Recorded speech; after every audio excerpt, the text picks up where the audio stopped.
television ad.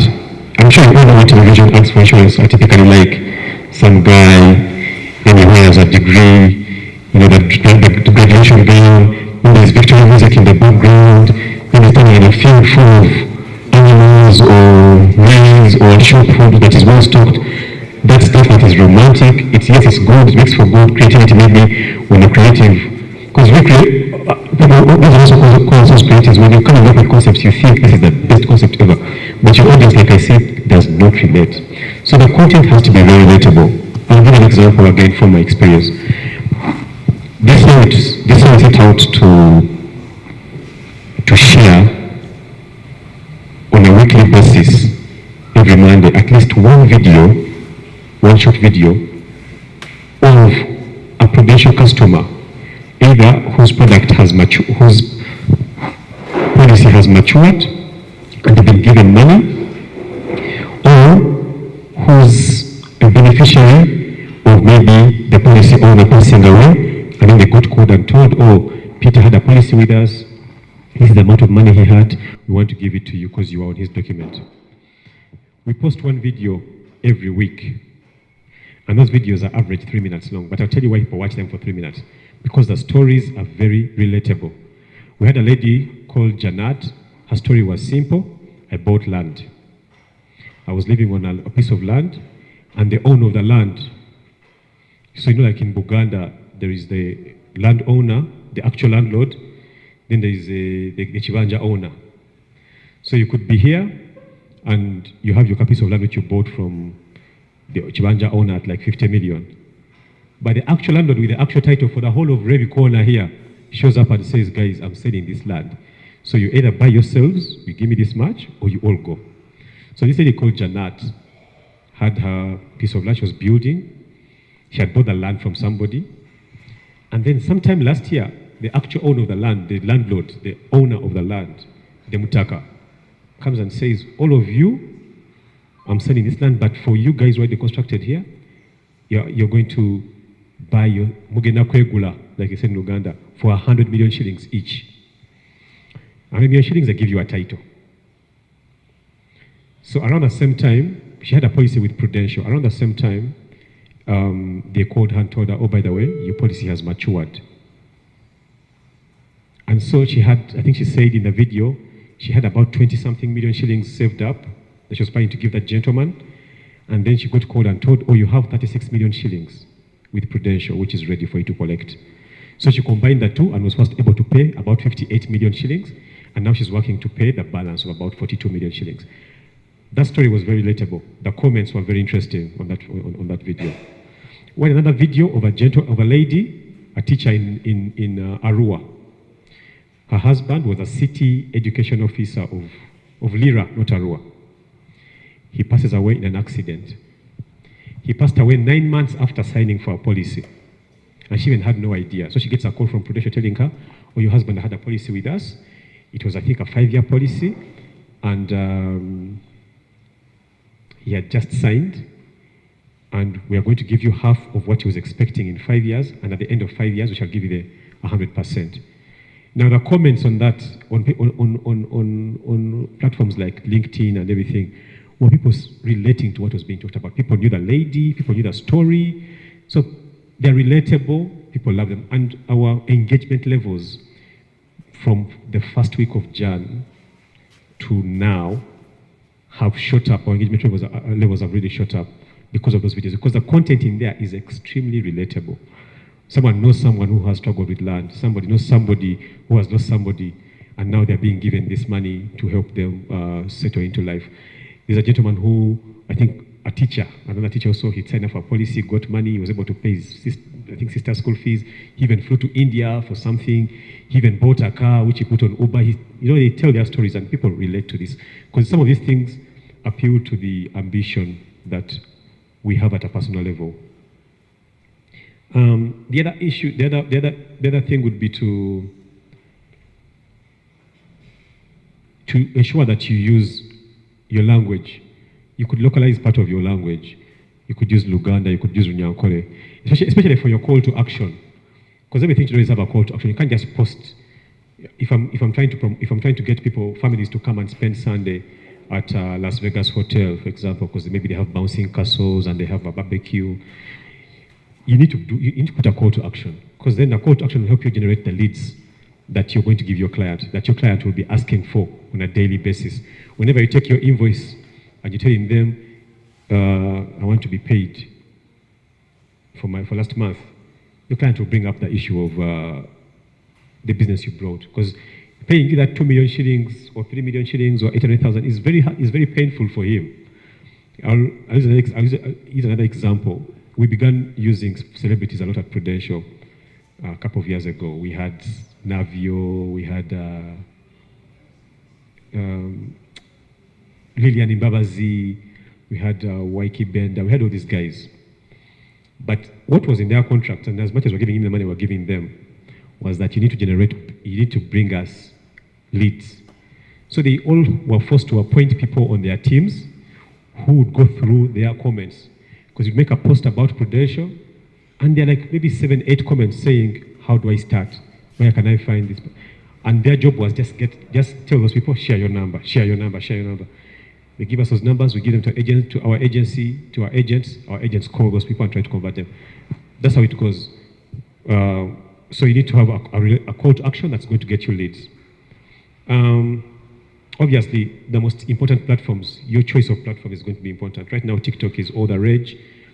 TikTok is where everyone during Christmas, when I was here for Christmas, I was even surprised at my uncles who retired were like 70, 60, 80 years, spend their entire day just scrolling through TikTok. So they are doing every day. It shows you how powerful TikTok is. So use TikTok. This is for your usual videos that are authentic, short form, and also maybe trend-based. Use Instagram, because Instagram is very big on, Instagram is where everyone goes to look beautiful and rich and bougie, for your great visuals and reels. Twitter, you need to keep it. People think for you to be on Twitter, you need to speak as much English as possible.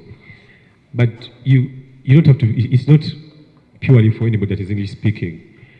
Just ensure that your content is witty, it has a hook, is relatable. That's simple. And post there. Facebook, in as much as it is banned here, there's still a high usage of it in this country. So it's also a good platform to be on. So for me, TikTok, if you can get trends and place them in the Ugandan context, that's good to go.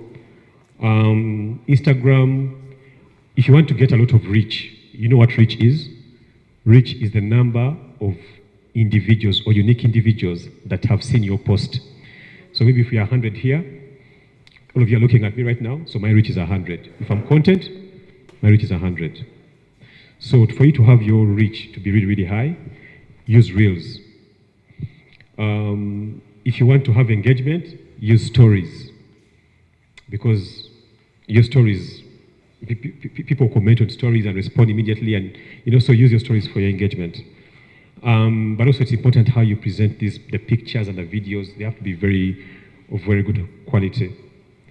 Facebook, of course, still uses a lot of video, and also ensure that you do a lot of boosting. I don't know how many of you use Facebook often? How many of you, by show of hands, how many of you use Facebook often?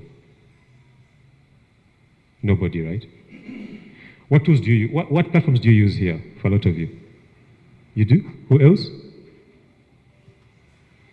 I think if you do, and maybe you're scared to raise your hand, I think you need to address your mind or get familiar with something called Facebook Business Manager.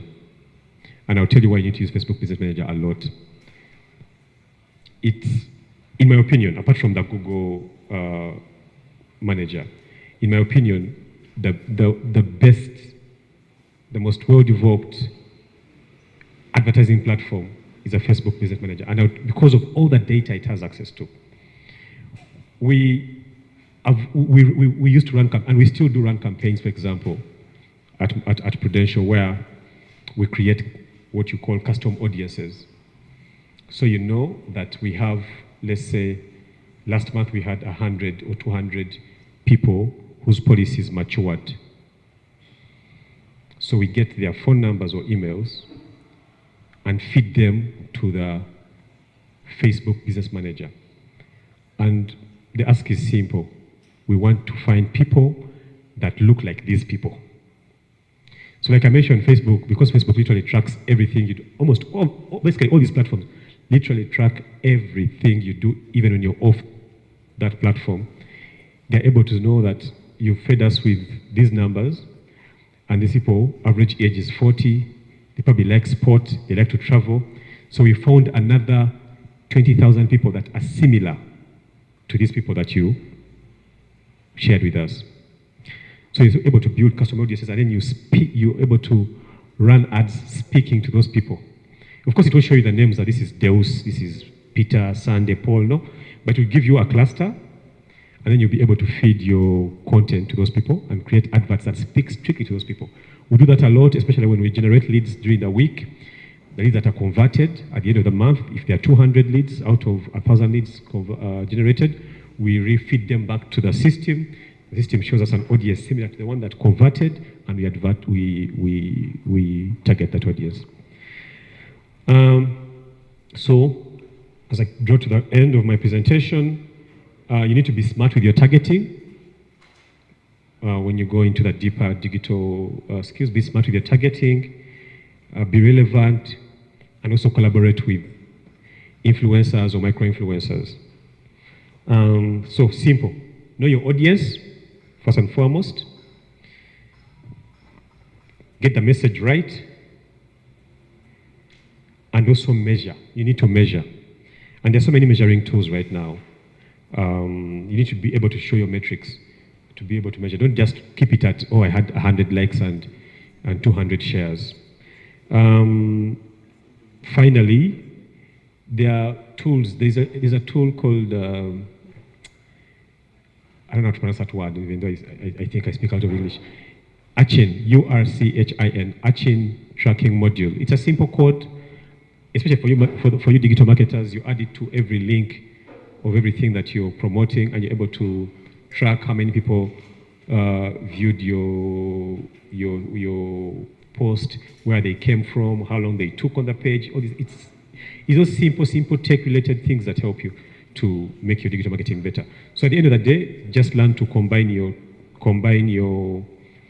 enthusiasm for social media with the technology that it provides. I think that's almost about it for me.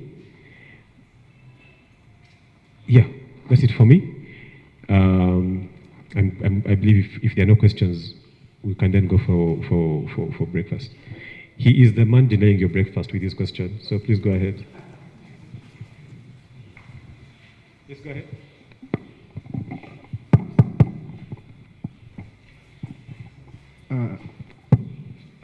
Thank you for your presentation. My issue is on if you're given the data. Let's say you have the data or the lead. We have some organizations some individuals that have a lot of English with their data protection. So I don't know how you guys navigate through that.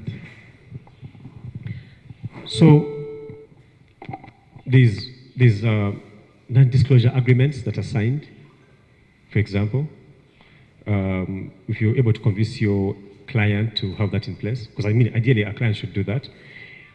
And also because you need to remember that the people you're speaking to about digital marketing are not digital marketing experts. When they think digital marketing is about posting on Facebook, they don't know that it's a science, that there is analytics, there is data that has to be used. They don't understand that. You need to be able to show them that. And then they should be able to get you in your agreement with them to sign a non-disclosure agreement that ensures that they trust in your use of the data, but also in the event that you misuse the data that you will be given, that there will be penalties to you or consequences for you for misusing that data.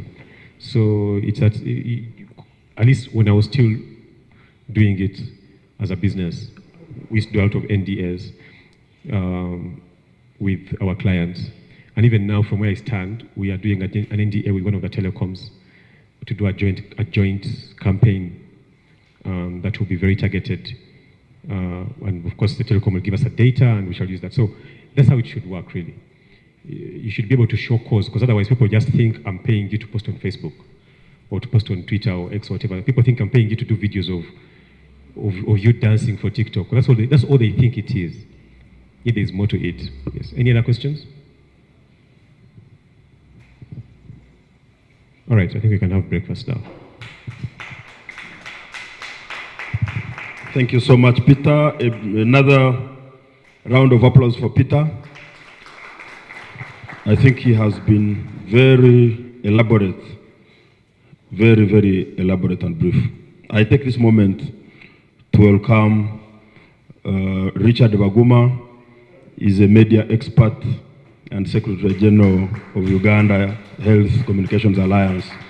He will be part of our facilitators. He will be leading us into another session, but we had agreed that we take break tea first, then we come back later. Luckily, we had prayed for it, so I think we are good to go, and we will start with the front table and these two rows. I thank you so much. Meanwhile, our DJ can give us some small, soft interlude.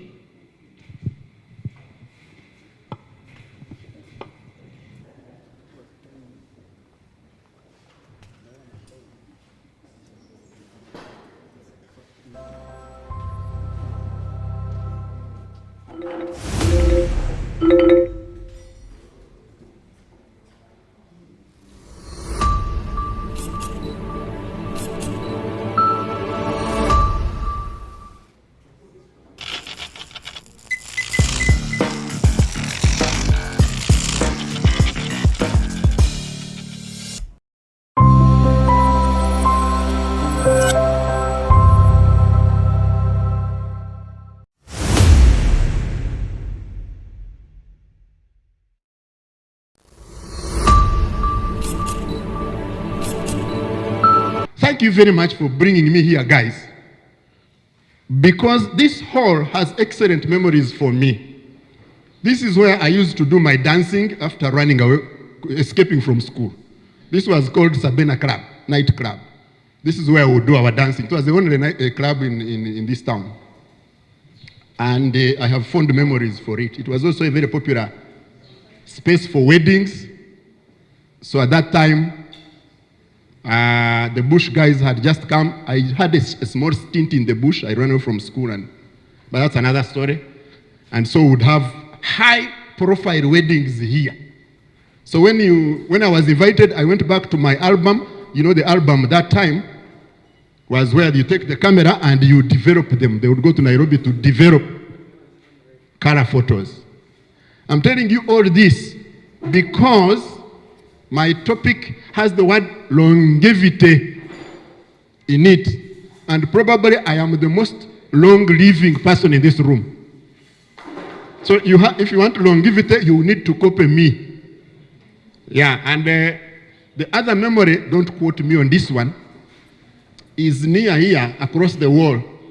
There was a lady, I don't know her name, but we used to call her Small. And she used to sell a drink called Waraj.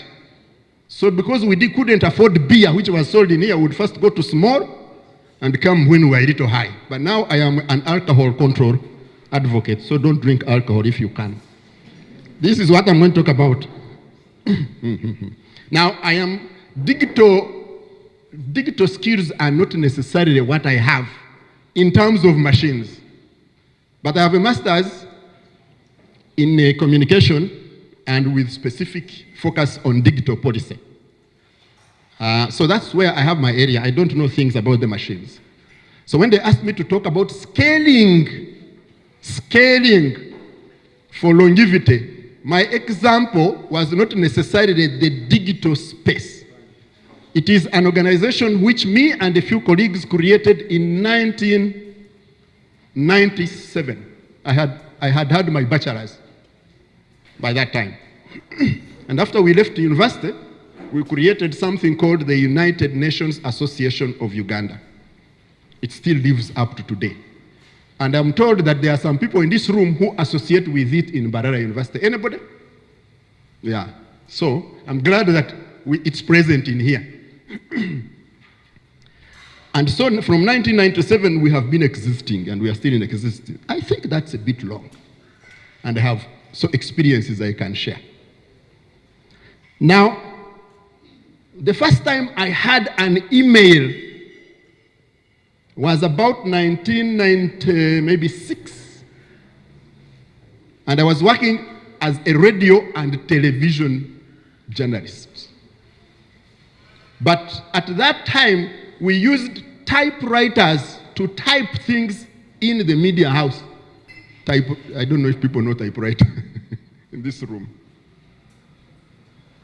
And having an email was such an alien thing that when I got the email, I was accused of being a poser and a bragado person, because it was not understood why you should have an email. But that email, that's why I get happy when I get young people who are trying to get themselves into the e-space, into the digital space. That email enabled me to start traveling globally from 1997. I had my first trip and I went to train in Israel in 1997. The next year, I went to New York. So being in the digital space, guys, can be very beneficial. You, however, need to do a couple of things to make it beneficial. So, I am supposed to move this one. This is the outline of my presentation. I hope you can read quickly, and probably it doesn't matter so much. Do you guys have the courage to speak? Who has the courage to speak? Because I saw this gentleman who was here asking you, and it was a bit difficult. Who has the courage to speak in this room? Thank you very much. Come. First of all, I like people who have courage, so I'm giving you money. It pays to have courage, because a lot of people don't have, they are shy. So just say, what is one or two of your expectations from this one? If you can say them. From your presentation, you've said longevity. That is how long we are going to be able to manage our businesses, or how long we are going to manage whatever we are working with, either our marketing or anything that we are doing. So that's my expectation from you. Okay, don't be mean. Clap for her. Hey, why are you mean? So, if you are going to have longevity, you must have the courage. You must have the audacity to take the first step like she did. You must have that one. To have longevity in any business, you must be able to have the courage, the audacity to take that first step. And it has been demonstrated here, in my view. At least you can all earn money, but she will go a 10K richer. Yes. So if I was giving out dollars, like many of your partners will give, she will be a 10K dollars richer than you. So that one, I didn't put it even in my slide. I usually use it like this. And I tell everyone, because I speak to young people routinely, because in the United Nations Association, we are present in 25 universities in this country. So please take that courage. Now we can go to the Rugambo I have for you here. Hey, it is here. Hi, you guys, can you read this? It is difficult to read, eh? Wanji? Now I can't hear. You have chorus. I am a producer in studio. Can you read this? No. You can read. You have very good eyes. Eh? I wish I could have your eyes. Yeah, but I gave these presentations, I am sure you will get them. So I just chose what caught my attention when it comes to longevity. And for me, growing your business or organization. It's important to think about what you are doing. Let me tell you, in the digital space, because I do business through the Fortune 500 Club, because I chair the Fortune Financial Services company. But I also do social enterprises through the Health Communication Alliance that you talked about and the United Nations Association. So it's critical that you know that it's your business or your organization, because many times we have confusion between profit and benefit. So longevity is growing in a way that ensures survival and success over a long time. So you have to define long time. My long time when we started the United Nations Association was 50 years. That is why I associate as a Musevenist. When they came, they said they are here for 50 years. Or I should say when we came. And people didn't listen. It's now going to 40 years, whether you like it or not. And this is where. So I discuss, although I'm a Musevenist, I discuss with Bobby Wine. I knew Bobby Wine before he went to stand as an MP. And I usually ask him, how many years is your long term? So over the long term, growth, expansion, but over the long term. And I put one, just the Hoffman. I mainly work in 2 digital spaces, 2, LinkedIn and Facebook. So you can't find me on TikTok. What is the other one? Snapchat.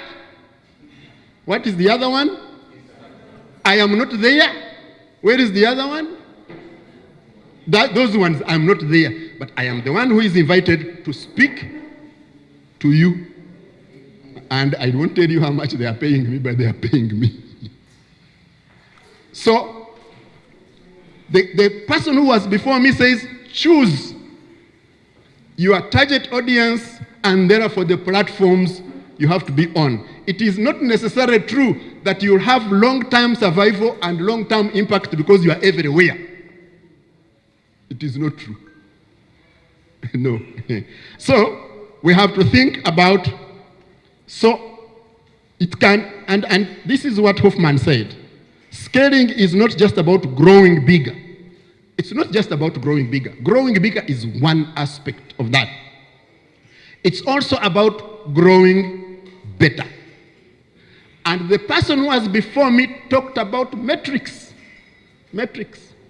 You must measure whether you are growing better. Let me tell you, I do fight growing bigger in body. I fight, it's my everyday fight. Because I do not think that being bigger, at this age I should be having a little bit of something in front of me here. Typically, eating well, that's what we call it. But I don't think that is growing better. No. So it's the same with organizations. It's about building a business or an organization for that matter that can thrive for the long haul. So please define your long haul. I didn't ask about the time, but Kabusu, you know me, I talk too much. You know my time, stop me 5 minutes if you see. Now, risk reduction, risk mitigation is the first thing I want to talk about. Risk reduction, risk mitigation. We started a club, an investment club, the Fortune 500 Club. And one of the things we were worried about was that we were worried about growing too big and becoming a challenge to political power. You haven't understood, eh? Beware that when you grow too big, you can become a threat to political power. And the political power fights back very ruthlessly. Ask Jack Ma. Yeah, just read about Jack Ma. He grew too big and he had trouble with the Chinese government. So, you have to think about risk reduction. What are those risks that you could face Is it flooding? I don't know. For me, sometimes, actually, when it floods now, because I am into drowning prevention, I get a grant. We have a grant now, a new grant of only small $75,000 to do work on drowning prevention. So when it floods, for me, it's an opportunity. Sounds silly? I don't know. So you have to. But risk reduction. Scaling, it will certainly boost your revenue. But think about income streams. Think about income streams. In the Uganda Health Communication Alliance, one of the things we talked about, which I started maybe 12, 13 years ago, we started going to communicate health. When we reached, we found that there was an income stream in communicating science. So we communicated health, but we expanded to science. Especially, let me tell you guys, where the biggest gap is. There are no journalists who can speak knowledgeably and authoritatively about IT things. There are no publications. They are generally non-existent. You only read things from outside. So can one of you either get some training in journalism, or who has a background in journalism, focus on IT journalism? I don't know why, but somebody came to ask me, a mentee of mine, and I said the area to go to is IT journalism. She's now doing something for herself. Growing will increase your market reach and audience engagement. I want to go to audience engagement. I was talking to, has anybody of you ever heard the name of Mr. Charles Mbire? Anyone heard of Charles Mbire? Okay, you guys need to look for these guys and meet them. Yeah, I think he's the largest Ugandan investor in MTN. Very relatively silent and quiet man, but very rich. And so I was asking him about audience engagement. And he told me your audience are your clients. They are also the people who give you money. In my case, we get money from the Bill and Melinda Gates Foundation and the Bloomberg Foundation. So he said, those are your audience. And you need to ask yourself, before you count the new additions to your audience, how loyal is your existing audience? So guys who are doing marketing, who are doing this digital marketing, who comes back to you? Who is consistent when you are doing your marketing? That one is an important one. And you need to keep them engaged. It means you have hooked them. So audience engagement. Many times we want to get new. We are running additional likes, additional I don't know what. How are you keeping these ones? You can transform them into an income stream. Let me tell you the digital people we pay for our projects. Is when you come with your numbers, the current numbers, we ask you for your analytics. The good thing with these platforms, they generate analytics. And so for us, we look at you with new. You don't maintain the old ones. We are not sure that we should invest in you. So you have to think about engagement. Optimization of resources. Okay, so when when I talk to digital people about optimization, they usually quickly run to the search engine optimization. No, that's not what I'm talking about. I am talking about how do you efficiently do your resources. For example, we do regular studies, like now we are into road safety. But we start with doing studies. It was very expensive to have internal resources, to have our own resources for people with capacity in doing research. So we just outsource. We are now developing a fintech. I told you I chair a financial services company called Fortune Financial Services. We have been given, we collect money monthly from a few thousand people. And the transfer platform for us has been Flutterwave. And we looked at the money we are donating to Flutterwave. We said, no, now we are developing our own. But we don't have internal resources. But to optimize, we got a few of you. You guys have capacity, by the way. We got a few of you. One of you is from here, another one from Ethiopia, another one from Mexico, and the fourth one, I think, is from UK. And you are developing for us a platform. We are paying about a quarter of what we would have paid these guys who have been in the field a little longer. So these ones just come for quality control. But we are optimizing your capacity, but also your need to have a name. You are so driven to have a name that you give us your services at a much lower cost. So optimize, who do you work with to keep your costs relatively lower, but get a good product? Let me just give the example of coming here. When I was coming here, I had a huge debate in my head on which car to use. Because I like driving the small car. That is the one, the old one. It's a 14. I've been with it for 14 years now. I really love that one.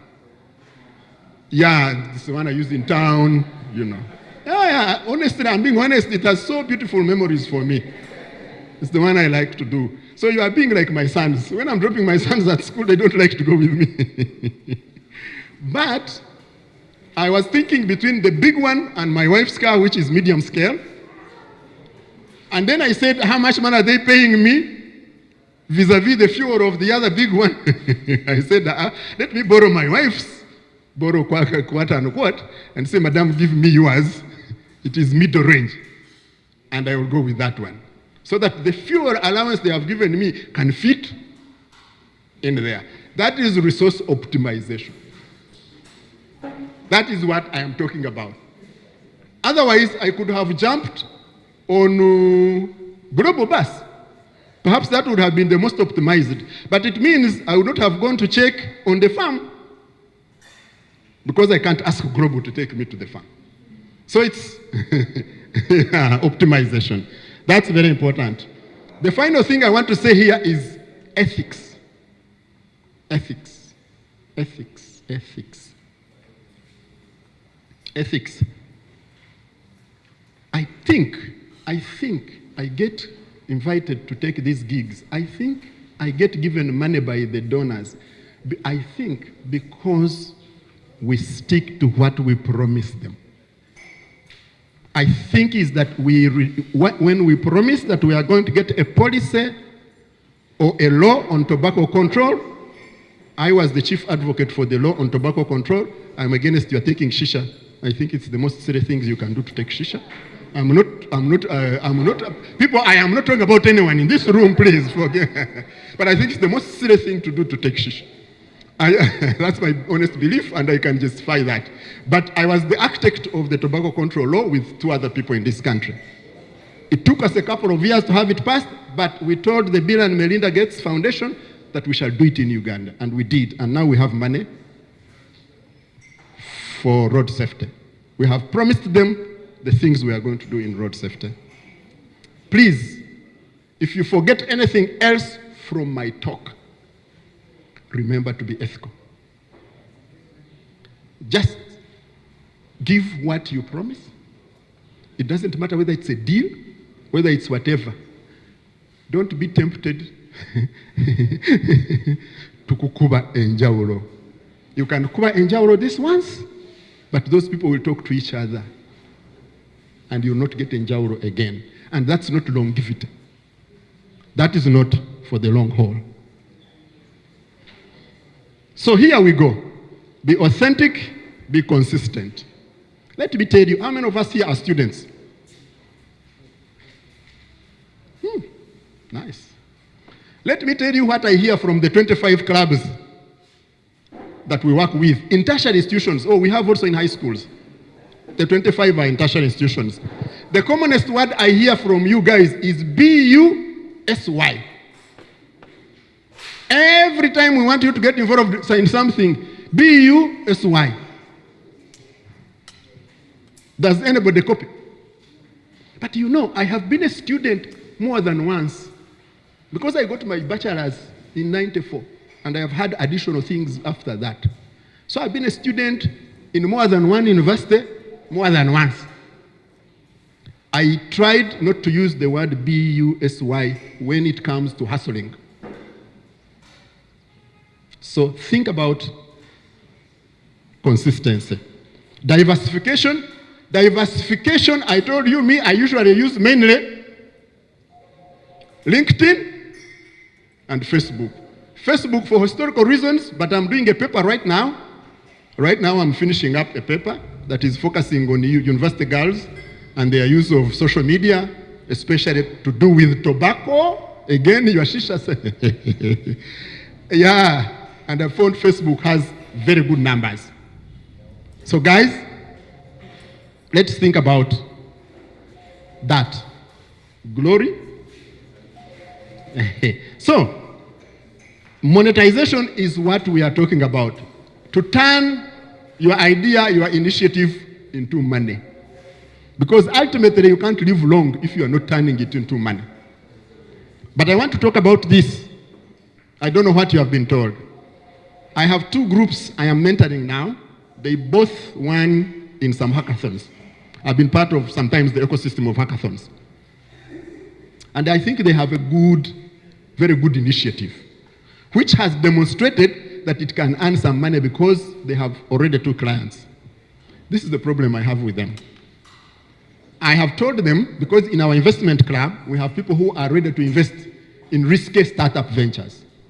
I was telling them, let's register a limited company with shares so that you guys can get the initial money you need to ISO certification. The guy looked at me and said, Bagumano ndakuibe cheat. Who can translate that one? I don't know for you who don't know Runyankore. So Bagumano ndakuibe cheat. Selling shares for her in this initiative is we want to steal her thing. But how do you expand? How do you monetize without considering some of these options? So I have been told by many of you creatives that figures disturb you. That you are so focused on you are developing your wonderful thing and you are happy when it is working. And you put on your hoodie, I'm not talking about you, but I am telling you the image of the creatives I have. They put on their hoodies and they swagger. But if you ask them to touch in their pockets, you are in real trouble. So guys, ultimately, you have to reduce your fear of stealing your initiative and deal with the people who have money. Seek legal advice. We have been fighting with government over this. I'm told they are working on it. But go and get the people who have money. Don't be a broke innovator or marketer. I have been broke previously, and people, for me, brokenness is not a very good thing. I don't know about you. So it's important and critical and crucial to think about monetization every time you have. Networking and collaborations, the previous speaker, I heard him talk about them. Quality. Quality, guys. Quality. My wife is a diplomat. And in the Ugandan civil service, it was disagreeable to have dreadlocks. Even more disagreeable for a female. I think even that image is still there. If they find a civil servant with dreadlocks as a female, they think she's less moral or something. I am sure some of you, when you go with your dreadlocks home, your mother looks at you and is a bit worried that the son is going to get, or the daughter is going to get spoiled. So, but she was always resisting that. Then, the minister's computer, whatever, had a breakdown. And this minister, and now he's retired, but he used to be very powerful. And then they said we needed an expert. They brought a young man with jeans, baggies, and dreadlocks. He said, no, this one will not touch my computer. This one. He said, you see, Honorable, this is the one. Eventually he said, okay. The guy, you know the magic you do, some of you. You touch here and the thing starts working. I don't know how you do it. So the guy touched the machine and it came back. So the minister in the next staff meeting was telling them, said they brought a guy with the hair which is squeezed. And the guy worked on my computer. My wife went back to her squeezed hair. She sometimes puts on now, wears dreadlocks. And every time they would challenge, said, but the one who repaired the minister's computer was the one who had squeezed hair. So squeezed hair, people are clever. But what you need to do is you have to really work on building trust. And one of the best things to build trust is the quality of work you do. Let me tell you how I see people. I usually ask people, how long have you been with your mechanic? When somebody has been long with their mechanic, I also want to take their mica. It means they trust them. So how many, it goes back to the loyal clients I talked about, if you are monetizing, how many people do come back to you? But for you students come to us a lot for internships. I usually ask them to go back to their faculty dean to write them a good letter. Several people, the faculty dean doesn't know you, cannot trust to write a letter for you. So they write a general letter.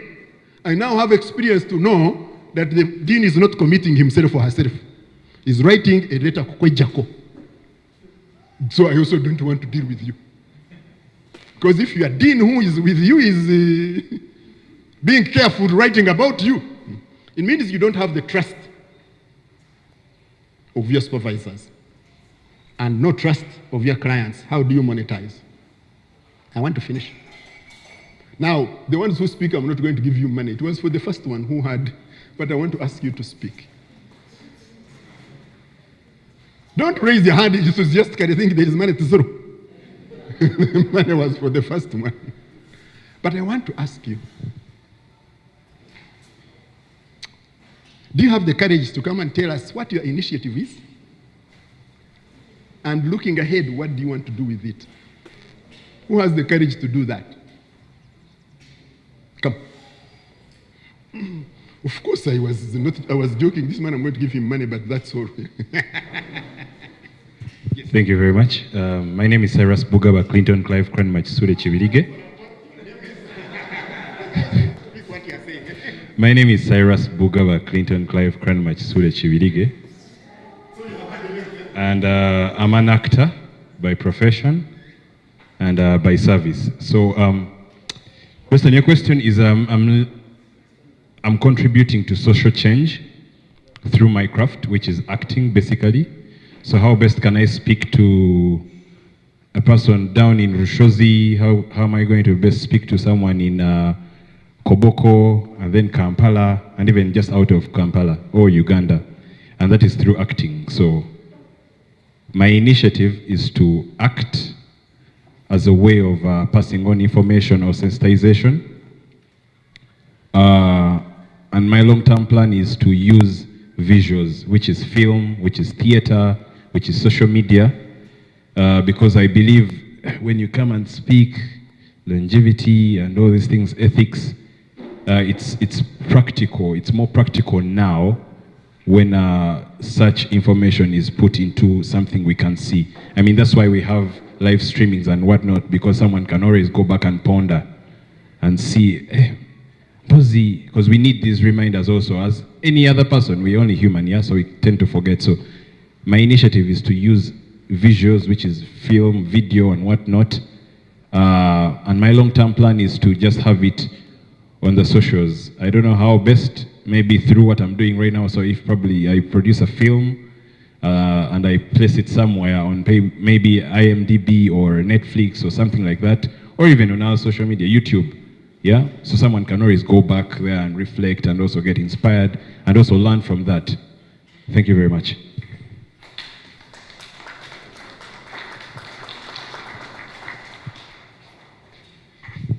see, I was told that the digital people are used to pressing a button for clapping. It's for them, they just do like, and then the other, I think, flies. Eh? Thank you so much.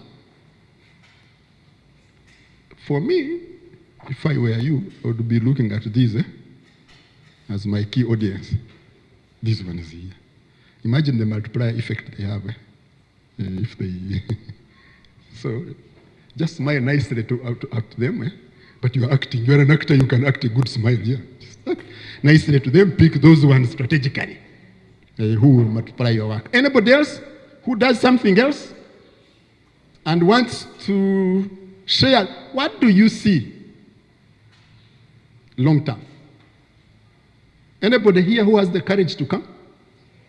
Hey, guys, I love this very much.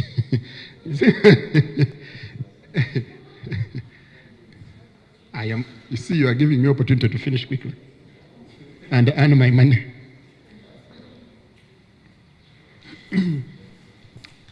I shared a few things. This is just a sample. You can take it, you can use. So, please define a niche. Please, please, don't be everywhere. Just don't be everywhere. You can't be. Let me tell you what happens. I receive a lot of people asking for something to do. Many times I sit on panels, interview panels, and you ask somebody and they say, as long as you can get me something to do. Somebody comes and is looking for an opportunity in your company, in your organization. You say, okay, so what? And they say, if you can give me something to do, kindly, you just put yourself in my shoes. How do I deal with you? So what is that area that if you come looking for business, if you come looking for investment, if you come looking for mentorship, if you come looking for work, that you can say, this is my area. Really. So niche your business. The first thing I told you to remember is ethics. If you forget everything else I have said. And the second thing is niching. Please do niche. Please define and know your niche. That is how you monetize. Look for deals. People look for deals. Go look for deals. Actively look for deals. Deals don't find you. Every time I was in New York one time, and a person who was a donor of our umbrella organization. We have an umbrella organization, 100 of us, from 100 countries. So I was one of the people selected to go and meet him. He was a 92-year-old billionaire. And so he asked me, what do you do? I said, I do two things. I'm a professional beggar, and you are the donor, so I have come to you. I've flown all the way from Africa in Uganda to come and beg. So I made an investment of a ticket, a visa, everything. So I'm a professional beggar. And then he looked at me and was keeping quiet. And I said, I'm an information merchant. And that's what I think I do. I do pick information. So what information have I picked recently is that we lose about 14 people every day in Uganda in road crashes. About 14 every day on average. 2 of them are school children. So I said, if a community of people are dying every day in Uganda, this is an opportunity for me. I'm sorry, yes, it happens. So what do you want me to do? It's an opportunity. So I went and said, let me look for information. So who supports road safety globally? One of the biggest supporters is Bloomberg, the Bloomberg Philanthropies. Oh, can't I put my begging skills to them and we get some money? So yeah, now we have some little money in our organization. Me, what I wanted out of that money was one thing, 3 tickets to travel for this year. Because me, I love traveling. So in my begging, I included salaries for my staff. What? I included 3 tickets. They gave the money. So I have 3 tickets. One for East Africa, I chose that I will go to Rwanda. One for Africa, I go to Marrakesh. And one for global, I am going to Louisiana. That is me, what my begging I wanted from. But I decided that now the niche is going to be road safety. Because we are reckless on the roads, so that creates an opportunity for me. Probably, I'm now asking for money for a communication strategy because we have a national, the government of Uganda has a national road safety action plan. So I'm now begging for money to do a national communication strategy for road safety. Probably I will ask one of you to be and become my workers. Yes, when I'm paying you temporarily, you are my worker, aren't you?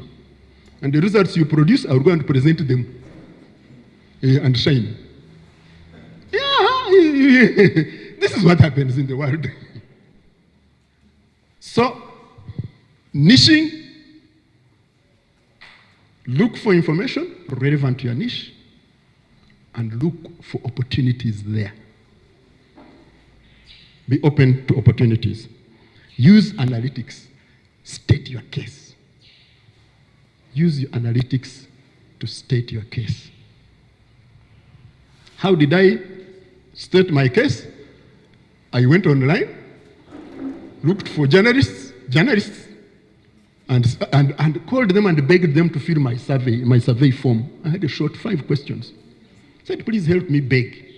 About 197 of them from different parts of the country responded.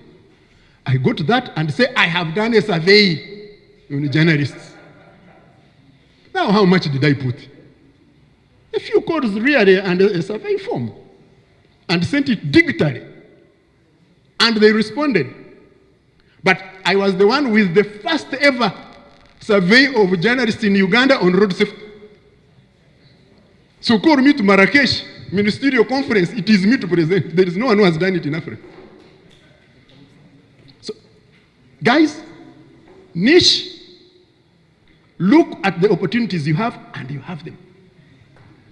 And they exist, you don't. And use analytics. I was looking for analytics. So I started saying, I analyze. 90% of the journalists in Uganda say they have never been trained in road safety.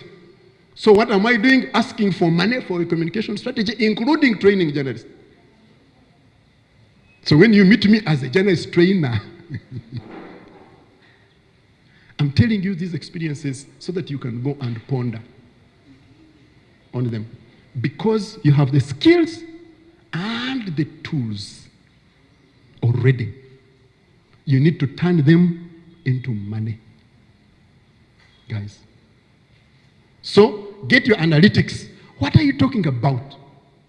What is it you can deliver to me in my road safety campaign? What can you propose to me? By the way, the idea you propose is the one I will present, but me, I add my own cut. And each one of us goes. I have asked that we do a national road safety conference in May. And the Ministry of Works, I went and convinced them, the Commissioner for Works, please think about your niche and your audience. I went to the Commissioner for Transport. I said, I can help you do a national road safety conference, highest level.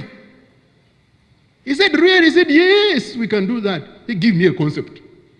I went back, told one of my assistants, and when I read it, it was ChatGPT. I put it back to him. I said, Siri, go and write original.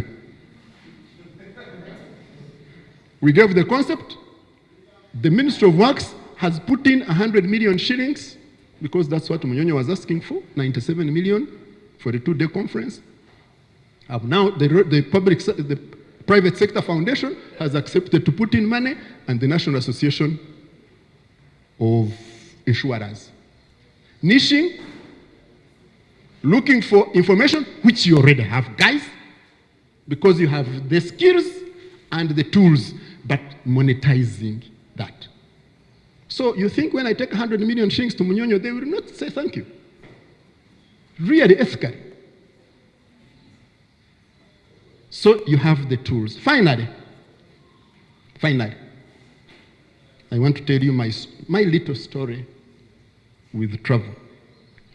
And you see, I don't like saying these things, especially to adults. I tell them to young people because the adults think I am bragging.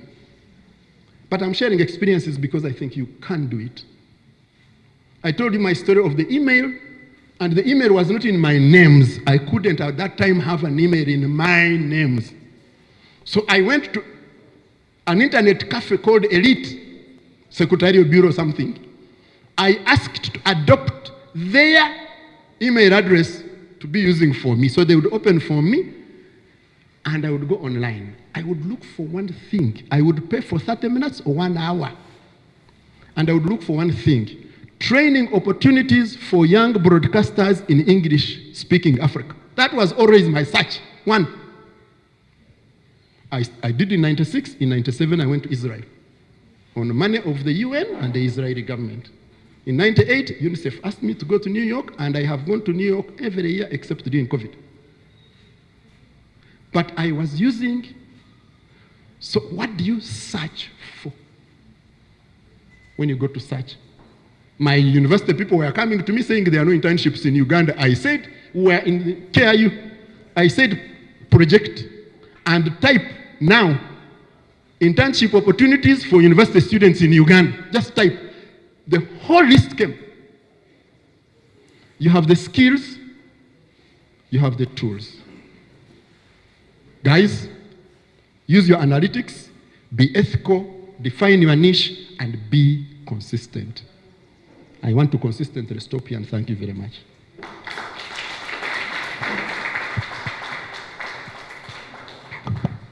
Another round of applause for Richard Waguma. Thank you so much. You call yourself a professional beggar, but and when you were talking about growing in size, growing better, at one point I thought maybe you are attacking me, because for you said your size does not matter. I said, this man, what is the problem? Thank you so much. I think we are picking these things. I think all of us are relating. We have some people that have joined us. Others have actually been with us, but they are partners, they are sponsors.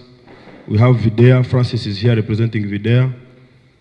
You can stand up and maybe wave. Where is your other colleague? Oh, okay. There is Monique from Cruise FM. She's there. And in the next few minutes, we will welcome Enebiona Jeremiah. And Enebiona Jeremiah is going to take us briefly through campaign execution. Campaign execution. Jeremiah Enebiona is the head of Digital House of DJs, and in the next 30 minutes, he will take us through campaign execution. And after that, we'll have one more presentation, and then we break up for lunch. Please, a round of applause as we will welcome Ndugu Jeremiah. 1 minute? Okay, I think he's picking some stuff.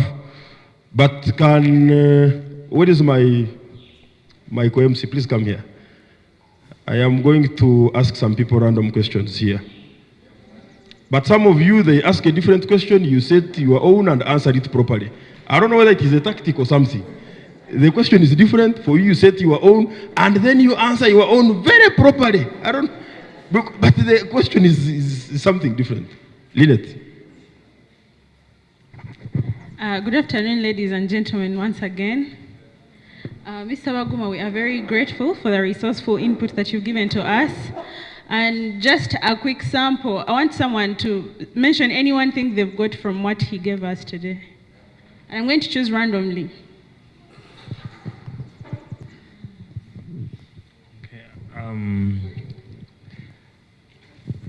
Thank you very much.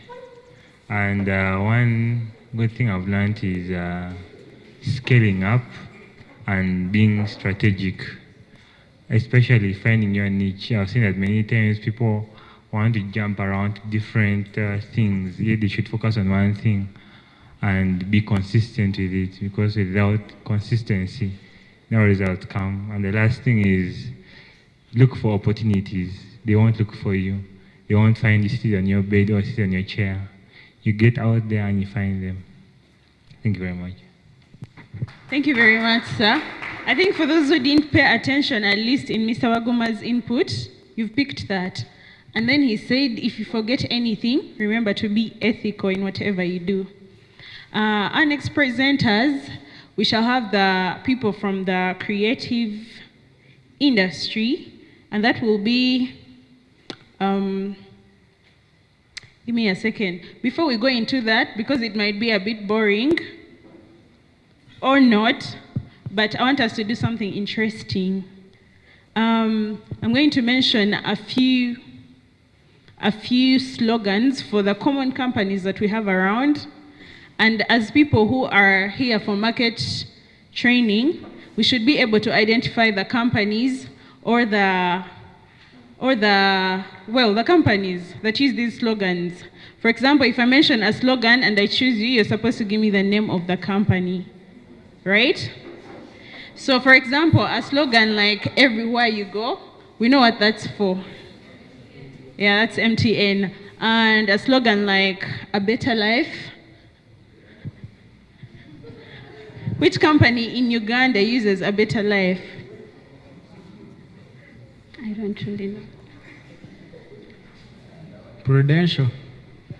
Does Prudential use a better life?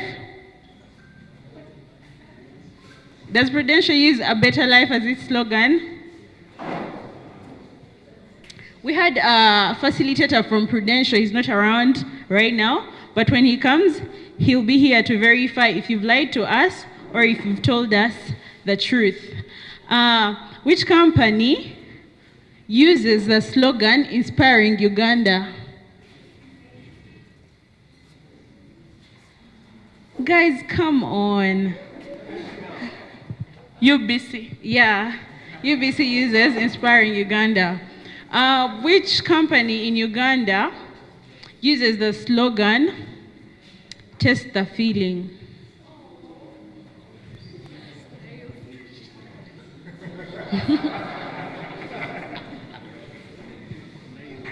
Coca-Cola. Let's clap for her.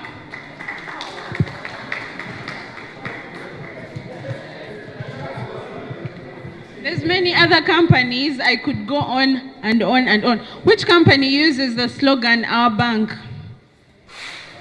Our bank. Stanbic. Is it Stanbic Bank?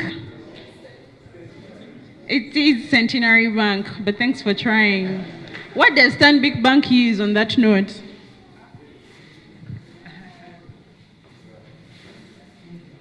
What does Stanbic Bank use? Improving what? Anyway, so we've seen that most prominent businesses, okay, if anything, any business, every business has a slogan. And which business in Uganda has a slogan that says, a cinema experience like no other? Yeah, Country Cinema. And ladies and gentlemen, I'm very happy to introduce to you a representative from Country Cinema, Nana Nazifa. She should stand up for recognition. So as we wait for our next speaker, I think we've learned about the art of slogans. I'm going to request anyone to come up with a slogan in 5 seconds of any product that I point out, right? So, for example, there's a business that's trading in projectors. I would like for someone to come up with a slogan that sells their projectors within 5 seconds. A very quick marketing strategy. How would you summarize everything that you want to give to your audience in a sentence? Yeah, it's a trial. Into your future. She said, into your future. Do we think it's a very good slogan? Yeah, it's a good trial. Film your memories through a lens. He said, film your memories through a lens. You guys should make reactions to give feedback to the people who have given the answers. Project your vision. Project your vision. What do we think about it? Anyways, all these are very good trials, and they'll help us. Like, everyone should be able to come up with, if you're given a situation, you should always have on your fingertips a way to market what you have, a way to monetize your skills, a way to monetize something that you can bring to the table so that you can survive and so that you can enforce longevity.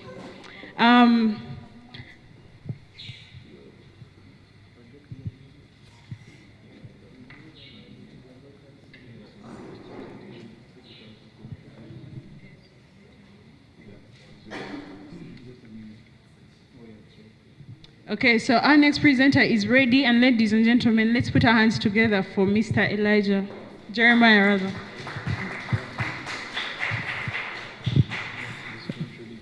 Hello guys, the devil is fighting knowledge, but he won't win. So how do I?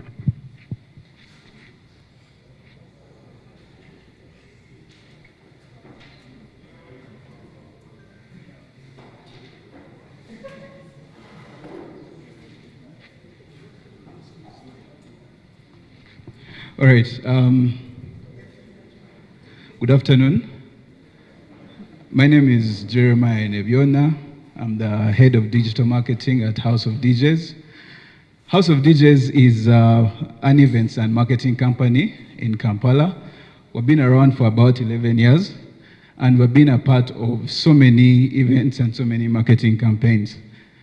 It's very nice that you started with a slogans bit, so I have a very fun fact for you. How many of us know Nike? Sure, all of us have Nike shoes at a point. Yeah, so did you guys know that the Just Do It campaign was inspired by a convicted murderer?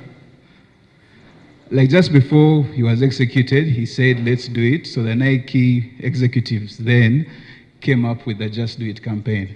And very many years later, it has generated billions for Coca-Cola. Sorry, for Nike. So what I'm trying to say is that that's what success of a campaign looks like. That's how successful campaigns can get if they are done right. So I have a very quick question. Clearly, a lot of us haven't been open to questions, but I really want someone to answer this question for me. What do you think a campaign is? In layman's language, there's no wrong answers.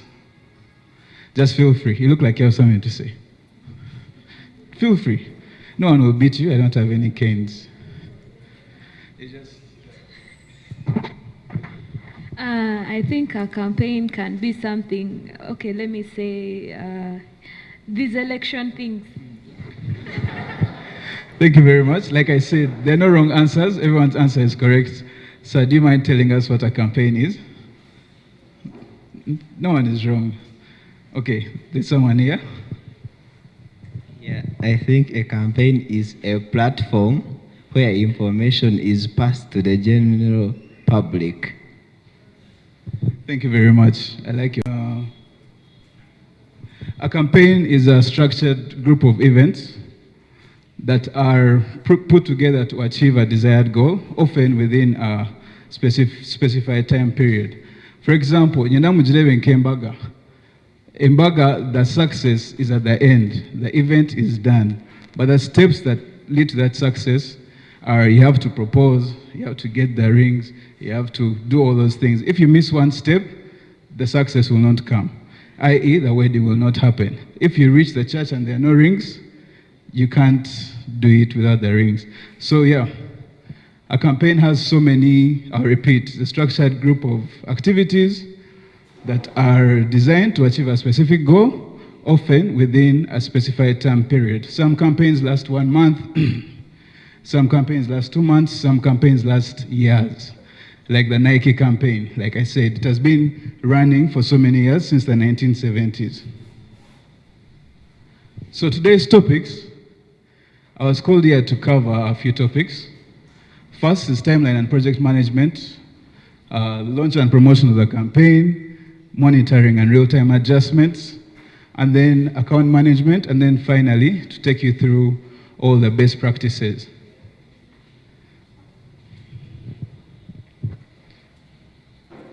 Before I go into that, I would like to tell you guys that I'm very happy to be here. One, because I'm an OB of Mutare School, so I'm always happy to be in Mbarara. Two, because I've gotten a chance to share my knowledge with you guys, because if I hadn't gotten people to share their knowledge with me, I wouldn't be here. So it's an honor for me to share some of the things that I know with you. So first things first, before we move on to the technical part of things, you always have to have a goal. Like I said, Ninkembaga, the goal is for you to go for the function, get married, eat food, and everyone goes home happy. So even for campaigns, you must have a goal. If you're running a campaign for events, who can guess what your goal would be?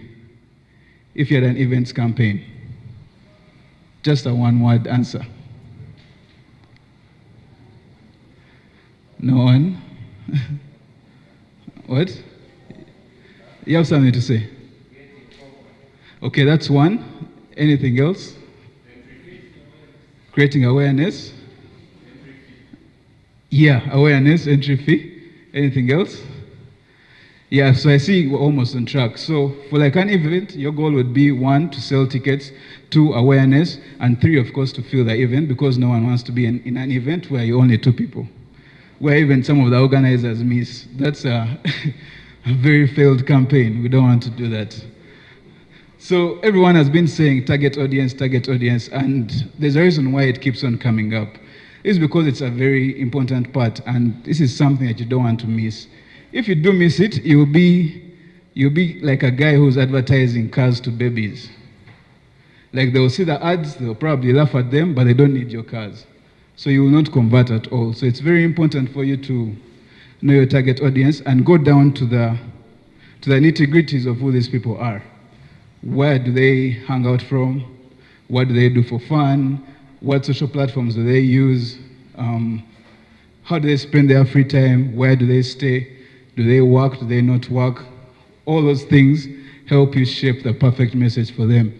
Because it's easier to talk to someone if you sound like a person who knows them. It's a very common thing with all campaigns that work. For example, Airtel's the smartphone network. It shows you that these people actually took time to understand their target audience. The smartphone network, because they came at a time when everyone was transitioning from the cartouches and these were small phones that people used to use. And they bundled that up by having deals on cheap smartphones. So everyone could get a smartphone. Border guys, your house help at home, or your younger brother, anyone. So they really portrayed themselves as the smartphone network.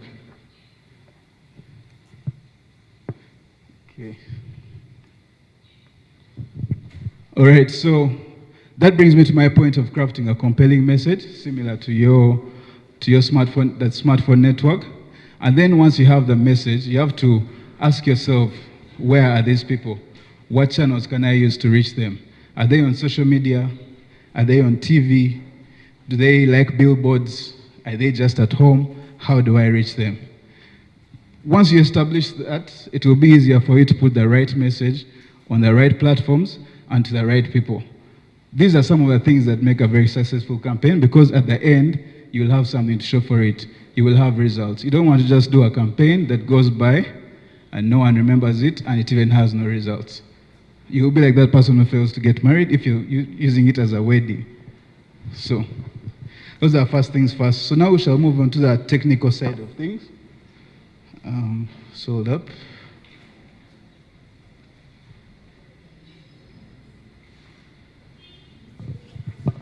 Yeah, so for any campaign to happen, timelines are very important.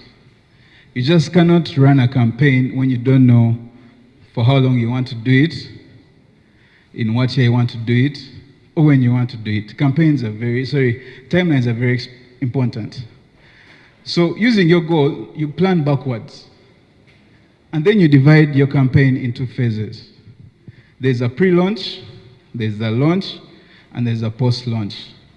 The pre-launch is very simple. This is why you have brands doing teasers. For example, last year we did a show for Dexter Daps, Noise Nation. I don't know if it reached you guys or if any of you had a chance to attend. So our pre-launch strategy was simple. Our brand was new, so we had to get people used to the logo. So we first ran a campaign for just the logo. Once people got used to the logo, we ran a campaign that was hinting at what artist was coming. So all our hints were Jamaican, all our hits were using the artist's songs. He has a very infamous song called No Underwear, but as a marketer, you just have to use everything that you can to put your word across. So our post-launch campaign was very successful. By the time we moved on to the launch campaign, where we actually announced the artist, our market was ready. 1, our pages had grown. 2, people were ready to listen to what artists that we had to give them. And 3, we had packaged it as the only event in December, so everyone was ready. That's what happens when you have a proper timeline of how you do your things. So after the launch, you don't launch and keep quiet. You have to sustain the communications until the day of the event. Similar to a wedding, you don't propose and keep quiet. You don't stop at that. You have to do these other things that will lead up to the actual event, actual big day. So now that you have done that, it's very important to assign roles. If you have a team of people and they don't know what they're supposed to do, it will show in your campaign. It will look very disorganized. And one thing people do is observe. You may think no one is seeing the things you're doing, but people observe. If you're disorganized on the inside, it will show on the outside. So it's very important to sit down with your team and assign clear roles. Tell people who will do the media, who will do the social media, who will do the photography, who's doing the graphics, who's doing the copywriting, so that everyone is aligned. And then once everyone is aligned, assigning roles is actually very easy. I don't know how many of us are familiar with Microsoft Excel. Everyone learns Excel in school, though guys tend to run away from it. So what Excel does is that you can have a sheet where you have activity, person responsible, who does he report to, and what's the status of the things they're supposed to do. Are they done or are they not done?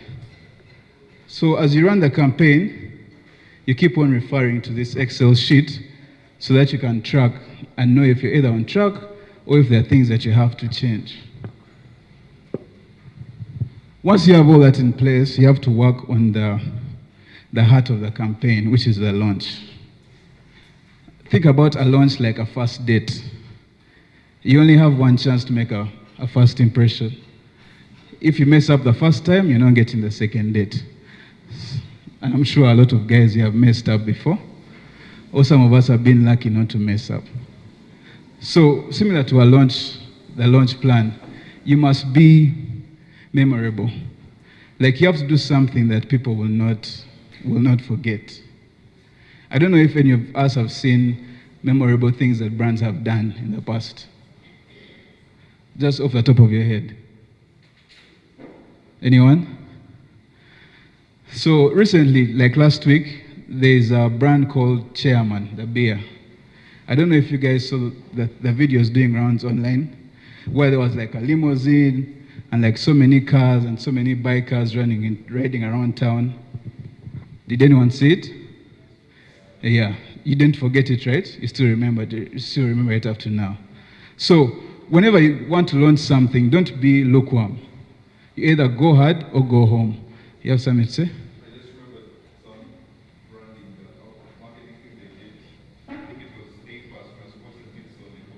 Yeah, that was Jumia. Yeah. So you still remember it. So, and trust me, there's more campaigns that you don't remember than the ones that you remember. Because so many people fall flat on their faces in the beginning. And once you fail in the beginning, I know we believe in God and pray to God, but no miracles will happen. It will be a failed campaign if you don't follow all the right steps. So to make it memorable, you have to promote it on the right channels. You need to know where your people are, bringing us back to our target audience. If you're launching what they call a Muntu Wawansi product, don't go to LinkedIn and post about it. Go to platforms like TikTok, probably localize the message, get a border guy to talk to it, translate it to Luganda, to Runyankole, to Rutoro, to any message, to any language that you feel necessary. Because you can't start, it's so similar to advertising to border guys and all your communications are in English. As much as some will understand, the majority won't. So you always have to be careful as you choose your channels and as you send out your communications. And then finally, you have to time it right. Don't launch at midnight. People have things to do or they're sleeping. Don't launch on a Monday morning. People have work to do. Look for a day, probably like a Friday after lunch when people are laid off from work and they have some time to do other things. Timing is very important because you can do the right thing, but if you do it at the wrong time, it just won't make sense.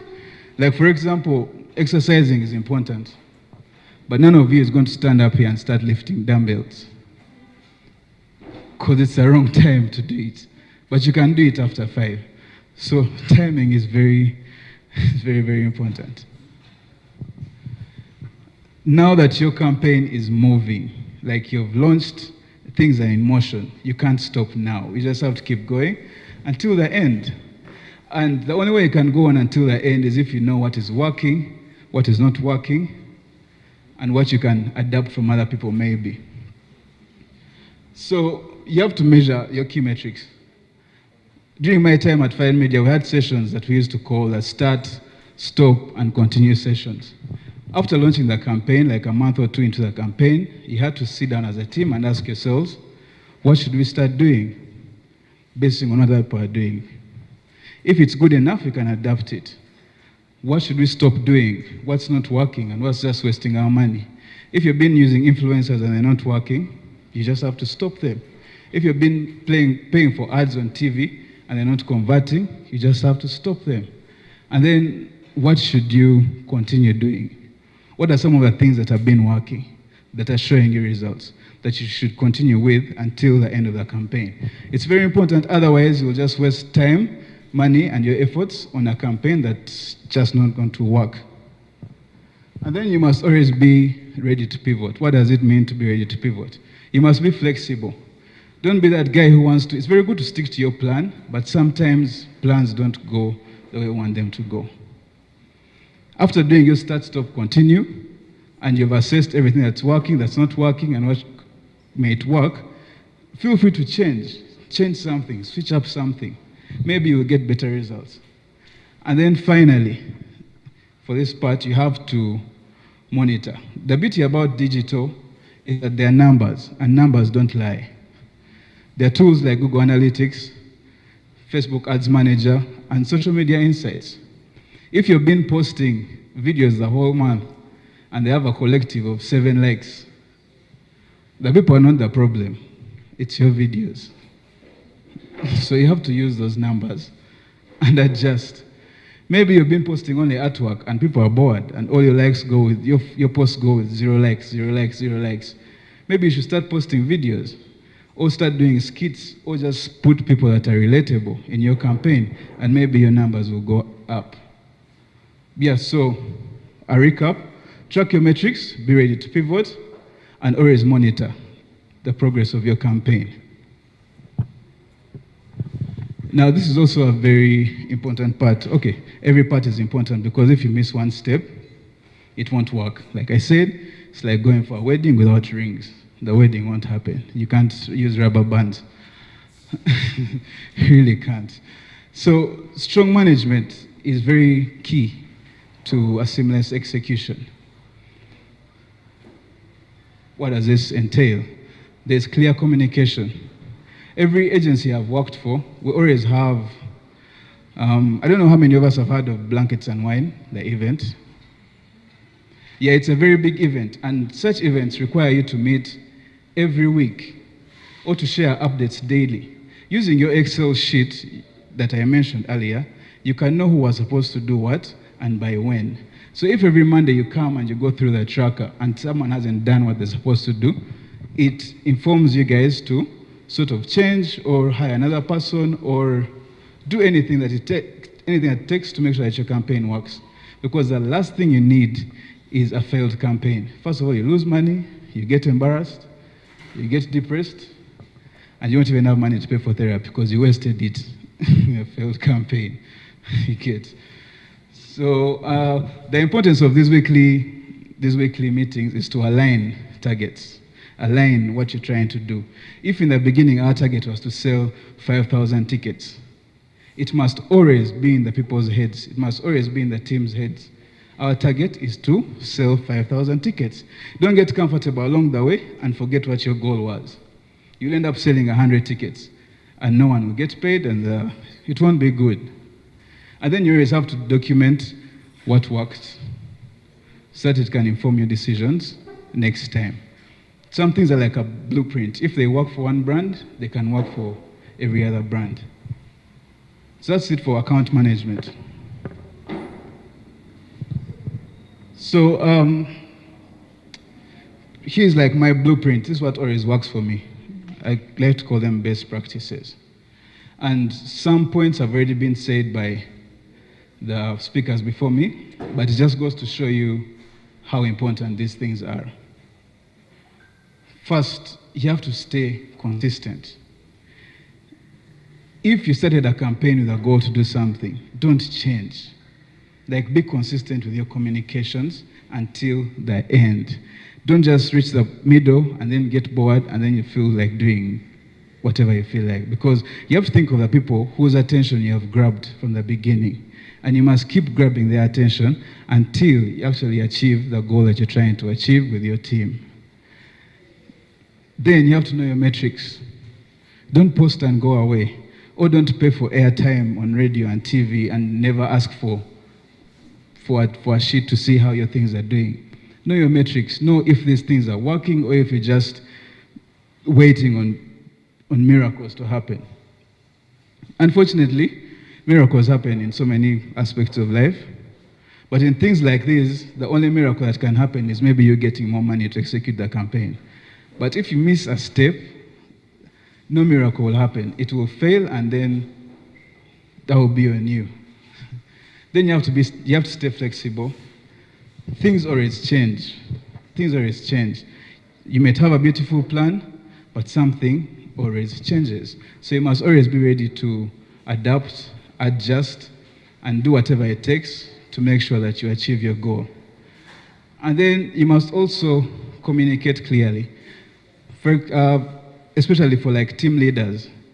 Don't go somewhere and then have meetings with people and then you don't trickle down the information to the rest of your team. Your campaign will look very disconnected and you won't have anyone to blame but yourself. For example, every event or brand I've worked on, whenever our bosses, our directors had new information, they made it a point to put it in the group. Make a WhatsApp group for the project, make an email thread for the project, and always communicate to your people so that everyone is in line and everyone knows what you're trying to achieve. So similar to our battle strategy. If you sleep when you told guys are going to attack this area, then in the middle of the night you get ideas and for you change, your army will go and attack that area and probably get killed because you didn't tell them what the new plan was. So it's very important to always communicate. And then the beauty about digital is that there's nothing that's cast in stone. You can always test and optimize. There's nothing wrong with trying. You can try visuals, still visuals. If they fail, you try videos. If videos fail, you try skits. If the skits fail, you try influencers. If the influencers fail, you try using AI to do your things. That you always have to keep testing, trying, and optimizing until you find that one thing that actually works for you. That one thing that will be your niche. If you do videos and they are hit everywhere you go, the videos are doing well, then just stick to that. Never change a winning formula. Just stick to that. But if you don't try, you'll never know what works for you. So it's very important that you keep on testing what you've done, and then optimize, try different approaches, and optimize them based on performance. So I've really tried to keep this brief, but in conclusion, like I've said like thrice already, there's no miracles in campaign execution. Success doesn't happen by accident. It's a result of taking the right steps, staying focused, and putting in the effort to follow through. It's so similar to school and all the exams we've done in our lives. You won't miss all the classes and don't revise and think you're going to be the best in class. I don't think even witch doctors can help you do that. You really just have to do whatever it takes, what you have to do to achieve the success that you want. So, yeah, that was my brief presentation. I'll take, if any of us have questions, please ask me. I'll be very happy to answer. Oh, there's someone there. Should I bring the mic to you? All right.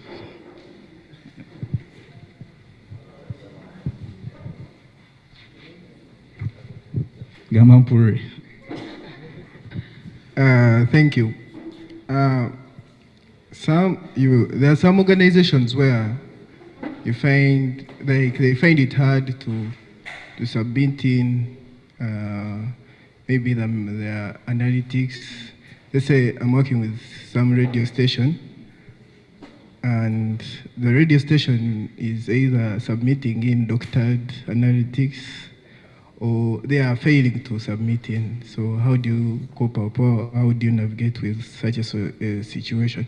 Another thing, most of these, where you track your, these tools where you track your analytics, are they paid for? Something like that.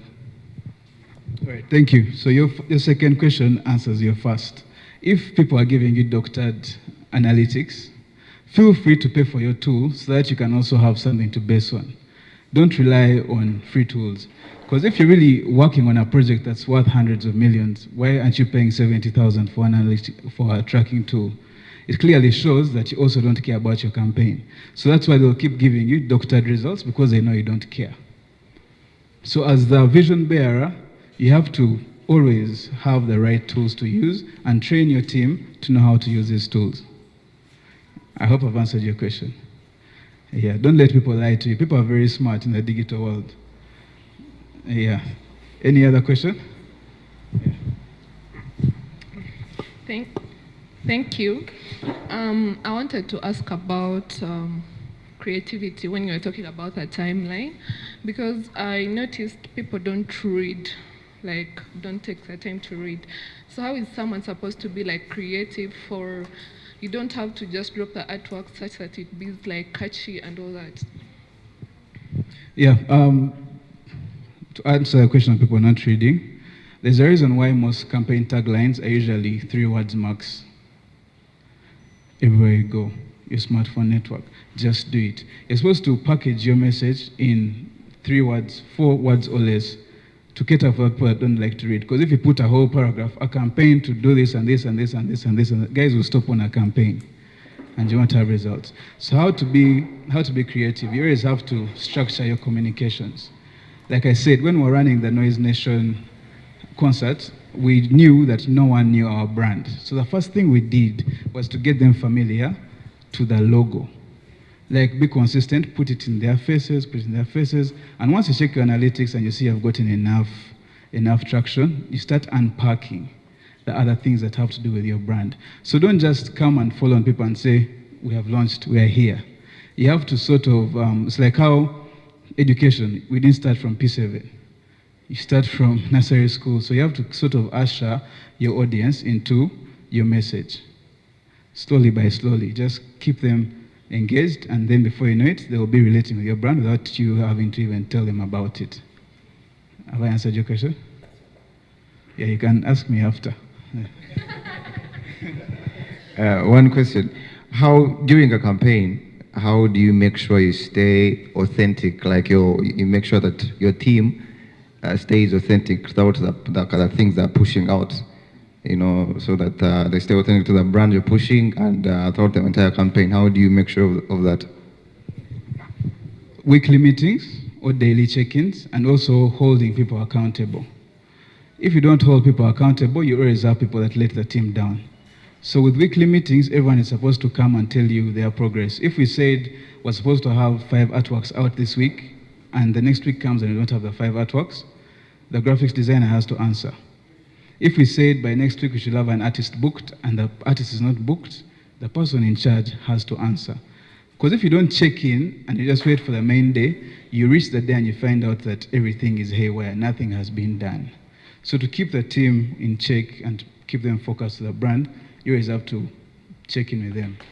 Create a group and tell guys, if you get any update, share. We have a weekly Monday meeting, everyone must be there. That's how you keep them in the loop. And also, keep communicating. Once you get new developments, keep communicating so that they also know what they're working towards. Don't leave your team in the green, because it just won't work like that. Don't hide things from them, and they'll get the work done. Yeah.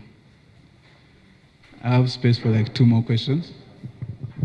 Or 1 more. Thank you. I'm asking,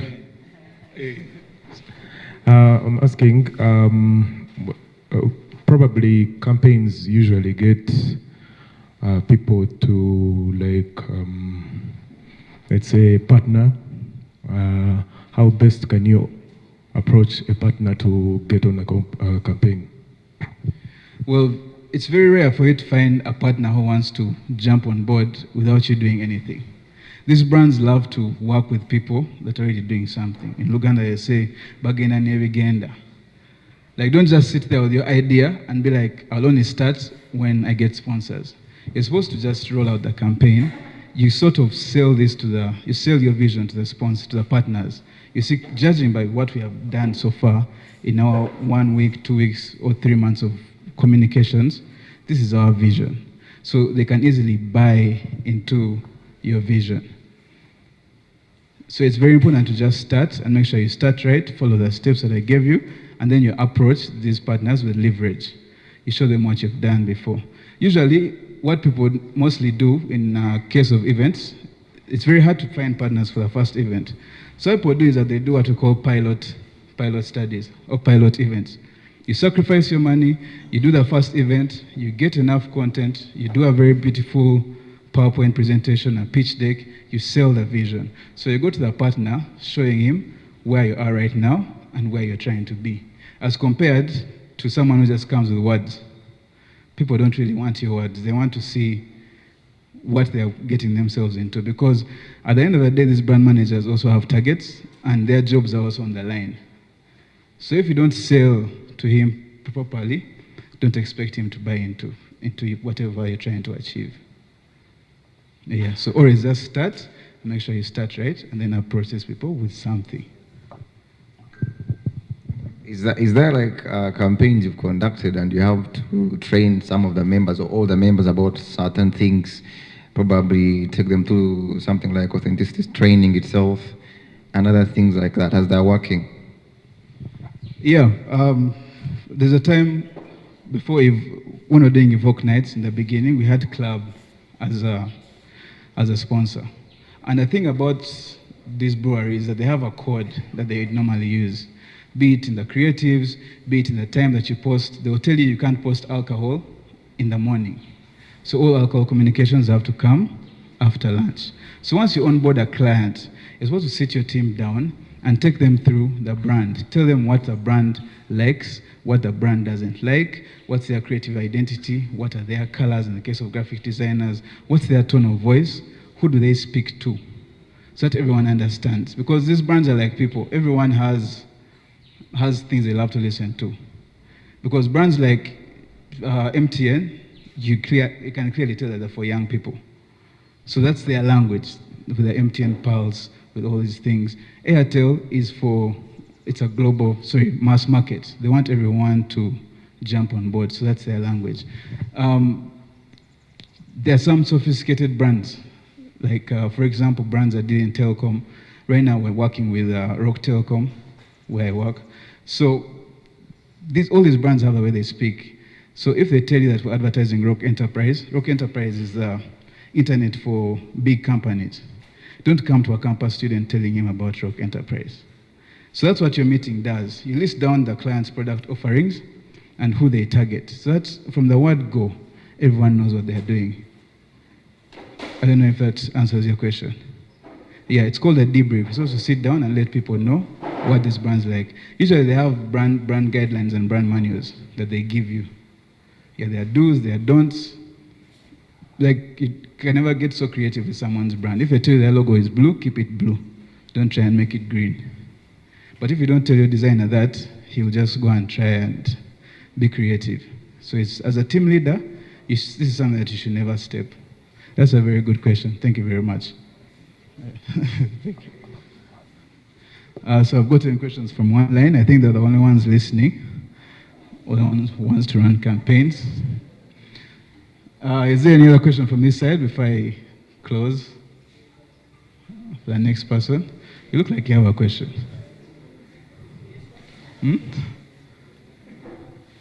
Yeah, this will be the last question, then I'll close. You have all the answers. Anyway, you can find me later and ask me all the questions that you want. So anyway, that brings me to the end of my presentation. Thank you very much for your time. Yeah. If any of you has a question, feel free to find me maybe around lunchtime or after the session, and then I'll take you through anything that you could have missed. Thank you. Another round of applause for Jeremiah. Thank you so much. The bit I didn't understand is where, when the gentlemen were asking questions, you would answer there and then. For the lady, you said, for more. That bit I didn't understand. Thank goodness you've clarified it. So thank you so much. Eneviona is our own, is Mbarara or Ankole bread, and we thank you so much. We've been joined by a team that you see in front here, a team of distinguished ladies, Dr. Annette Kezabu, Head of Department for Postgraduate Studies Research for Media, Communication and Journalism at Uganda Christian University. Please join me in welcoming her. We are also joined by Council Cassandra Chisoro, with the other person you've come with, Mary. Thank you for coming. They will be taking us through so many other things. But to bring you up to speed to what we've been doing here, we started with a presentation from Timothy Bukenya, which was about introduction to digital marketing. We also had a presentation from Peter Mugarra, Head of Marketing and Communications, Prudential, digital marketing campaign. We also had a presentation from Mr. Richard Baguma. Richard Baguma is a media expert and Secretary General for Uganda Health Communication Alliance, and he took us through scaling for longevity. And now we had our young brother Eneviona Jeremiah taking us through campaign execution. So that's where we are. We are going to have one more presentation, then we go for lunch, and after lunch, we shall come to the ladies here. Fortunately, one of them is my auntie. I always want to add the other family name, but because it's not here, so, but I love it. I love it so much. For those of you who know me, know that I come from the other side of Kasese in Usongora. So the name Rwabukurukuru is very prominent in our area there. At this juncture, allow me invite a team of gentlemen, and this will be led by Adonia Waivare, Creative Director at Fireworks Advertising, And they also have Ambrose Chijambu, is a photography expert, together with Charles Chiwanuka and Elijah. They will take us through content creation. They will take us through content creation. I don't know whether they are here already. If you're ready, I'm ready. Please. We are giving them at least 30 minutes. They will show us how we create content, which content for what, which content is good, which one is bad. Okay?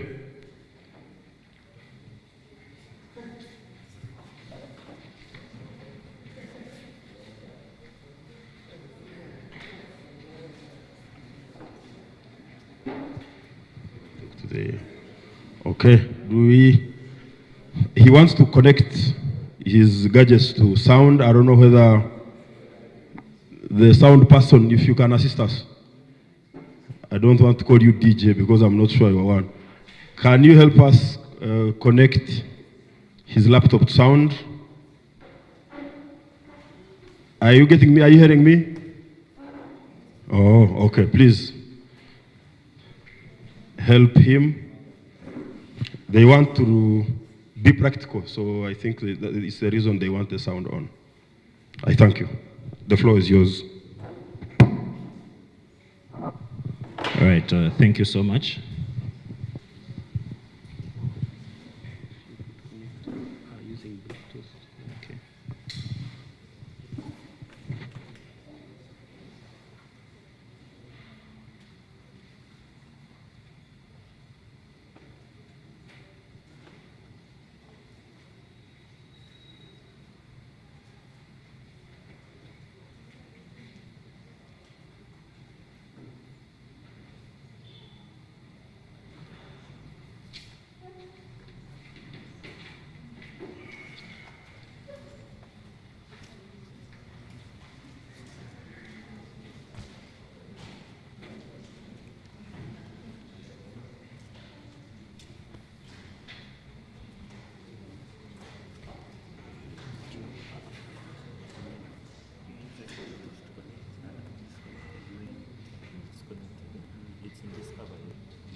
So it's a pleasure to be here. I haven't been in Mbarara. This is my first time in Mbarara, and I have to say you have a very beautiful home. And thank you for hosting us. So allow me introduce myself. My name is Adonia, and I have had the pleasure of working with a number of brands over the last 10 years in the Uganda communications, marketing, and advertising industry. I have worked with quite a number of influencers, and I've actually also been part of campaigns that have brought influencers to life. So it's really an honor to share this knowledge with you all.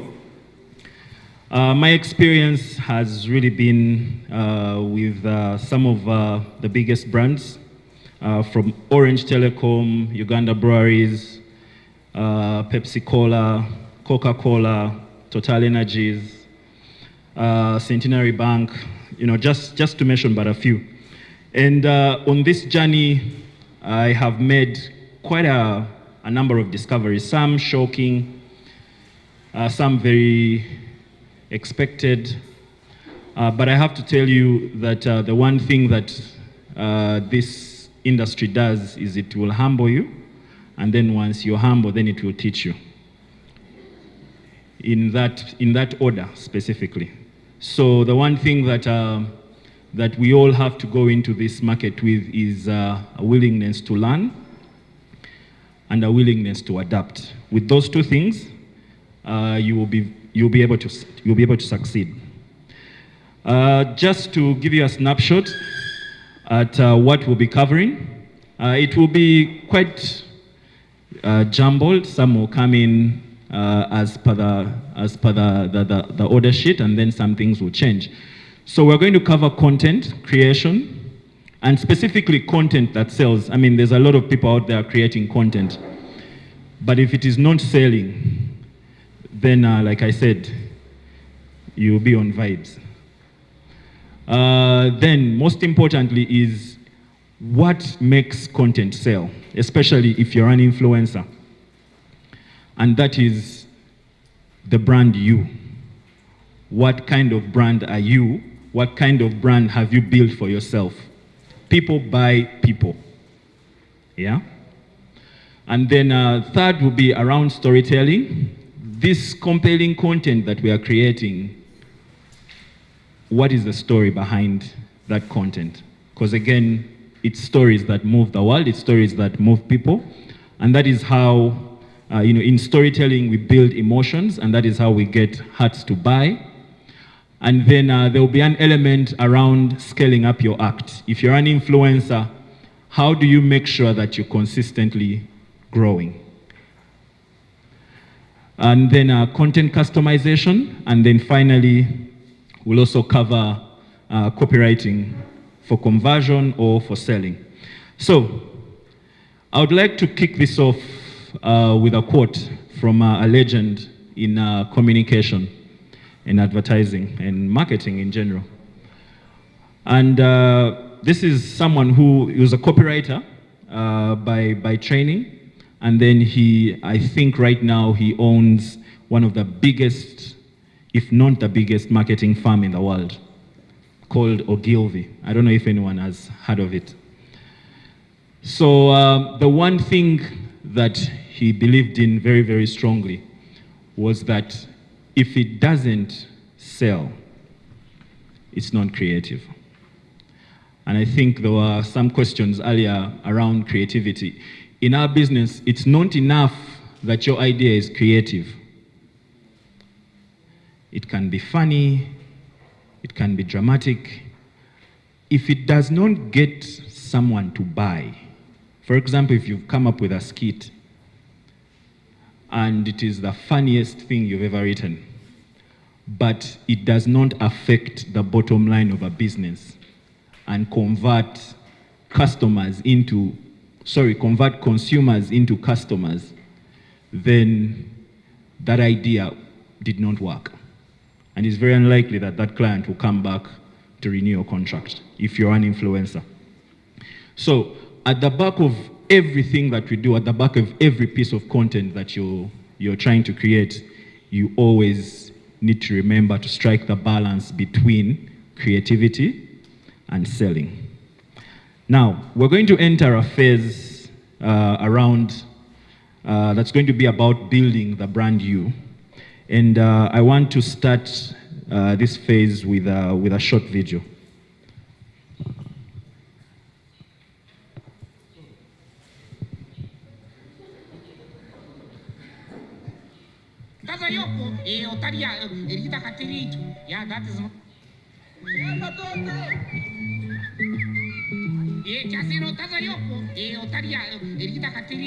Yeah, that is not our hand, thank you.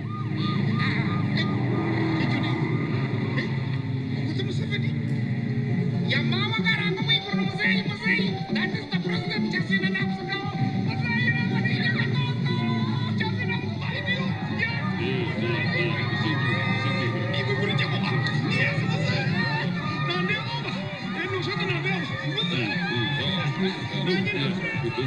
change Ogono Katot. I have seen him on WhatsApp.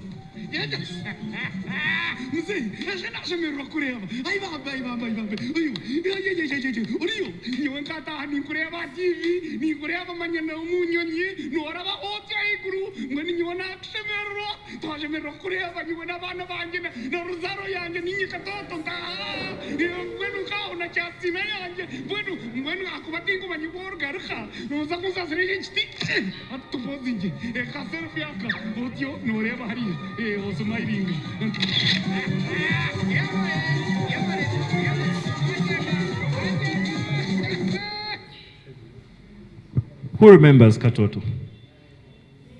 Everybody does, eh? But I have a question. Does anyone know the person who developed Katoto? By name?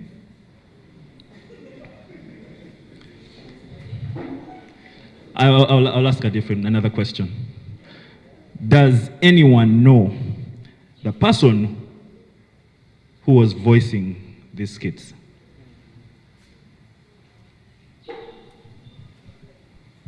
These are real people. They are out there, and to be honest, they made a lot of money. A lot of money. And they built a very, very enduring character. That character is probably one of the biggest influencers in the last 10 years. If you remember, he was used around elections, and perhaps one of the reasons Muzei won. If you remember, he was used around a lot of health marketing content to try and promote different best practices. So the point I'm making here is we all remember the brand Katoto because we related with him. We related with how very local he was, how very authentic he was, how very organic he was. We looked forward to those skits. Yeah? He sounded like one of us, dressed like one of us. He was really, really, really somebody that we all related to. He was as real as any of us, if you're to look at a human being. He was very, very, very, very real. So, there's a gentleman called Richard, an animator. Very, very exposed. I think he worked at Disney at some point. And then I think he came back and worked with, there was a film production house called Africa 256, something of the sort. And he came up with this idea because there was a gap in truly, truly organic Ugandan content. And he came from, I think, the West. And something that was very, very dear to him was storytelling. But storytelling not in the modern way.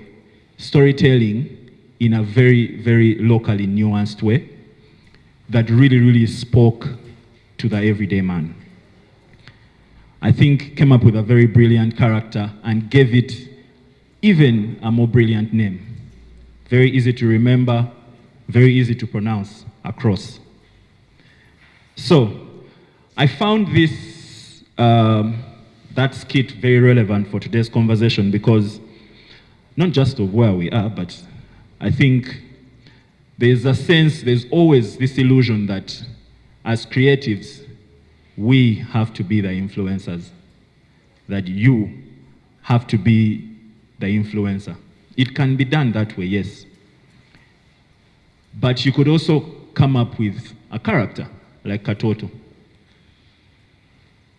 that can actually embody any kind of traits, any kind of personality, and serve any purpose that you might wish.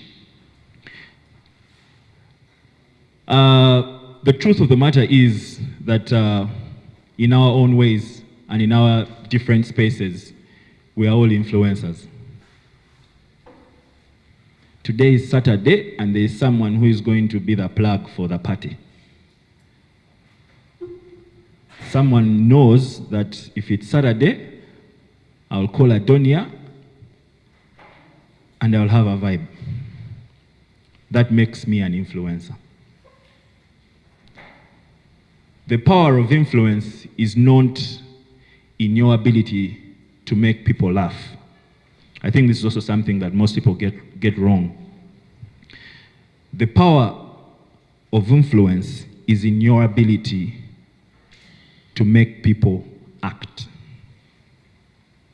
That is influence. If you are going to Soho and I convince you to go to a different bar, I have influenced you. I am an influencer. Yeah? The question becomes, how do I build my brand as an influencer to not just influence the people around me, my immediate community, but to influence people in different places and spaces? So, I'm going to walk you through 3 basic steps of building your influencer brand. The first thing that you must do is you must find your character. You must define yourself. What am I? Who am I? How do I speak? How do I dress? How do I sound? Those are very, very important things in creating your brand as an influencer. Yeah? So, we'll start with finding your character. It is very important that you create influence around things that people relate with. Uncle Mo did not choose a mechanic by his character being a mechanic by accident. He has training as a mechanic, but also mechanics are people we all deal with every day. They are some of the most humorous people. If you've been to a garage, you will not want to leave. Local humor after local humor. That is a character that everybody recognizes, or at least I believe most people recognize a mechanic. So your character or your personality needs to be very relatable. Secondly, you have to be authentic. There's no point of you being in Uganda trying to influence Ugandans and you sound like, you sound American. You dress American. You're better off going to find a visa and try your luck in America. But here, you may not succeed. You have to be very, very authentic. Now, I know sometimes we shy away from being local. I can tell you the biggest influencers we have in Uganda are local. I'll say that again. The biggest influencers we have in Uganda, first leave the glamour the glamour of social media that we see, these guys who drive, they're always buying new cars. They're also big. But brands are moving away from those people because a lot of brands are finding them very superficial. And brands are coming down to use and work with influencers that are local and authentic. People who speak the language of the customers they're targeting, people who look like the customers they're targeting, and people who are believable. Those things are very key. So you need to find a way to be organic, to be authentic. And then finally, in that category, not a lot of influencers do this, but I think if you're able to do it, it will put you heads and shoulders above the fray. You need to find a cause. Now, that cause can be something health related. It can be something, it can be a social cause. It can be an academic cause. There's a gentleman on TikTok who just basically educates people about cars because he believes people don't know cars. People buy cars and they don't know what to do. So he's constantly on TikTok creating content, educating people about cars. We recently used him for a Total Energies campaign around oil. And he did so well because his content was authentic, his personality and character was perfect for the product and the campaign. So you need to stand for a cause. His cause was or is bridging the gap between what a lot of us think is technical and actually uncovering the truth about these machines that we don't know. It could be something that technical, if you have a passion for cars. Or it could be something very simple. You know, I'm going to stand up for girls. There is an influencer who believes African food needs to be celebrated. And she goes across Africa, putting African food on the global stage. That is her cause, putting African food on the world stage. So as an influencer, you need to find a cause. What am I going to stand for? What am I going to put behind, my efforts behind? Moving on to the next phase is you need to find your voice. Yeah? The tricky thing about finding your voice is you need to first understand your audience. How do they speak? What do they sound like? Katoto, by design, had a mix of English and Runyankore, I believe. And every single skit that Katoto has ever done is within that tone. Every single skit he did is within that tone. So you need to keep it very, very consistent. And I think when Katoto came up, I have a lot of friends from the West, and a lot of them speak in a way that mixes both English and Runyankore. I don't know if you've interacted with such people, but every time you're having a conversation in English and then, bueno, like, bro, let's keep it in one language. So it was so authentic and so natural that people saw themselves in that. So the final thing that you have to do is you need to find an audience, and you need to be very, very, very specific when finding that audience. So you have to study the market. Do not go into spaces where everybody is already creating content for. Everyone is doing fashion content, everyone is doing car content. Try and find what I like to call underserved audiences or segments and go after those. It will make you feel and look new in the market, and you will serve a niche that will eat up your content. The other important thing is that you need to align with their interests and then plug into their culture. Now, when I talk about culture, I'm not talking about traditions and, I'm talking about their behaviors. How do they consume content? How do they speak? How do they jam? I'm talking about social culture. Understand their social culture, and you'll understand how to speak to them and how to sell to them. So, according to, and these are reports, social media, digital media, and just looking at marketing trends.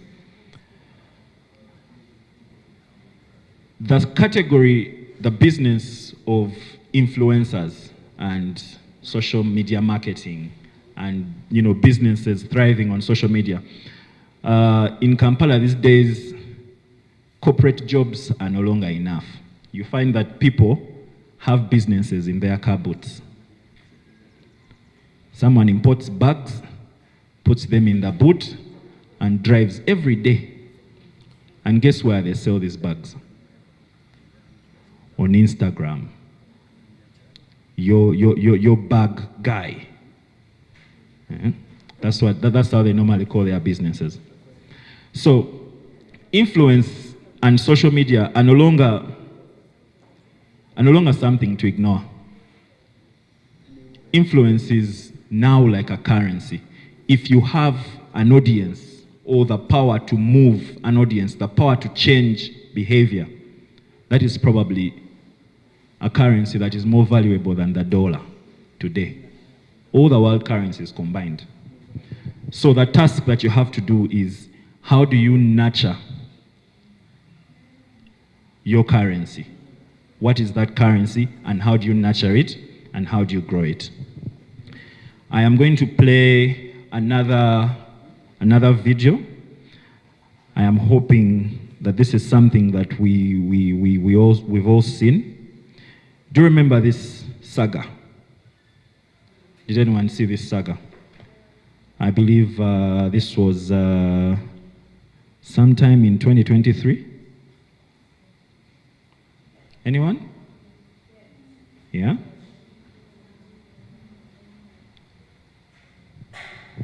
Sorry, the mic doesn't seem to be working. Where is the rule? Are there any rules? When I was booking a flight, you're not supposed to move. When I was booking a flight, come from me. I'm from Kampala. It's not that I've come from Nigeria or somewhere with something that is illegal. I'm going inside Uganda. I'm just going to move. How is that a problem? It can't be a problem. We need to know the type of. You go and ask your, or maybe call your experience and talk to them, because I don't want to waste my time with you. Why? But you are. Are you going to challenge us? Yes, I'm challenging you. Why? I don't have the right to challenge you. I've told you this is alcohol. I'm going for holiday. Then you're not going beyond this point. You're saying to me that as well. Madam, you're not going step aside. What do you mean step aside? You step aside. Please, you have other things to do. I also have other things to do. You're wasting my time. If I miss my flight, it's your problem, and you pay for it.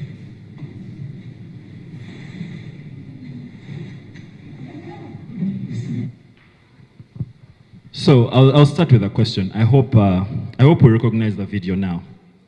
I think in 2023, Uganda Waraji was launching a limited edition version that they called Lemon and Ginger. And the client did not want to do it the traditional way. Around that time, there was the biggest party that was coming on. I don't know if there's a Nyage Nyage in Mbarara. I think it should come. Yeah? But around that time, there was Nyage Nyage just a few days before, rather a few days after. And we were approached by a client, Uganda Boys, and they wanted to do something that was different, something that was going to take the market by storm, and above all, something that was going to make sure that this product actually sells. So we asked ourselves a simple question. This is alcohol. Only party people drink alcohol. Who do we know that is a party animal? Now, obviously, Sheila is no stranger to scandal. But again, that is the brand that she has created. There are very many brands that have rejected to work with her because of that. But lucky for us, Uganda Breweries is not a brand that is afraid to toe the line and take, things to the edge. So we put out this video, and for the longest time, for about 3 days, no one knew. People actually thought that Sheila was arrested at the airport. If you went, actually, I think the post is still up. If you go back and look for that tweet, the abuses that Gashumba got, the abuses that Sheila got, I think, actually, interestingly, we had approached Salvador to also influence for this campaign, and he asked for ridiculous money, so we said no. But guess what? Salvador retweeted. So that was free mileage. Now, the task for us was, how do we make this so authentic, so believable, that no one actually figures out that we are trying to launch a campaign. Sheila pulled it off. Her acting skills were phenomenal, but it was the real, how very, very ratchet and how very bold she is that actually sold. So the point I'm making is that you choose your brand. If you're going to be ratchet, if you're going to be Mlokolewe Mbarara, if you're going to be a herdsman, if you're going to be the milkman, choose and then stay true to that. The brands that want to reach your audience will come to you. The other crucial element is how do you create content that sells? Now, if you notice in this video, there were 3 elements. There was a story, there was conflict, there was a battle between Sheila and the policeman. Those are 2 very key ingredients, and I'll get back to them in a little bit. So, speaking into content that sells, content isn't something that, just happens. It requires you to make research. It requires you to pay attention to your surroundings and your environment. Yeah? But what does it take to create content that sells? The key ingredient is make it memorable, make it relevant, make it short. It's very important that is short and punchy to the point. And then above all, if you can charge it with culture. I spoke about culture as behaviors, non-traditions, social behaviors. How do people behave with a beer? How do people behave with Vaseline, with a lotion, with a bottle of water? Charge your content with things that people do every day and make it interesting. When you're creating content, visual is good. Like if you're going to put a poster, put a banner, take a picture, that is good. But audio visual is better because you'll be appealing to more than one sense. People love to watch and listen. And stories land much better. The other key thing is, where do you place your content?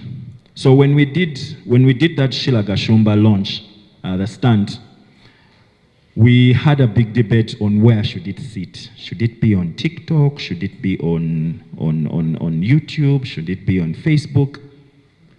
And we settled for two channels. We settled for TikTok and we settled for Twitter. Twitter was purely going to be for conversations and banter and making sure that the message really goes, spreads far and wide. But TikTok is one of the platforms where people easily remove content. It's right now one of the platforms that allows for a lot of content migration. So we put it on TikTok so that it can make it to WhatsApp status. And from that point on, the campaign just went viral. So it's very important how you choose where to place your content. Timing is important, so like I said, keep it short, but also what time do you upload the video? I think Jeremiah hinted on that earlier on. The Sheila Gashumba stunt went live at exactly 3 p.m. in the afternoon. At exactly 3 p.m. And that was very intentional because normally trends go higher up during the home drive hour, leading into about 8, latest 9. Those are the best times to really, that's when people are really on social media. So the conversation went on for about 2 days, but it started at 3 p.m. the night before. So it's very important for you to really know that platform and the audience. When are they available to engage? And then the other thing is collaboration over competition. So if you're creating content and you have a brand or a friend, someone who can jump onto it, someone who you can collaborate with, it might not be a brand, it might be a news media outlet. Sheila's story broke on Mbu. Mbu wrote it like it was a real story, but the truth is we had actually planted the idea, and Mbu was supposed to pick up the story. So build those synergies to help your campaign go viral, to help your campaign get a lot of eyeballs. And then the other element is self-promotion. Do not be afraid to spread the word about your content. So that is about creating content that sells. It has to be very edgy. It has to be very memorable. You need to put it up at the right time. You need to put it up at the right time. And then once you're done, do not just say, I've posted on Twitter and that's it. Get that link, post it on your status. Get that link, send it in our WhatsApp group. Get that link, spread it. Do not stop spreading it until you've actually gotten the results that you want. So that is it when it comes to content that sells. So we're going to enter another small segment that's really about storytelling. Now, I'm sure we all watch these, a lot of commercials on TV, from Bosco to Osmosis to, there's so many. A lot of them by MTN, but there are also some other really nice ads by other brands. But I wonder if we actually see the stories behind these commercials. Yeah? So I'm going to play a couple of commercials and then we'll get into the storytelling element.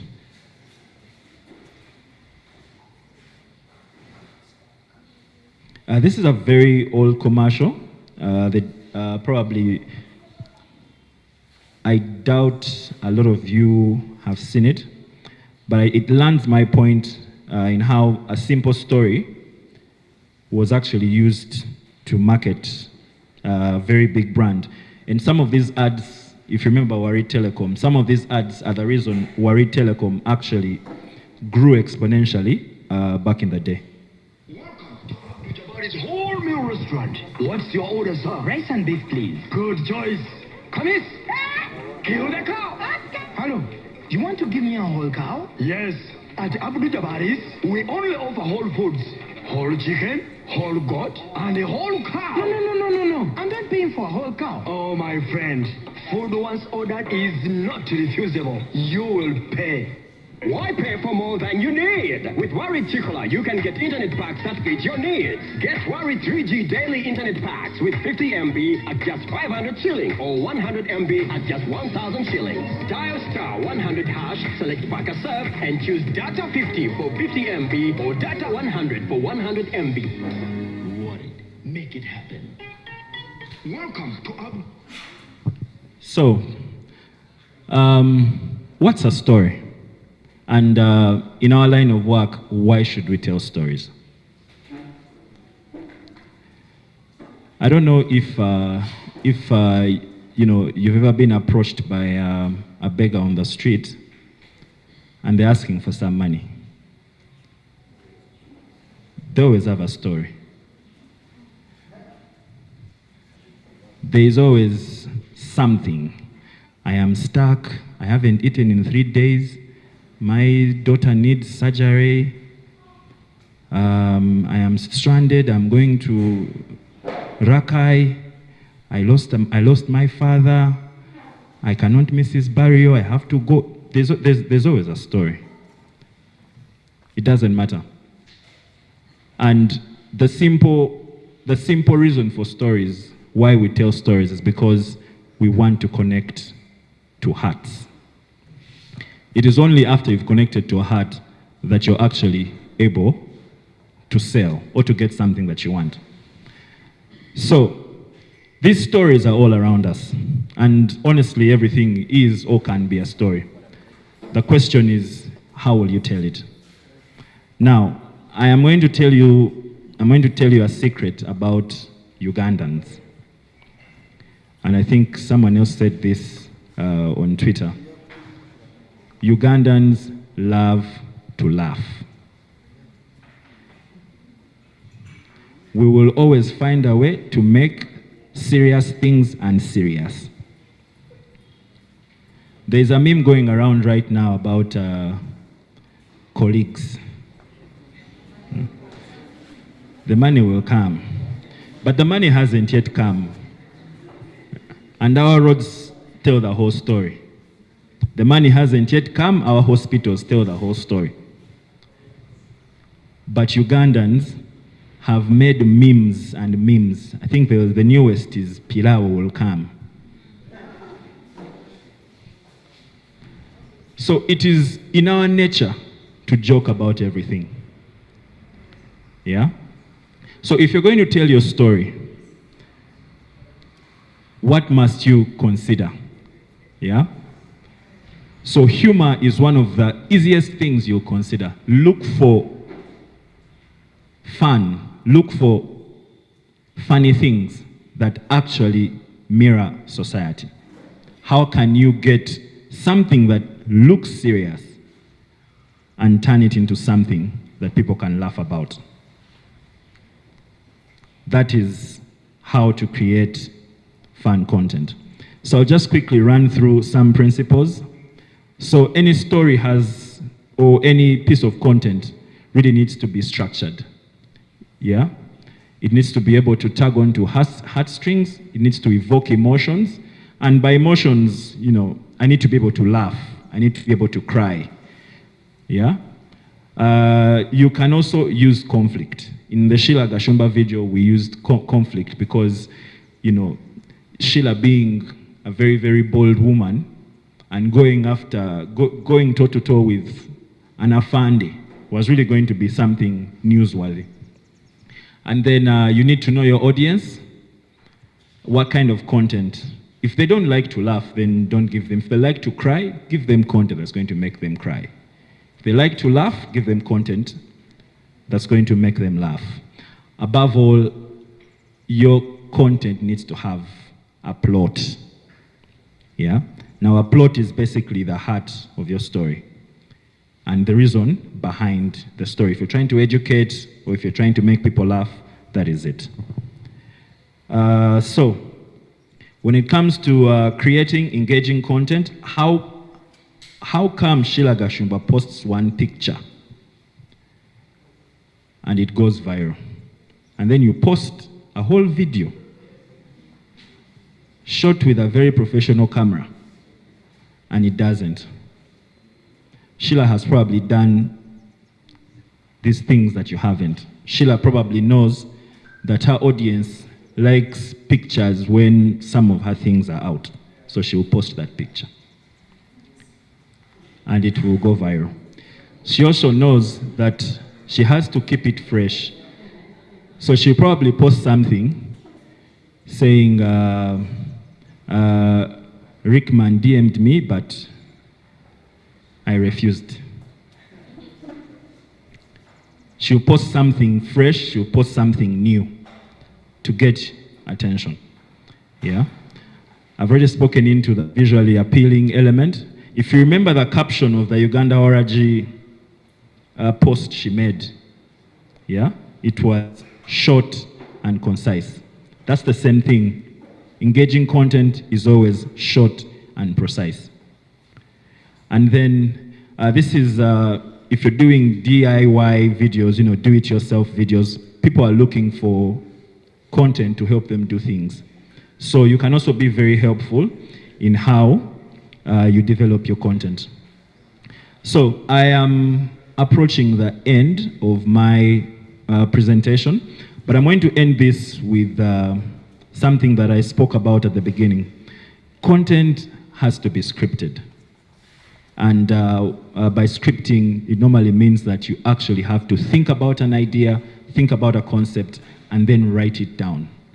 Write it down from how it starts, how someone is supposed to laugh, all the way down to how it ends. Yeah? But one of the oldest tricks in our line of work is called copywriting. Now, a lot of us, at the beginning of my career, I used to mistake that for a legal jargon. Copywriting. This is something that is supposed to It's around ownership of things. I have the copyright. Yeah? But copywriting in advertising is the artful expression of an idea. Yeah? And it has different layers. All the ads that you've watched have been written. Everything starts as a script, and then it becomes an ad. So, the goal of copy, going back to the beginning of this, my presentation, the goal of copywriting is to make sure that you sell. So the words that you choose need to be words that can actually sell. So I have a few examples here. These were some of the best ads, print ads a while back. The one at the left says, picks up 5 times more women than a Lamborghini. Yeah. And then the one in the middle says, small penis, have I got a car for you? Now, some of these have inside jokes, and you need to know certain things for you to get them. But I don't know if a rumor is true. I've never experienced it, but there's a rumor that men with small things like to buy flashy cars. So I've been told. Yeah? So, and that's a Porsche, probably still the most expensive car in the world. And then the final one, I think, was a Happy Father's Day ad by Durex. And it says, to all those who use our competitors' products, Happy Father's Day. Who knows Durex? You know Durex? You do? Me too. So yeah, I mean, the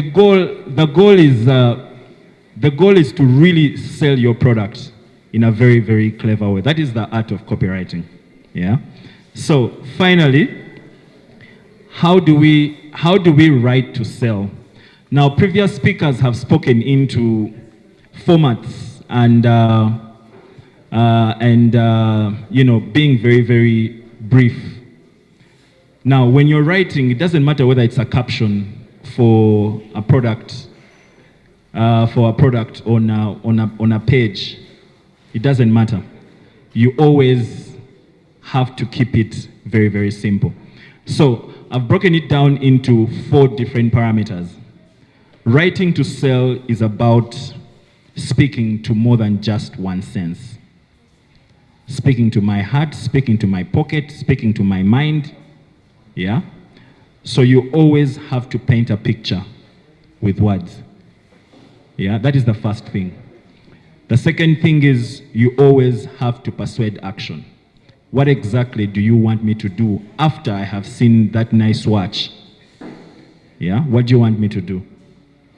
And then always have a lot of clarity and simplicity. Do not sound like, what's this MP's name? I will not poho in your midday. When you're communicating and when you're trying to sell, use very simple language.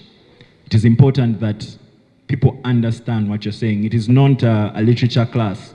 Use very simple language so that you can actually convert a seller or a buyer. And then finally, know your audience or your product. Now, there's normally a challenge around what do I sell? What am I selling? So I'll give you an example. I don't know if you've watched the most recent MTN ad that has osmosis, the one where power runs out and things like that. Now that ad could have probably been just very simple. When you run out of money on your phone, just go to MTN Momo, you can borrow. We could have just put it in words. Yeah? but they created a problem, multiple problems. Osmosis is at a date, he has run out of money. Osmosis is at home watching football, he has run out of yaka, doesn't have money. So when you're selling, do not sell your product. When you're writing to sell, do not sell your product. Sell the problem it solves. I'll say that again. When you're writing to sell, if you have a computer shop, don't go and tell customers about your specs.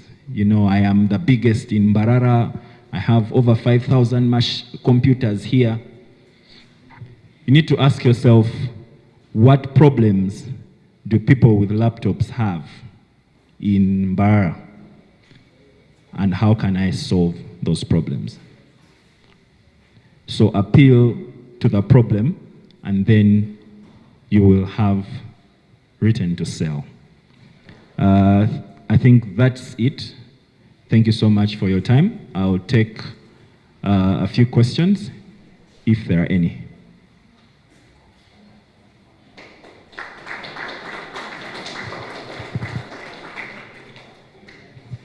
Any questions? All right. Oh, okay.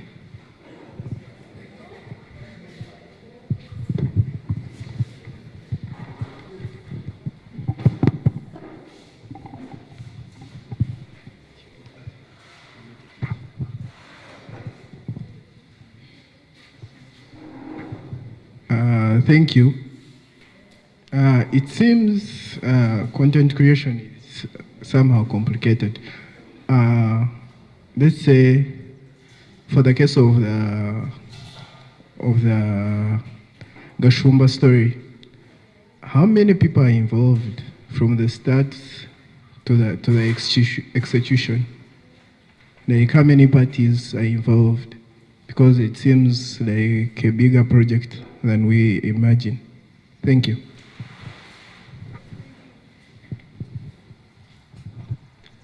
Thank you. My question is about maybe changing audience. For example, you might be at campus and your audience are campus students, but then maybe you graduate and you find that your audience is maybe a certain market, maybe buying a cosmetic product.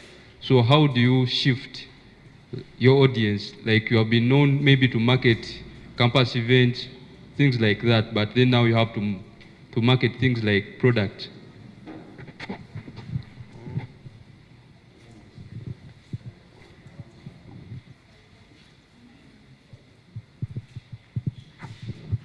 Good afternoon. Now, my issue is on copyright. If I am a content creator, let's say I'm doing YouTube, and I'll need some of that B-roll, the videos to add, yet some of those videos are copyrighted. How do I skip that? Yet I need to use the videos. Can maybe we first handle those? Or? All right. All right, thank you. So I'll just start with the last question. So unfortunately, if you want to avoid being sued, then you definitely need to avoid copyrighted content. However, there's AI that's coming up right now. Not yet as good, but I'm sure if you find a good one, it can be able to give you what is called loyalty-free content. However, YouTube also has a lot of platforms, a lot of channels that have loyalty-free content. And then if you look at platforms like Shutterstock, some of them actually allow you to use the content if you're going to credit the source. So there's definitely no way around it. You just need to either obey the rules they put or find other content if you cannot create your own. Yeah. I'll go to the second question. So the best thing about markets and audiences and niching is that as you're growing, you said you're at university. Are you at university or you're done? You're still there. The best thing is that when you leave university, your audience is not going to stay behind. So right now, if you're targeting your fellow students, you're going to leave university with them. You're going to grow together. Yeah? So as you're stepping into this world, your life is going to change. And it's safe to assume that their world is going to change as well. So if they're going to start giving birth, if you started giving birth and you want to start making content around giving birth, they are probably also giving birth. Yeah? But the real work will be in identifying that audience and what their need is and being able to serve it. I think that is really where the hard work is, and creating content that is actually going to be relevant to them. Yeah? So if you're selling to them gadgets now and they've grown and they're making a lot of money, they're probably importing their gadgets now because they've made the money. Yeah? So now your conversation really needs to be relevant. So you need to make a lot of research. For you to be able to keep your influence, you need to be adding value to their lives. Yeah? So you'll need to make a lot of research. The first question, I'm not going to lie to you guys. The higher up content creation, yes, does get a bit complicated. But that shouldn't scare you and shouldn't say that, the budgets were wild. That video you watched was shot on a phone, on a smartphone. Yeah? So yes, because of the nature of the complexity of the job, yes, there was a team of about 15 to 30 people that were actually behind the entire execution of the campaign. But yes, I guess the real point here should be that if you're creating content and you're an influencer or you want to become one, you need to build a team. You need to build a team of people with different skills, different capabilities that can support your vision. If you're not good at shooting videos and you have a friend that is good, yes, sell them your vision, sell them your idea, and recruit them, and let them become part of your production team. If you're not very good at writing, and you know a friend who is very humorous, and yes, speak to them, recruit them sell to them your dream, recruit them, and then collaborate. I can confirm that there is no single influencer or single brand that has built themselves up to this point single-handedly. There is always a group of people behind them, inspiring them, pushing them, and things of the sort. Do we have another set of 3 questions, then we go for lunch? Yes, thank you very much. I just have one particular question. When you're speaking about how to build your character, you're speaking about finding your voice. I wanted to just help me get more deeper understanding, because if someone only wants to write, how will they do it? If someone wants to just shoot a video, which is just only acting, how will that point of getting their voice align? Another one? That's all? So, okay, all right, maybe you answer that one. All right. So, in simple terms, your voice is how you speak, right? If you try to recall all of MTN ads, there's a single voice, and that is a humorous voice. I don't think there's an MTN ad that isn't funny. If there is, there are like 2. Yeah? So finding your tone of voice is really important, because then people begin to recognize you. People begin to remember you. When they hear anything that sounds fun and funny, they begin saying, oh, that sounds like You know, an MTN, you recognize an MTN ad before you see the logo. Or if you see an ad that's funnier than an MTN ad, you first assume it's an MTN ad. And then you see Airtel at the end. And then like, oh, they are trying to copy what? MTN. So it's very important that you carve out your own voice. Now, again, go back to what kind of audience you're targeting. If you're targeting an audience that believes in facts and they're very scientific and they are very complicated, then it is important that your voice is confident, trustworthy, very sure, you know, filled with, you speak with a lot of statistics and numbers, because that's the kind of voice that they listen to. If you look at how Geisha, Dettol, health-related brands speak, and then you look at MTN, they are different. Because they're selling to different people and they're meeting different needs. So you need a tone of voice to, first of all, identify who you are, separate you from everybody else, but also you need a tone of voice so that people actually begin to trust you, so that people actually recognize you. Yeah. All right, thank you so much, ladies and gentlemen. Thank you so much. Another round of applause for Mr. Waibale. I think this was the longest presentation, but purposefully. So we are going to have a lunch break of around 40 minutes.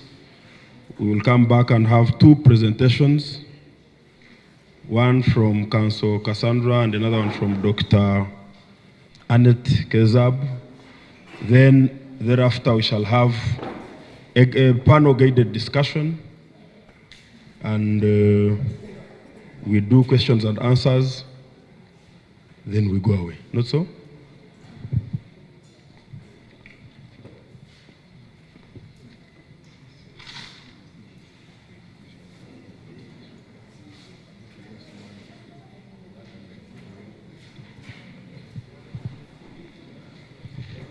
Okay, I've been corrected that actually this session had the practical bit from the team I read out here. When we come from lunch, they will come and finalize that.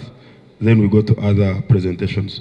One good Christian or Muslim who can pray for our lunch, a gentleman this time. No, for break tea was a gentleman? Oh, a lady. A good one. Simple prayer. You're here, okay, thank you. Let's pray. Heavenly Father, King of Glory, we thank you for the sessions we've so far had. As we are going for lunch, we pray you bless us, you bless the food we are going to eat. May you bless the hands that prepared it. And after all that is done, your name shall be glorified. Through Jesus' name we believe and pray. Thank you. Our order is like this. We're going to start from here. This table here will go first. Then, as we did for break, first row, second row, and like that. DJ, some soft music. Please don't play Nkudi. You play music for lunch.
Okay, please. Makes it a great photo. That's a good one. None of us is a photographer in the room. Hello? Chai. This is terrible. But apparently everyone is a photographer because everyone has ever taken a picture using their phone, right? So everyone is a photographer. In this room, we can agree to disagree. So, who is a content creator in this room?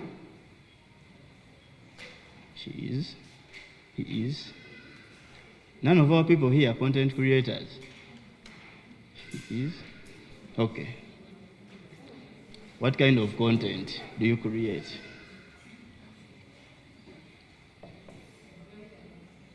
Yeah? YouTube? So, video. Maybe I should rephrase the question. What mode of communication do you use to do your content? Voiceovers, eh? Okay. Yes? Doctor? Doctor? No. Yeah? What mode of communication do you use to create your content? The mode. Photography, videography, visuals. Visuals. Okay. So, just a minute.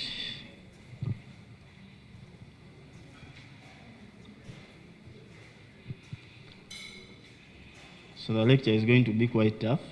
I thought it would be simple since we were supposed to have some photographers in my mind in this lecture, but let us proceed. What makes a great photo? What makes a great photo are the following things we are going to discuss. Because that's why they say a picture is worth 1,000 words. So we start with the number one. Equipment check. In this case, most of the time, since now I know that we don't have professional photographers here, equipment check is your phone now. So I'm speaking to phone photographers now. Equipment check is your phone. Is it in the right settings for the particular picture you're trying to take? Is your lens clean? So because most of you take pictures with your phones and they look hazy because your lens is dirty, you've not cleaned it. Yeah? Is your grid on? We are going into the details now. Is your grid on? I won't use photography terms, rule of thirds, what? Let us stick to the languages we shall all understand. So, is your grid on? Who knows the grid? Those lines. Perfect. So many of you see them, but they don't know what they do. Yeah, they just see them in the appear when they are taking pictures, but they don't know, or recording videos. So, check your lighting. I'm sure many of you have tried now here to take pictures with your phones and you're not happy with the results. Yeah? So we are here to see how we can get better results on your phone in this particular environment where we are. Okay? So we start with the art of photography now. Framing. Framing is the most important aspect of photography. Many of the presenters here before, especially the last one, was telling you storytelling. If you're to tell a story without a word, because you can tell so many stories writing and putting notes down, everything, but the most difficult story to tell is if you're told to tell a story in one frame, just one frame. For example, I'm standing here presenting to you guys. They can tell every one of you here to take a picture, one, to tell the story of I was presenting, to show all the sponsors, everyone, myself included, plus the audience. To tell one story with one picture, and you will have all different results. everyone will have a different result. And by the end of that day, we may have 2 people that have a picture that qualifies to tell the story. So whoever came before me, whatever they write down into writing, the branding, Coca-Cola wants this, Manya, they said, which story, Katoke, what was told before, it all comes down to me, or the video person, or the animator. Whatever they sit in the board meetings and discuss with the big people comes down to you to put to life at the end of the day. So, whatever they discussed before is all. That's why there is a gentleman at the back there who said content creation is looking to be more difficult than we anticipated. Because now you've seen so far 4 panelists talking about one thing and speaking about it to you, one person. And you, the one person, has to configure all that information and be a content creator, fully fledged content creator who can do everything on their own. But don't worry, you're in good hands. I'm sure if you've understood the befores, this will be much more simpler. You'll know the reason why the big people sit and bring down to us, the creatives, to bring their ideas to life. It's just like an architect. An architect will draw, but the contractors will do the building. You get it? So, framing. Follow the rule of thirds or grid. So, how many of you know what the grid does? The grid in your phone, those 4 lines that amount to 9 squares. How many of you know what it does? Yes, please.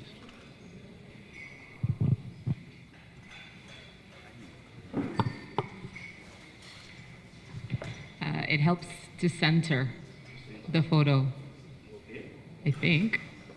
Sure. Okay. Who else? I don't want content creators. Charles, don't put up your hand. Yeah? So, she was right about the answer. It helps you to center.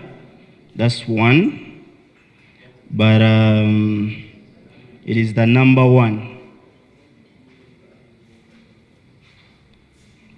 It is the number 1 most important aspect of framing. Because whatever you want to appear, or whatever story you want to tell, with that one picture, has to appear in that one frame. So let's say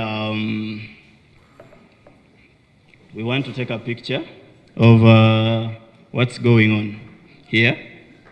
You want to tell a story of me speaking to this congregation. What are the key aspects you want to show in this one picture to show everything about what I'm doing? 1 is the foreground, which is you, the audience. 2 is the middle ground. That becomes me, the speaker. Then 3 is the background. The background becomes whatever is behind me.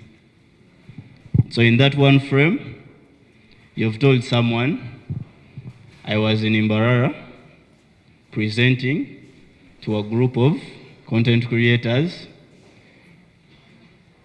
to an event sponsored by Evoke. You get? That's one picture. Sponsored by Evoke. Probably now they will know we had a projector. Now they will know all these sponsors in that one picture. But what is the middle ground, what is the foreground, and what is the background? Those 3 segments of your grid on your phone. I don't know let everyone first move out their phone, because I may be speaking things and everyone is asking themselves, what am I talking about? So you can bring out your phone, put on your camera, and look at those 3 lines that are drawn through. If they are not on, turn on your grid. So there are 2 lines that are horizontal that divide the square of your camera into 3 parts. So the lower part of your camera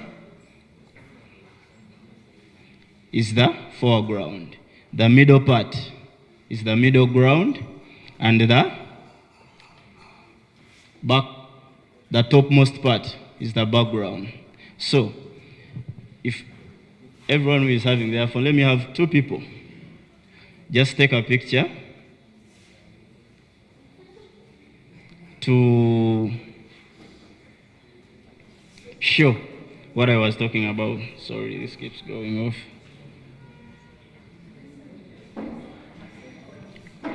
Like I explained, just take a picture. We are not judging. Just take the picture.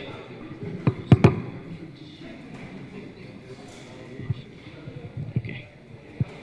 Do I have one who is done? Okay, let us have a look. Okay. Let us have a look. No, we are not judging. We are just trying to...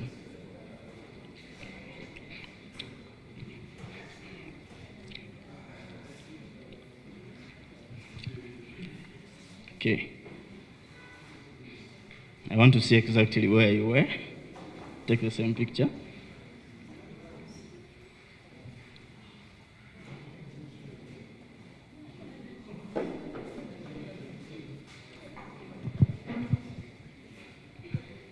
You see,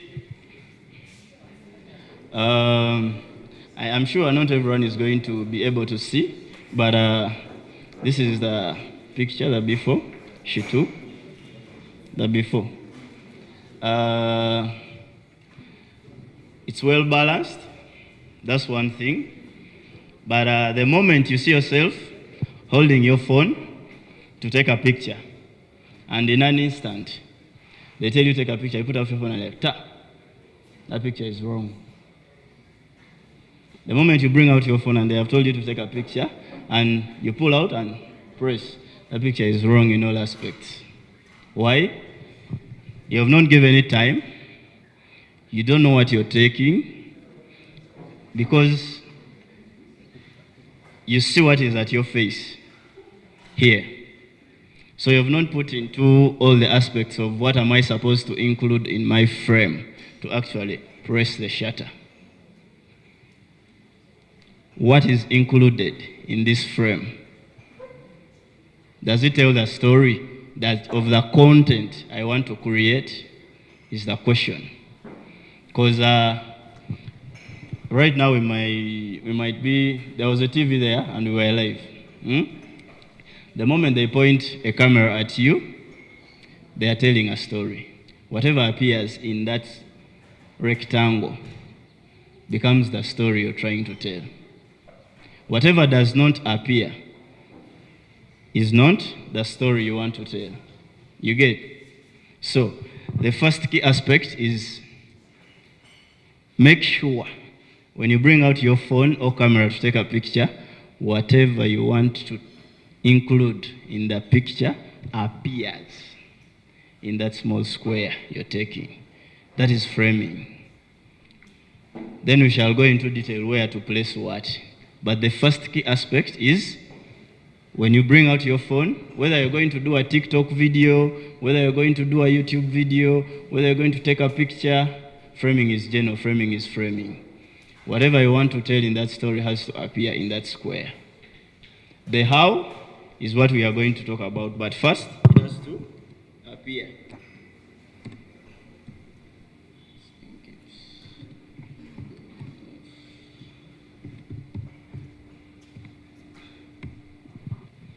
Yeah? So we can go into the nitty-gritties now of what is included in the frame. So here it states that flip the phone camera upside down. You see most of the content creators, if you see videos of people doing content, they are having their phone flipped. It is not showbiz. It's for a reason. Yeah, don't think they are trying to wisecrack around. No, because by default, your phone camera is on top of your phone. Yeah? So when you put the phone here to take a picture, which means your phone is going to be at your eye level. But what you're trying to take is at your waist level. So you want to take pictures in an angle or videos in an angle that is always low a bit, because low angles tell more of the story than. So this mostly applies when you're taking low angle pictures. The moment you see yourself, or you're trying to take a building, or you're trying to compose something, and it is up and you're down. Or you're trying to shoot a dancer, they're on the floor, so they're in the middle. When you shoot like this, you're not going to get their moves because they're jumping and you're up. So they have not reached your level. So you'll have to go down. The phone is easier because with cameras, you will stress. Yes? With cameras, you will stress. But with the phone, your camera is already placed just below. So when you put your camera down, you see everything from down here to up here. So the story is told better than you having your phone like this. So you can keep that into consideration when working. Limit clutter. Don't put what you don't want into that frame. Yeah? I will use the example because she's the only one who took liberty to take. So she took a picture. There was this table, there was below the table, there was that, there was that, there was... So at the end of the day, your mind is taken away from what you're actually trying to shoot. If I look at that picture, the last thing I see is me speaking. But it's the first thing I want to see. You get? But it's the last thing I see. So however much you're trying to tell a story with a wider scope or wide angle lens or anything, keep your story to the subject. Make sure my eyes go straight to the story I want to tell. The rest will be complementaries. Yeah? Then use all phone lenses in the same position. You know your phone has lenses, right? Huh? Do we know? We know. Or you just see zoom out in. Do you think they just keep? So your phone has lenses. When you switch to your camera here, you will see there is a -5. There is a 1x, that's times 1. Then there is a 2. You get? That's when you're taking a photo. Even when you're recording a video, they're the same. Those 3 are the cameras on this phone. 1, 2, 3. So, whenever you press, don't zoom. People like zooming. Don't zoom, you lose the quality of your picture because this phone doesn't have megapixels of that camera. So you don't zoom. You get? So, when you're taking the picture, if you want to zoom, just tap the zoom camera. The camera will automatically interchange. If you want to back to medium, you go back to medium. Then if you want wide, you tap the wider camera. Shoot within the limits the camera gives you first before you start going pro. Yeah? Before you start when you start using your hands, you're going pro, so you don't know whether in which lens your camera is in. So it's better to switch by tapping those cameras, then you know. Why do I say use them in the same position? It elevates your creativity. If I'm here and I'm shooting him, and I use the wide, I'll have a different story. I come to the medium, I'll have a different story. Same position, same frame. I shoot the tight, I'll have a different story. So first shoot. Use all lenses in that one position before you switch to other position. Before you switch to this angle or this angle, first switch all of them. You may find that the one you started with is not what you actually want. If you try switching them, before you get creative in any way, first use the tool itself to its limits, then you know how to get creative. Look for unexpected angles. I think everyone has done that before. Everyone in this room has done that before. You take pictures in all angles, but that will come to be tested when you're actually shooting something that is going to matter or that is going to earn you money. Then you will know what angles will be needed in your life or not. Because most of these angles look nice, but when you deliver these angles to the gentleman who was here before to present to his client, then you will know that your creativity is sometimes unnecessary. Simplicity is what they want. Yeah? So go abstract. This is a bit large, but I will just bypass a little for our own understanding. Who of us here understands the meaning of just the word abstract? Abstract.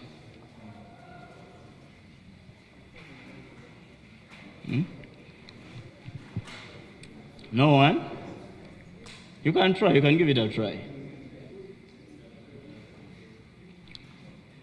No one, eh? Okay. Abstract, let me put it in simple terms. Let's say I'm trying to take a picture of that camera recording, but this is the straight way to shoot. But I can switch and I say I can shoot the same picture, same camera through this guy. He's in the foreground, I focus on him. I'm trying to shoot the same thing, but it will not straight away in your mind click that I'm trying to shoot that until I show you the picture. Who of you has seen abstract art? It is art, but you can't explain the painting. Yeah? That is abstract. It's the same meaning of abstract in photography. If we can look at this image, I know it is small, but we can try to take a look at this image here. It's a bit hazy, but on my computer it's clear. So this is a person. He's on a street. None of you can tell what that person is doing. Even me on my computer here, I can't tell. Until I zoom in that picture. Then you will know this person is walking on a street while on phone. That is abstract photography in that sense. There are so many types of abstract photography, but this is the easiest sample I can give. That I can take her picture. I'm trying to take her picture, but I put her on the one, in that grid of your phone. I can get one square out of all the 9. I make sure she fits in that one square, and I leave the rest blank, without including any other people here. Then everyone will reach that picture seeing her, but they can't explain what the rest of the space is for. But they will love the picture at the end of that day. So that's abstract. In simple terms, avoid zooming. We have talked about that.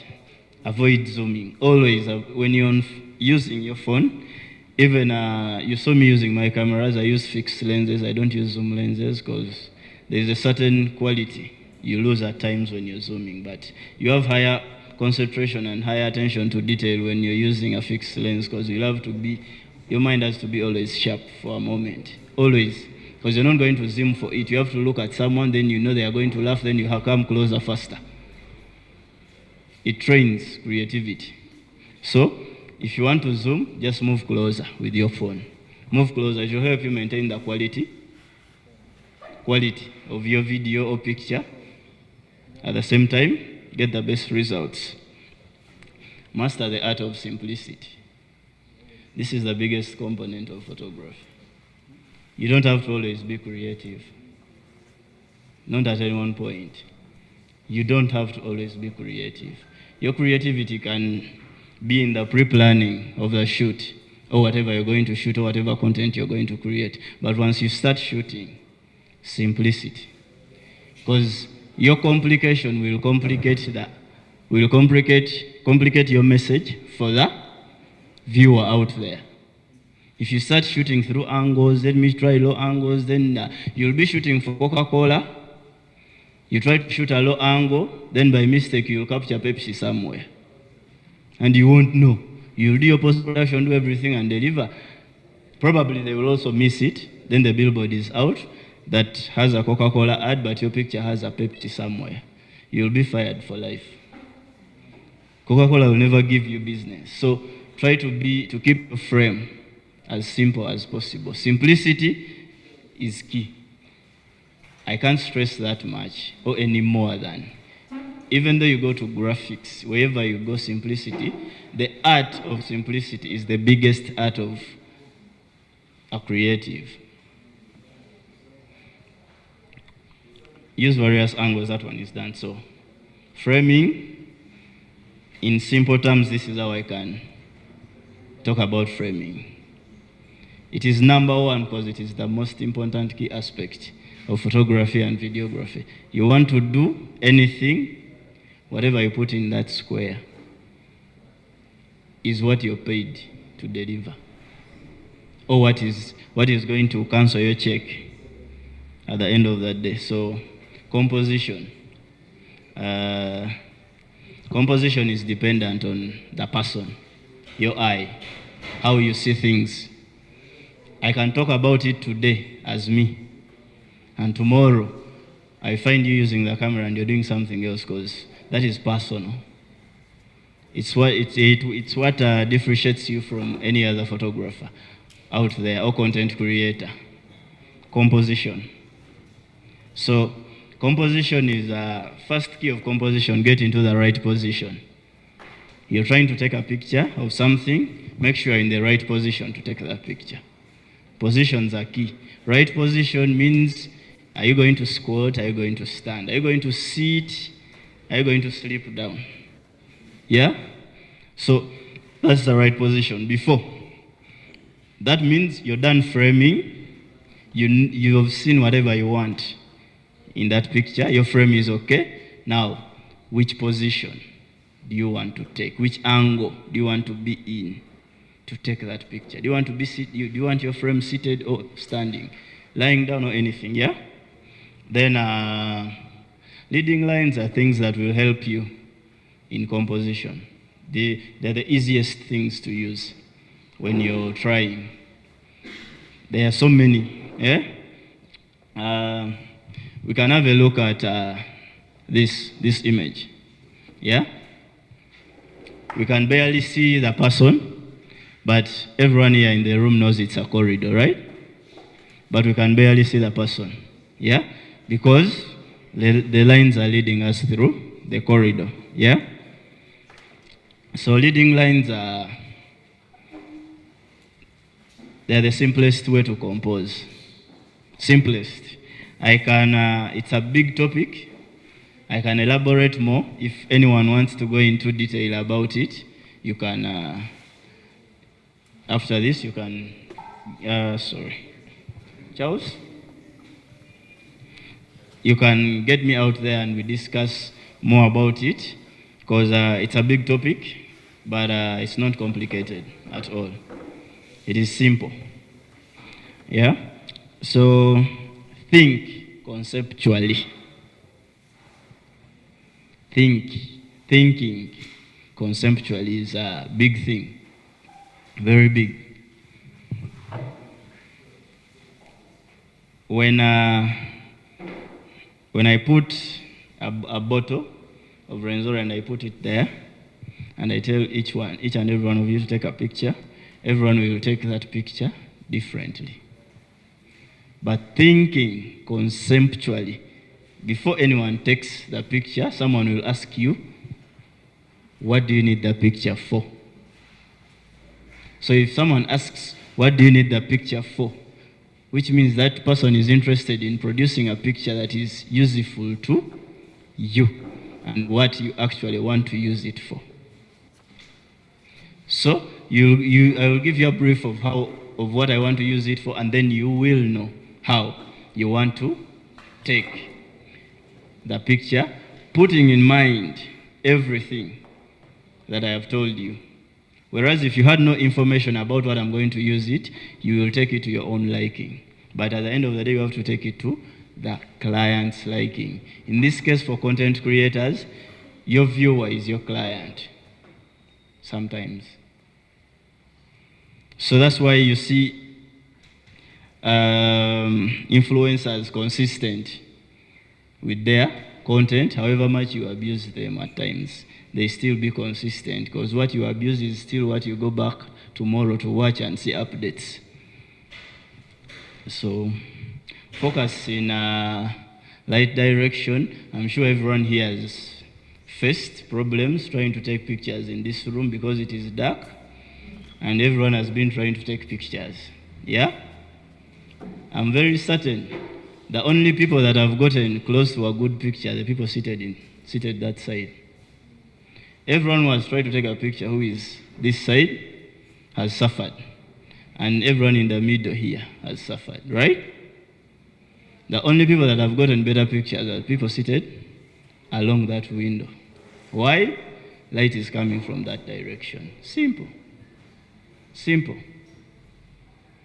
Whenever you get out your phone to produce any kind of content, if your window is here, if you don't have much knowledge about lighting, please just go. If the window is here, is this side, just go this side and take the video, period. Don't try to say, I'm going to shoot this side dark, this side light. No. Just go to where the light is coming from. Don't try to be creative. It is going to cause you problems. Yeah? So, for starters, just follow the light direction. Then, look for strong contrast. That's the same as following the light direction. If you're a person who likes shadows and highlights, you will always shoot in between the light and the dark, which means you'll be shooting in the middle of this room.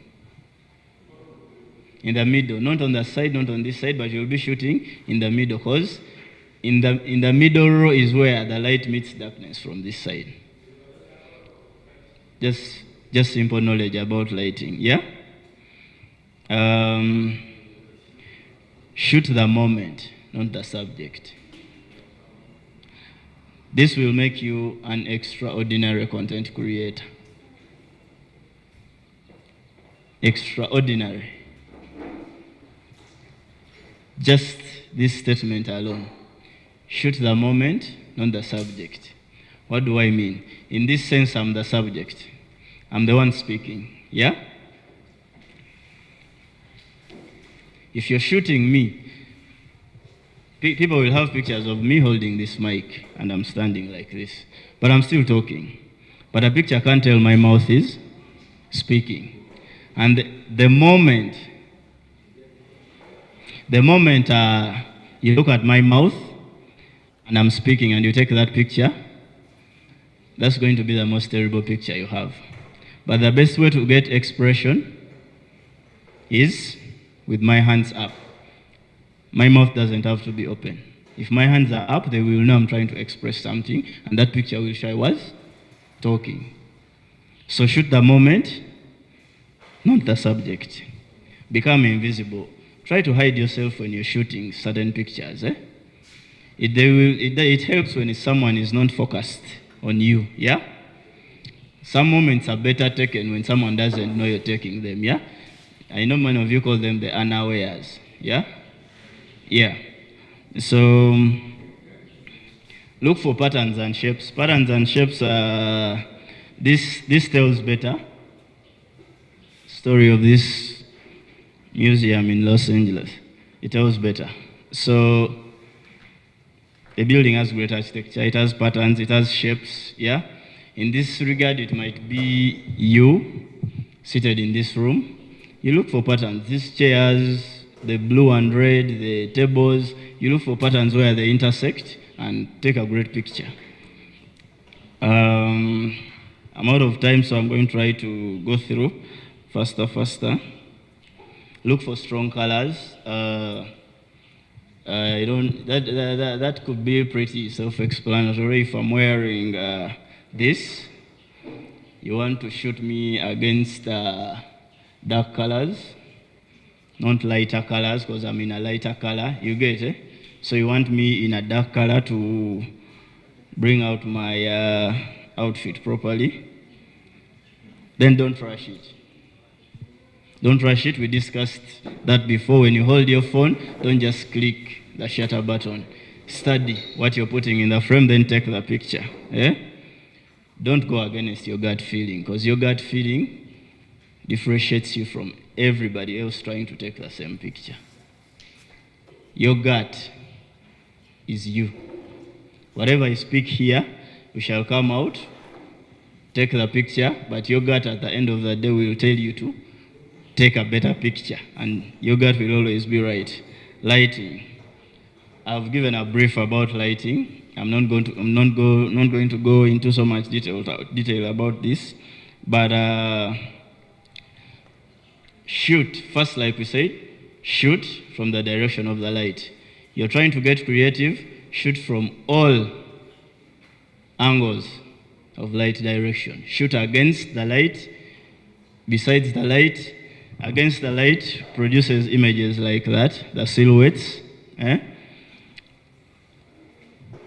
Light from behind, light from the side, light from in front, anything. Just shoot in all light directions, then you can choose what kind of picture appeals to you better. Yeah? Shoot at different times of the day. That is, if you're trying to use natural lighting and you're not using the rim lights or artificial lighting you're trying to do. Shoot at all times of the day, because it affects light in the picture differently. Yeah? Start with one light source. That is for those who are using artificial lighting. Start with one light source. Don't bring all the 3 lights or ring lights you bought and you're trying to use them. Sometimes too much of anything is terrible. So start with one. Then you can know where to add the other. Yeah? The story you're trying to tell determines the lighting you're trying to set up. The story you're trying to tell determines the lighting you're trying to set up at the end of the day. If you're going to shoot, if someone has requested for an image there with great contrasts, highlights and shadows, you're going to go with one light. If someone wants flat light, you're going to go with 3, things like that. In this case, if you're using the phone, if someone wants flat light, you're going to shoot from the direction of the window. If someone wants shadows and highlights, you're going to shoot in the middle of the room, like we said. Things like that. So, mind the distance. If I'm standing here and you feel the lighting, your phone is training to bring out the light, you pull me closer to the window for me to receive more light on my body, then you can take the picture again. Your phone will get better megapixels and results than when it is training with me at this side, yeah? So, the color of the lights tells the story. These ones you can see in the movies. Blue means night, yeah? Warm means, means day. Tungsten means morning, yeah? Things like that. Warm lighting means love, things like that. Tungsten lighting means horror, yeah? So for those of you who like wearing blue colors, you know, horror. Then brand building. How do you use photography to build your brand? Quality over quantity. Because at the end of the day, what sells you is your picture. So, quality over quantity. You don't have to deliver 50 pictures. You can deliver 10. And someone will not ask for more. Yeah? So quality over quantity. Then create content that builds your reputation. What reputation are you trying to build you as an individual? That's the kind of content you want to create. If you're trying to take pictures, if you're trying to be a portrait photographer, where are you going to shoot wildlife? Yeah? So create content within the reputation or brand you're trying to build. Yeah? Consistency. It doesn't benefit you to do quality over quantity once. Yeah? So every time you're going out to put out content, let it be quality. Quality, every time you deliver something, let it be quality. Yeah? Then collaborating with other brands. It is important, guys. This industry is not about competition. You're not competing with anyone because everyone has their own clients and everyone understands. So as you are here, you can decide to form your own group and be like, we are a group of content creators, this is what we do. You don't have to compete with each other, everyone will get a client. Yeah? Uganda has 40-something million people and I don't even work for 100. And how many photographers are here in the country? You might find we are not even 10,000, but we still have other millions of people to work for. So just work with everyone, work with each other, then find your niche. Who are you? What do you want in life? If you want to do photography, what kind of photography do you like? Don't try to do everything. We made those mistakes when we were beginning. We shot everything. And when you go to my profile of 5 years ago, you'll find I have everything from A to Z, every kind of photography I did. But at the end of the day, you zero down to what piques your heart and what speaks to you as a person. It doesn't matter whether you do the rest perfectly, but what speaks to you as a person. So in content creation, what content speaks to you as an individual is key. Yeah? Then, you know, branding is something that people speak about and everyone thinks it's about your logo, it's about the artwork, your branding, the t-shirts, what you put on. No. Branding are your values and reputation. Because at the end of the day, that's what you put into whatever you're doing. Values and reputation. What do you want to be known for? And what are your values? That is branding. That's why there is a point here that says the most important brand is you.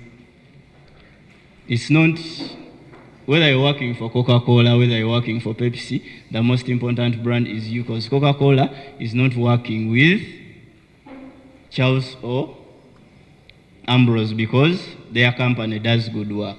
They work with them because Ambrose does good work and built a brand in line with his work that shows off what he can do. So if you can't do it, then what are you branding? You get? So, this is for content. I'm not so much of a TikToker, but this is for TikTok guys.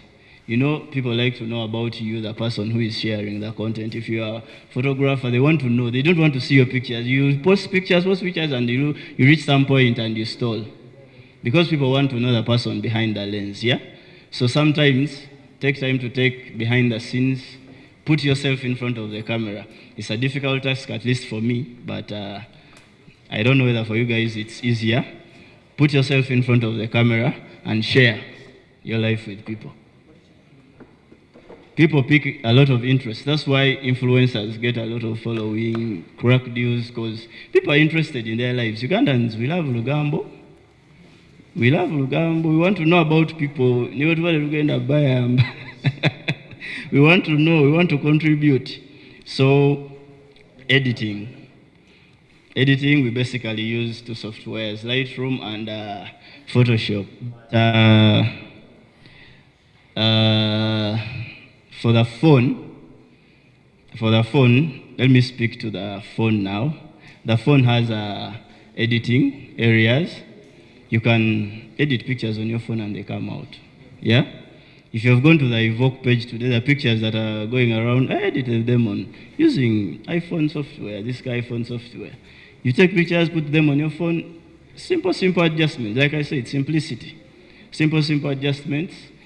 What do you want to adjust? Is the picture dark? Don't add exposure. Eh? Go into shadows. First add the shadows, because exposure, you're adding exposure into the entire image. But here, first add the shadows to a certain level, go to contrast, add it to a certain level, highlights, if the highlights are popped out, reduce them to, you get it? Get into the nitty-gritties of edit. Don't just use exposure like most of you do. When there is exposure, or they press auto. Yeah? Try. Use those sliders. You'll find yourself a very good editor, the phone. Because at the end of the day, those sliders exist in Lightroom. When you visit Lightroom, you will find the very exact same sliders, apart from the other professional section. But the first slider up of basic, everything in the phone is what is on that slider. So if you can edit with your phone, you can actually edit in Lightroom. Yeah? So, this is the last part of my boring presentation. Hope it wasn't. We started with a question. What makes a great picture? And I want to stop with the answer. Whatever we said, whatever we have explained, comes down to this one answer. What makes a great photo is knowing how to frame a photo, understanding lighting contrast, telling a story, and knowing when to release the shutter button. Thank you.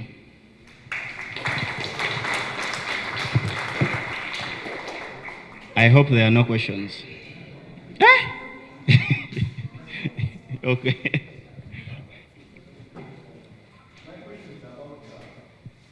Okay.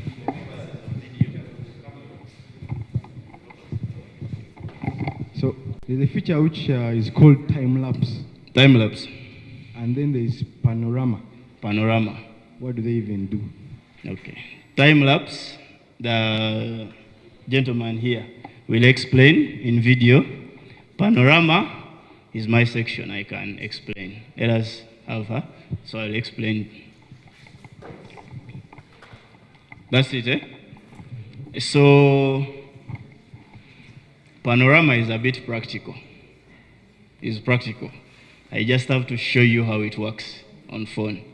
But I can try to talk about it, but I can show you practically on the side. Eh? There is when you click, let me be practical and reach in the panorama section. For iPhone guys, it stays panel. Yeah? So, if I want to take a picture of this entire room, but my lens can't finish this entire room, or my camera is limited to a certain point, but I want to take a picture from here to here. Yeah? I will point the camera to the starting point of where I want to start. Then it has an arrow. Yeah? Then you press the arrow to the direction. You tap the arrow. Yeah? Then you move. Yeah? To the point where you want it to stop. So, this phone is going to process for you an image. It's the fisheye lens of the phone, because the phone doesn't have a fisheye lens. So, it will process for you an image from here to here, while including everyone. But the phone camera practically can't take a picture from here to here. But with a panorama, you can take a picture. We can take one, then rotate and stop to where you want it to stop. Then it will process for you the image that has this entire room. Thank you, guys.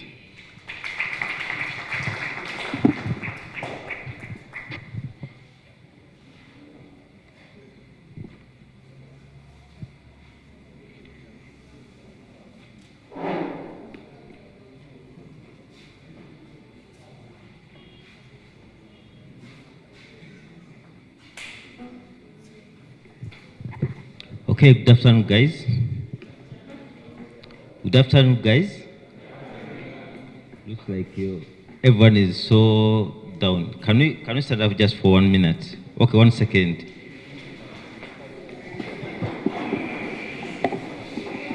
Okay, we are just going to stretch a bit because it feels like everyone is becoming sleepy. Breathe in and out. In and out. Okay, now we can sit. I'm not going to take too long because my colleague has said it all, almost everything. The only thing he has not talked about is dealing with multiple frames. The difference between video and photography is a photographer deals with one frame at a moment. He takes a moment, a picture, and then he works on that. But me or you as a videographer, you're going to deal with multiple frames. And dealing with multiple frames, that's when you come up with a video. So you realize you can make a video out of pictures. Do you agree with me? It's called time-lapse. You can literally take multiple pictures, put them together, and then you create a video. So your camera, whatever device you use to capture,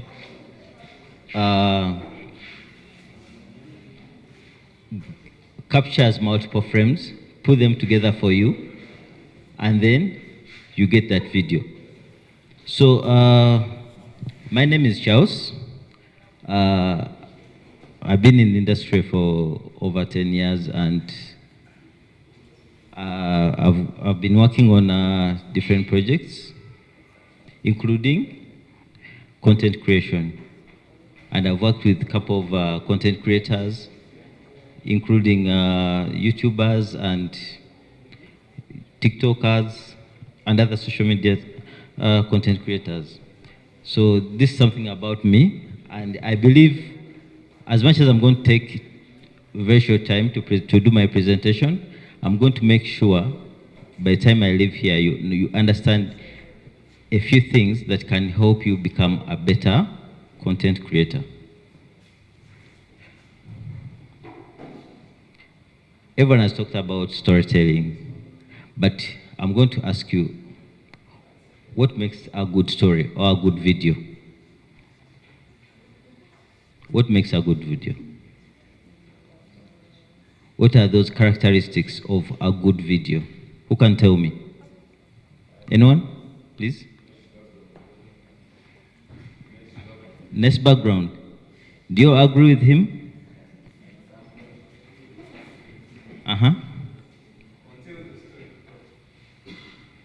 You down in the white shirt.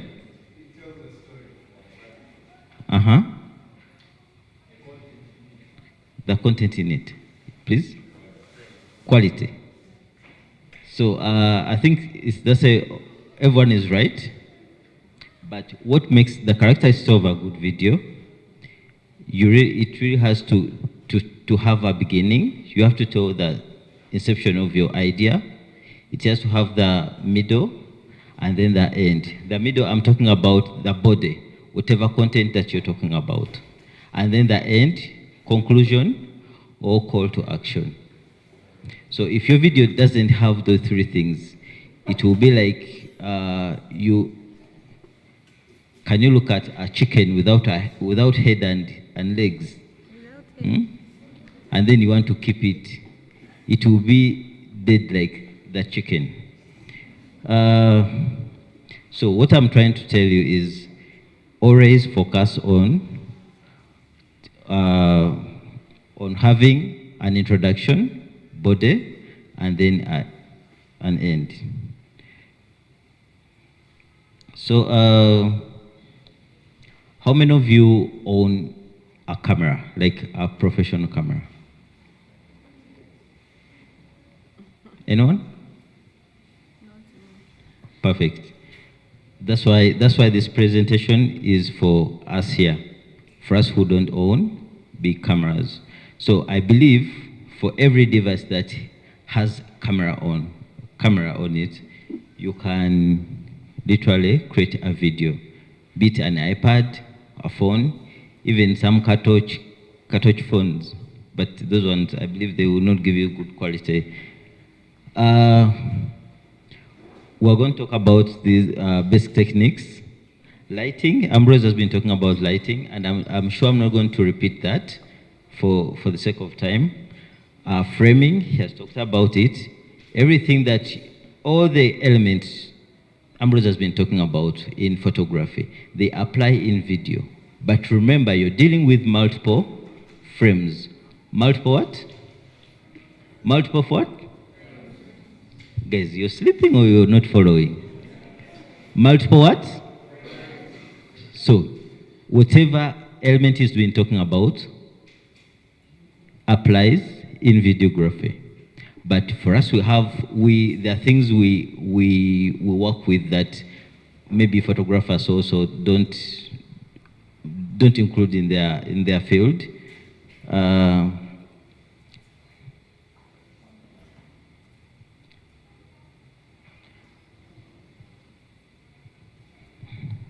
Let me first proceed. I'll talk about that later.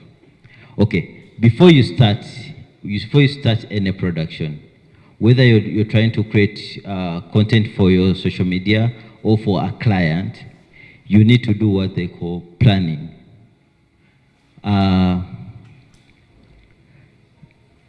When I'm talking about planning, I'm talking about you have to build an idea. You have to know what you're talking about.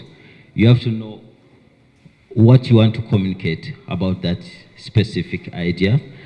And then you come up with shortlist. Shortlist means you're going to come up with like a mood board or a storyboard, whereby you have to visualize before you capture.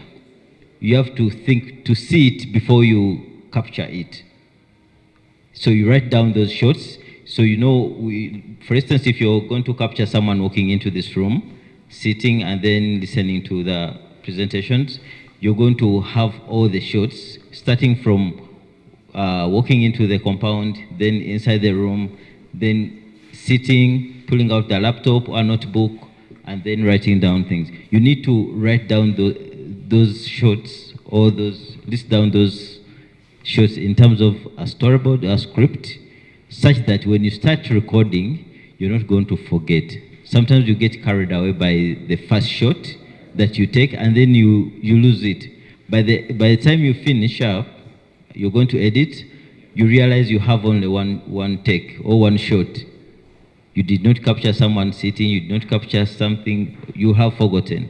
But it's very important to list down a few things such that you don't just waste time, you capture everything that you really have to. Ambrose has been talking about grid lines. I'm not going to repeat about that. It is very important also in videography to have your grid lines on, whether you're using a phone or a pro camera, because it's going to help you in framing. I hope you remember everything he talked about. Framing, you understand? Everyone remember about when he talked about grid lines? Okay, and also make sure, always make sure before you start, charge your phone. You don't want to be in the middle of the shoot and then you run out of battery. And by that time, there will be no electricity. And your power bank will also not help you because you have drained it before, maybe yesterday. Please charge your phone before you start recording.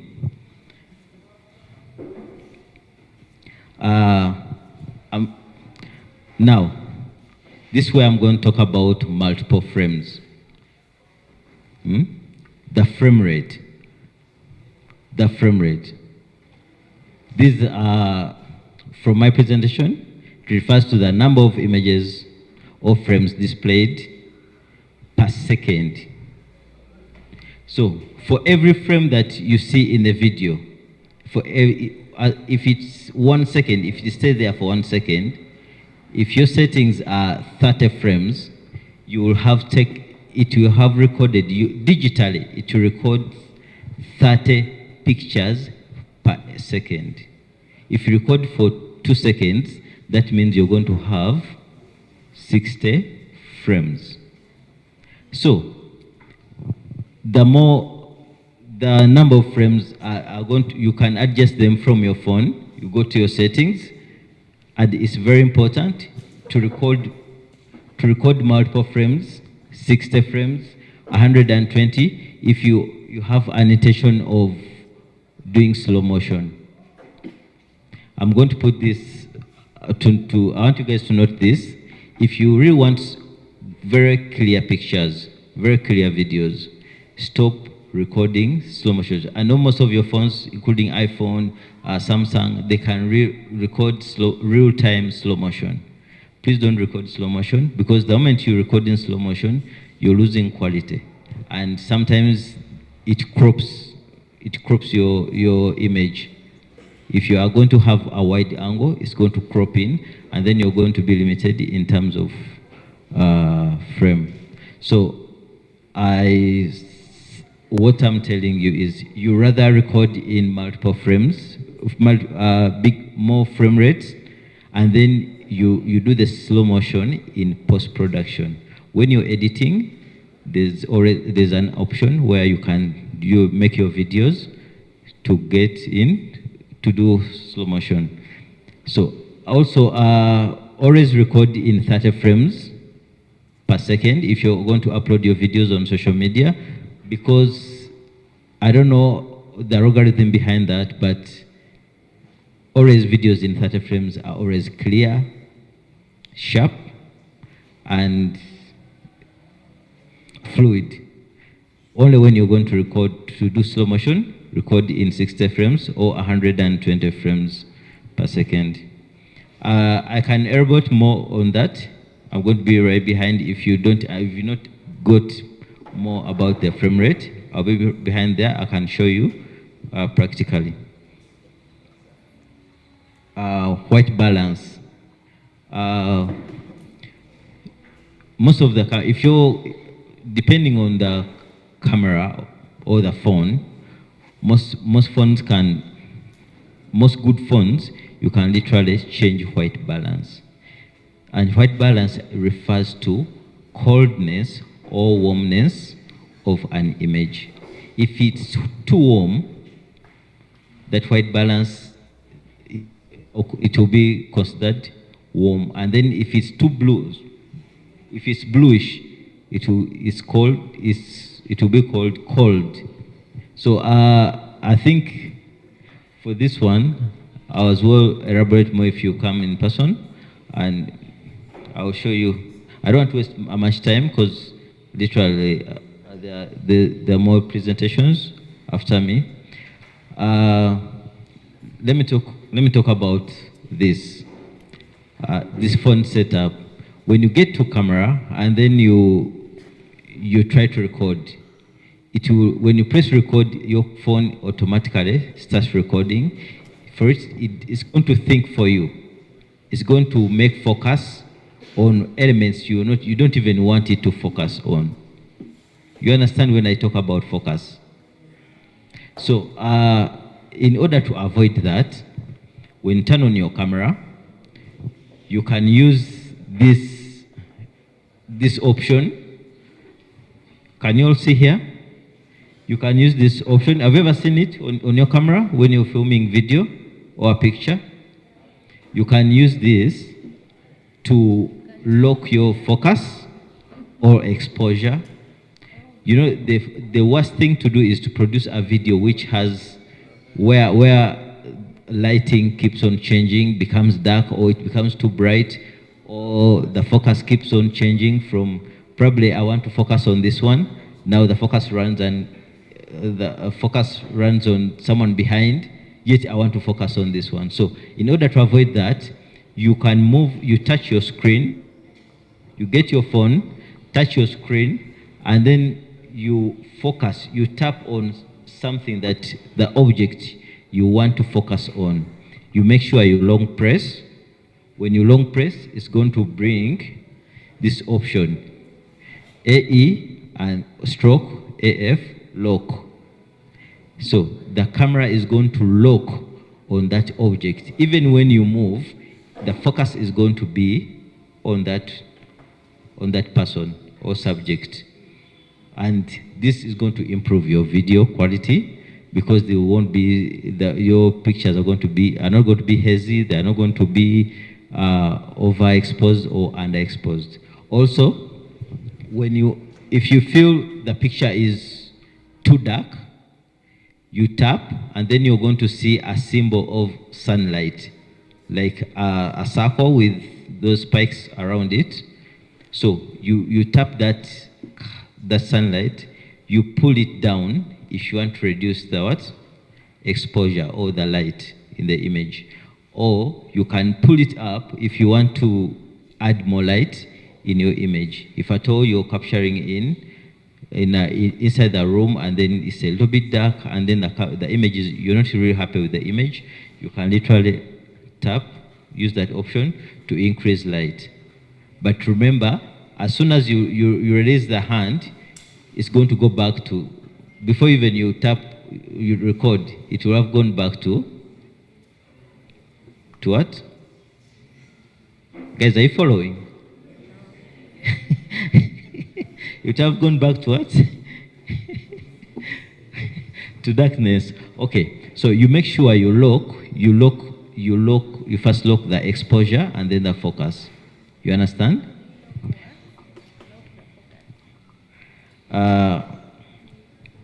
Composition. Composition, it is the way you arrange objects onto your screen. How objects are arranged on your screen, how they appear on your screen. And this really affects your quality. Because if you're going to be organized, people want to look at organized things. They want to look at clean images.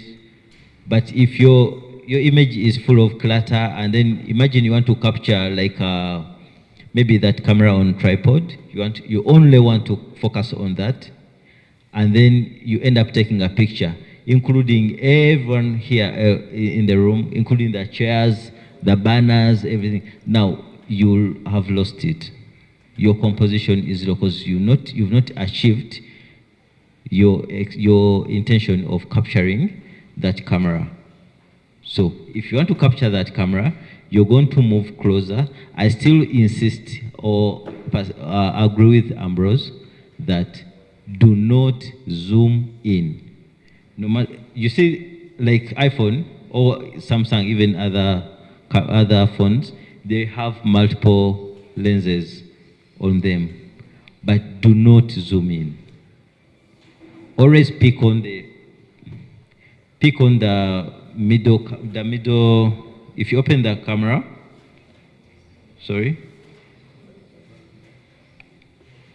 if you open your phone camera, it has two options. It has extreme wide, the middle, and then the zoom.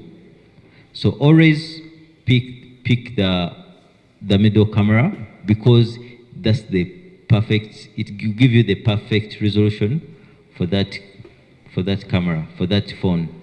If you zoom in, you're losing quality. If you go too wide, you're losing focus and still you're losing quality.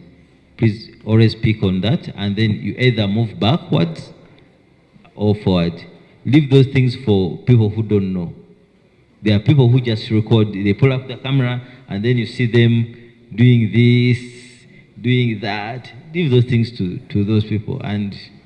But if you're trying to do serious work, especially when you're being paid by a client, try to do professional things, and your client will always expect clean, crystal clear images. And for you to achieve that, avoid zooming in. So back to the camera, please move closer, and then you frame, make sure you put maybe the camera in the center of your frame, and then you start recording. Don't forget to lock your focus and everything. So back to composition. Under composition, we have aspect ratio. Aspect ratio, this refers to the proportion or relationship between an image's width or wide. So for aspect ratio, I'm talking about, guys, look at this. Look at my camera, my phone like this. So if I hold my phone like this, I'm going to refer to this as 16:9 aspect ratio. And if I make it vertical, if it's landscape, that's 16:9. And then if I do portrait, that's 9:16. You understand? So you need to know, first of all, you need to know, to understand which platform are you going to upload your video to. Are you going to use it as a reel, or you're going to just upload it maybe on YouTube, or just put it as a post on Instagram or Facebook? You understand? So you need to know what am I going to use this video for. So if it's a reel, make sure you shoot in vertical format. That is 9:16. If you're going to do YouTube, make sure you do landscape, and that is 16:9. And then there are those other platforms which require you to shoot 4:3. So you have to make your choice properly. Rather than, if you shoot landscape, you can still, this is in post-production. If you shoot landscape, you can still create a vertical video, but that means you're going to eliminate a lot of things that you have captured, including losing quality. Let me proceed. If you've not understood about this, please, I'm still around. I can elaborate more about aspect ratio. I'm trying to rush because we don't have much time. My next slide is going to talk about movements. If you want to add quality to your work, please, you're going to introduce movement in your shots. And we have different movements. We have pans, tilts, tracking, follow, and static. Let me start from static. You see this camera here on the tripod?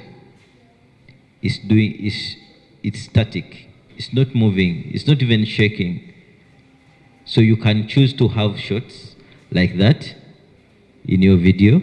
You can have follow shots. Follow shots, if you're shooting a subject and the subject is moving, and so you go behind him or her, you follow. You go with him wherever he or she goes. You follow her. Tracking shots, you be in one position. If that person is moving, like that gentleman there, you keep tracking him. You understand? You understand?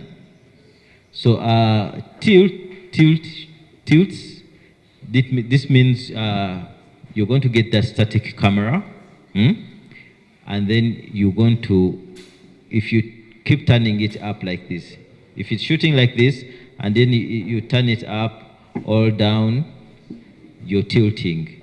You understand? You understand? So for instance, if I'm capturing this gentleman here, I'm capturing his face, and I want to show the audience that he's working on the laptop. I'm going to tilt down. You understand? So I'm not cutting, I'm not doing cuts. I'm going to introduce tilt to reveal whatever he's doing. Pans, this is when you move sideways, left or right. I think that one is simple. Also, guys, who knows what this is? This other image here. Who knows what it is? Okay, who has ever seen it? Yes? What it is? What is? I've ever seen it, but I don't know its name. You don't know its name. Who knows the name?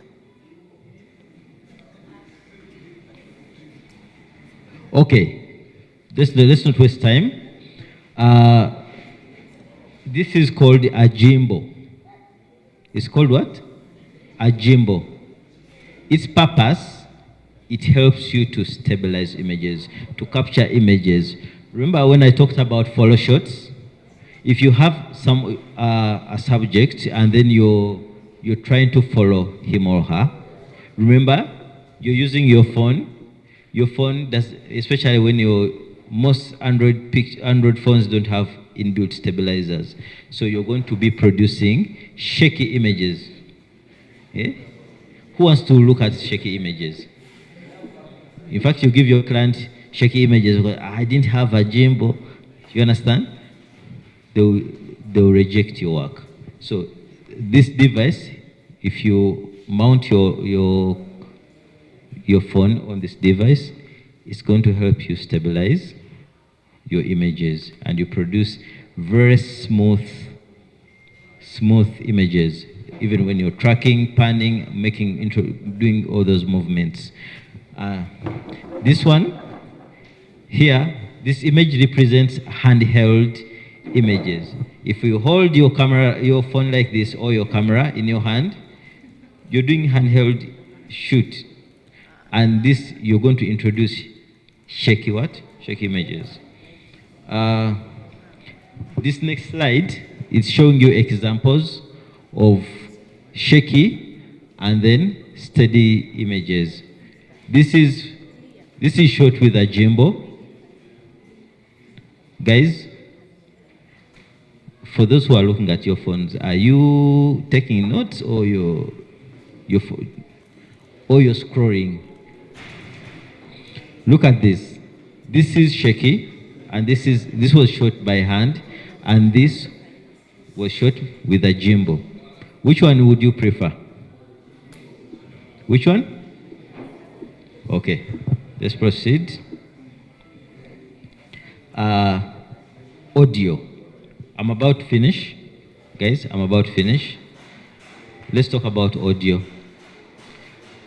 If you want to understand the power of good audio, let me ask here, who of you always watch pirated movies? Pirated movies. Do you know what pirated movies are? You don't download movies, you just go to the library. Okay, when you find a pirated movie, someone goes with a camera like that in a cinema before it's released, and then he puts it on a stand, and then he records the screen. After that, he uploads, put a title, and then if you're looking for that movie, you're going to land on that video. Very bad quality, very bad sound, and it's going to be a turn off for you because the sound is going to be so poor.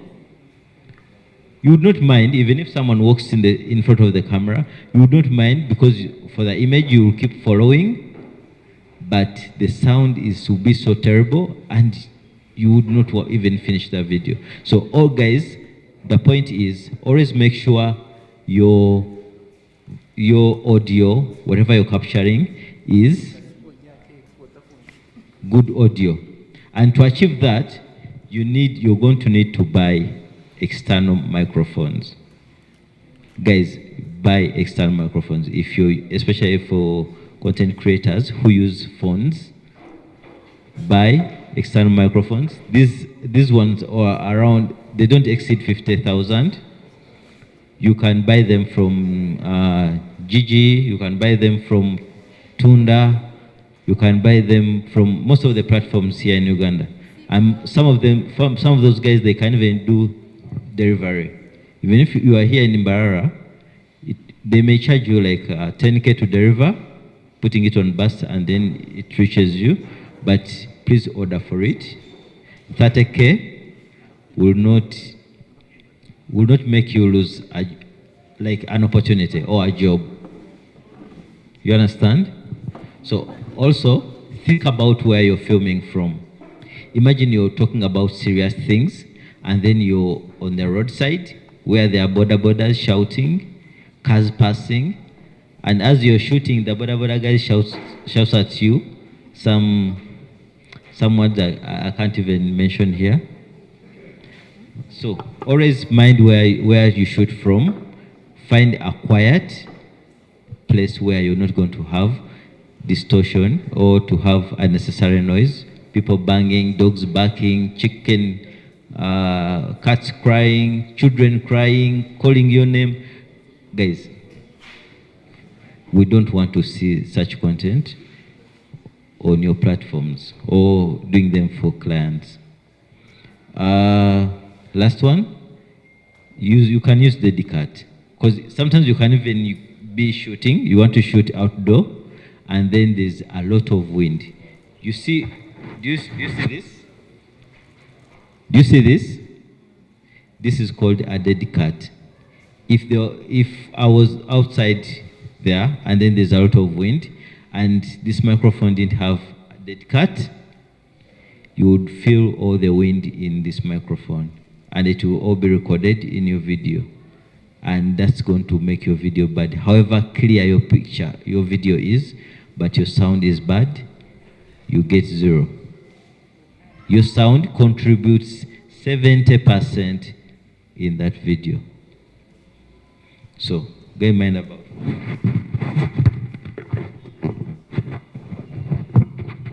Okay, next slide. Post-production. I talked about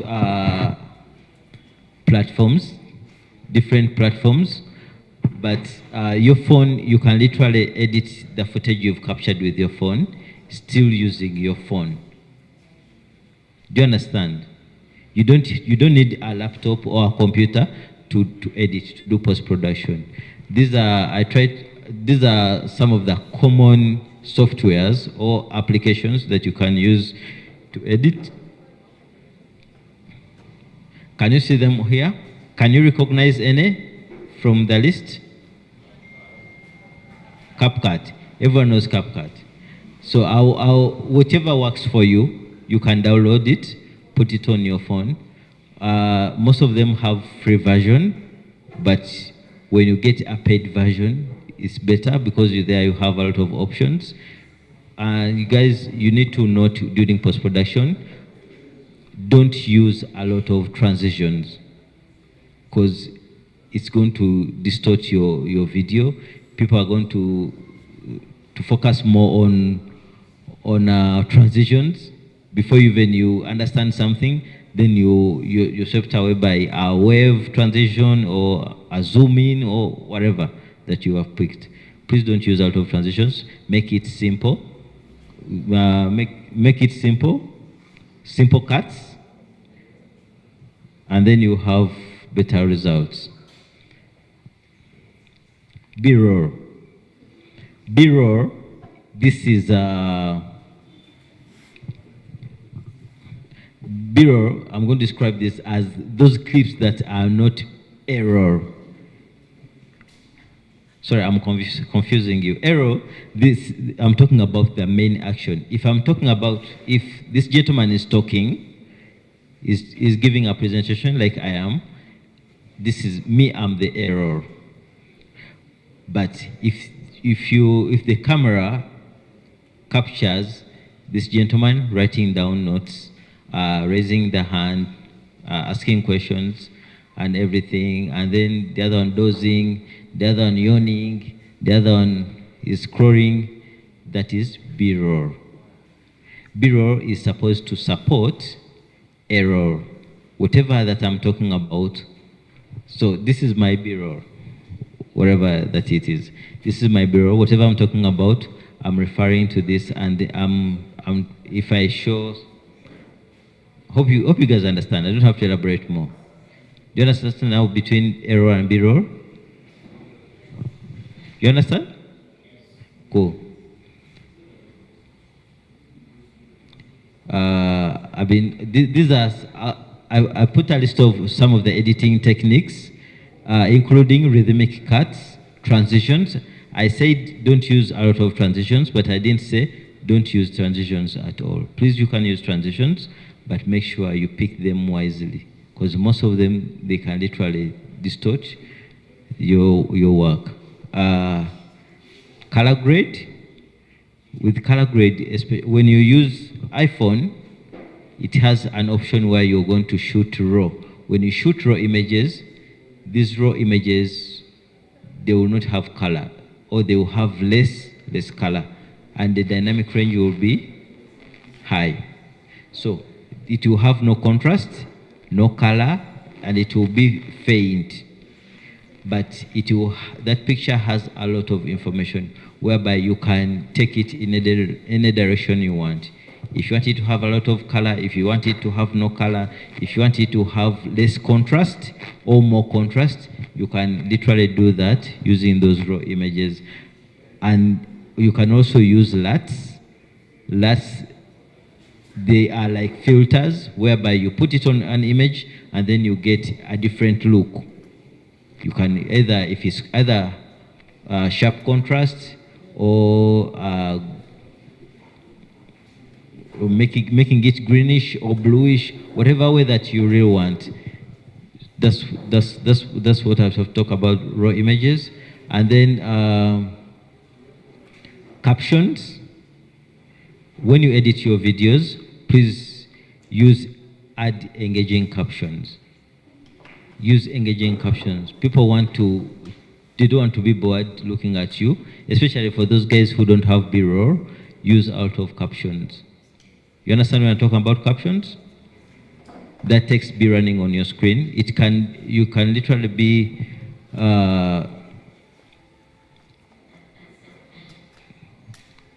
let me leave captions at that. Let me go to the next slide. As I'm ending, I'm leaving you with a few tips for you guys to follow in case you've missed some points. Number one, always plan before you start shooting. Write a simple script. You can write down a few notes and then you start. 2, lighting. I didn't talk about lighting because the previous presenter talked about lighting, and whatever that happens in photography, lighting, it affects us the same way, even in video. So the same elements will apply in videography. Make sure you don't have harsh shadows. Harsh shadows, I'm talking about, for instance, if I'm standing like this and light is coming just from one direction, it can be cinematic and it's okay. But for some videos, it will not work for you. Always try to eliminate a lot of shadows in your face. Get closer to the window. Make it natural as possible. Don't add too much lights because still you won't get it right. But always use natural lighting, and that can eliminate a lot of shadows or harsh shadows in your video. And 4th, practice. Don't always think that you're going to make it in the first video that you've produced. Keep practicing, make research. There's a lot of information on YouTube that you can use, or ask people that you think they know more than you. Don't hesitate to practice and start. Don't always think, I'll start when I buy an iPhone. Right now you're having a Tecno. Please start. It has a camera, it can shoot, it can save those images, and you can still put CapCut on it and edit. The 4th one, stay updated with the current trends and take advancements. Learn the pro cameras. Get an iPhone. You know, there are movies which were shot using phones, iPhone 15, iPhone 16. There are those movies which were used. And imagine what an iPhone 16 can do right now. If you have it, sometimes you may not even want to get a bigger camera. You understand? And also the trends, always when you're on social media, don't just be scrolling. Look at those trending, how are people now producing videos? What are they talking about? Mind about that, and then you'll be updated. So, if there's any question, I'll take it in 1 minute, and then thank you for listening to me.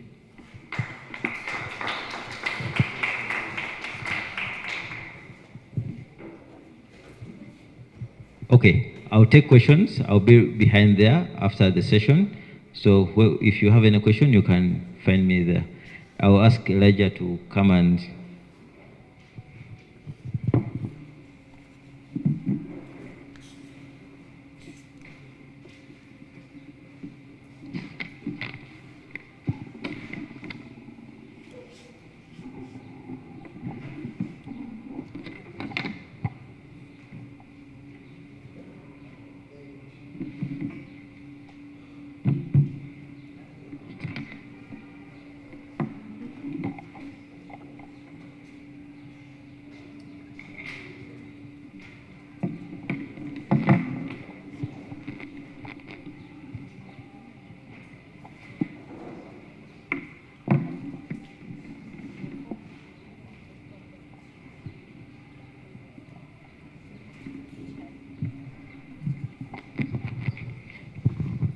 Hi, people. We're going to refresh a bit, I think. Maybe we stand up, stretch 5 minutes, and come back, so that we don't.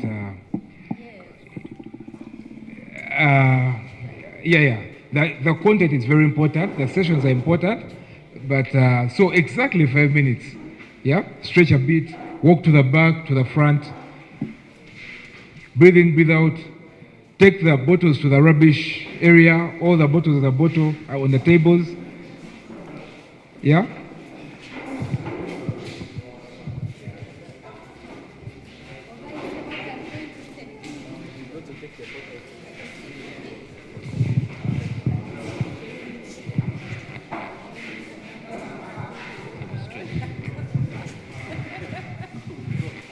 Don't be too long. Don't be too long though. Stand English and Luganda. Mbadde nsaba muyimukeko mwenna omulundi ogwokubiri before we sit back. How many of us are influencers? By show of hands. How many of us are content creators? Okay. I need us to do a very simple exercise before we begin. Are we together? Who is with me? So, we're going to divide ourselves up into 3 groups. My session is going to be quite a little bit different, a little bit more engaging. I was seeing people just accepting in the last presentations. You're just accepting everything. So, I'm just going to be pointing at you. You tell 1, 2, 3. 1, 2, 3, like that. Then after, we shall break up into 3 groups, and I tell you what to do next. Is that okay? Is that okay? So I'm starting.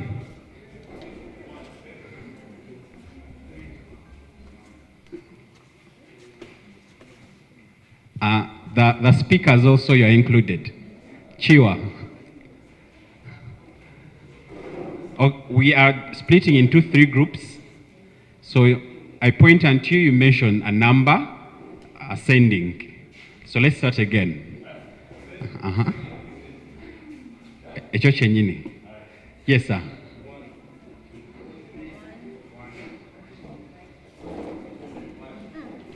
Ambrose? Jeremiah?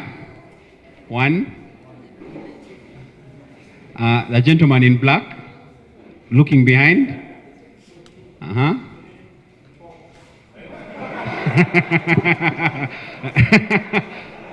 3.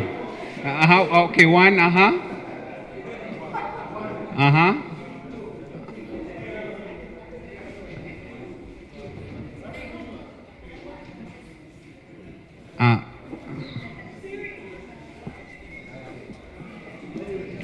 1.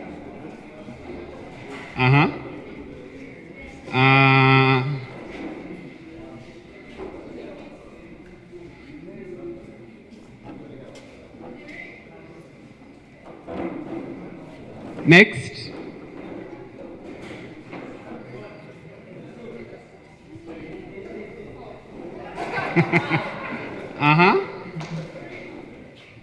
Next.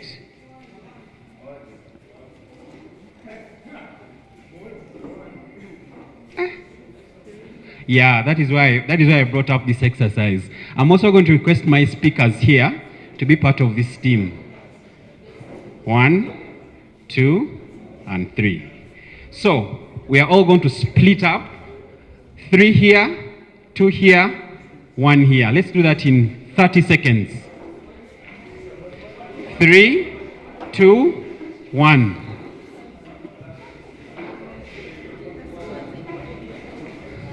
Guys, it's a simple exercise. Let's split up. 3, you should stay where you are. 2 and 1. As you are splitting up into those 3 groups, I need each group to have a leader. Pick a leader very fast. Pick a leader. Who is done picking a leader? Where is the leader for number 3? Guys, I need you. We are going to work together. Don't be separate from each other. We're going to work together. Please come closer to each other.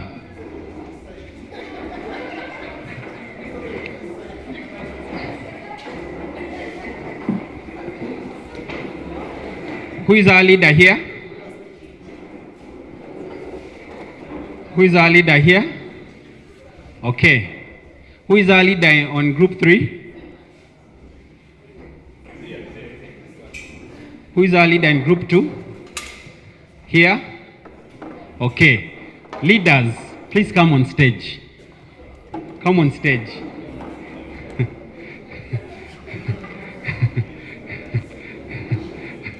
Leaders, please come on stage.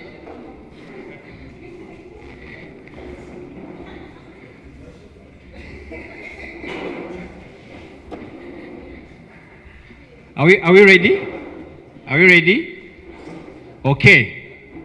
So it is your group that is going to just focus you in whatever activity we are going to do. So you have to work together. Are we together? Are we ready? So, task number 1. Which group wants to go first? 3. Group 3. What's your name, sir? Oh, Jesus Christ. So you're going to get us one nursery rhyme like this, and your group will lead, will sing for us. Then we shall choose who has sung best. Are you ready? Prepare your nursery rhymes and prepare to impress your groups. Should we start? Group 3, we go.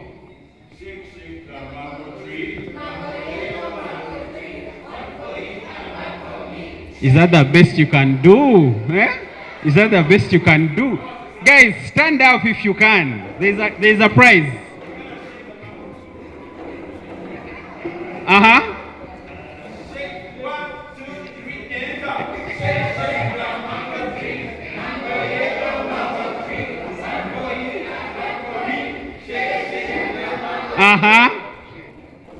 That's all.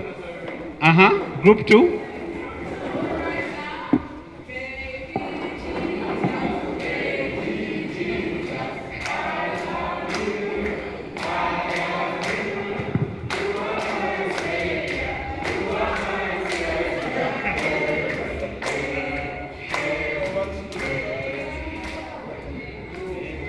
Group 1.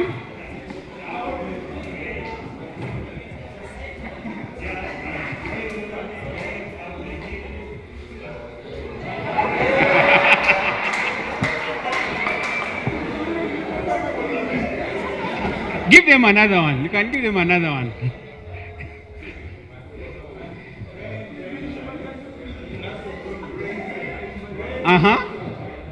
Ideas.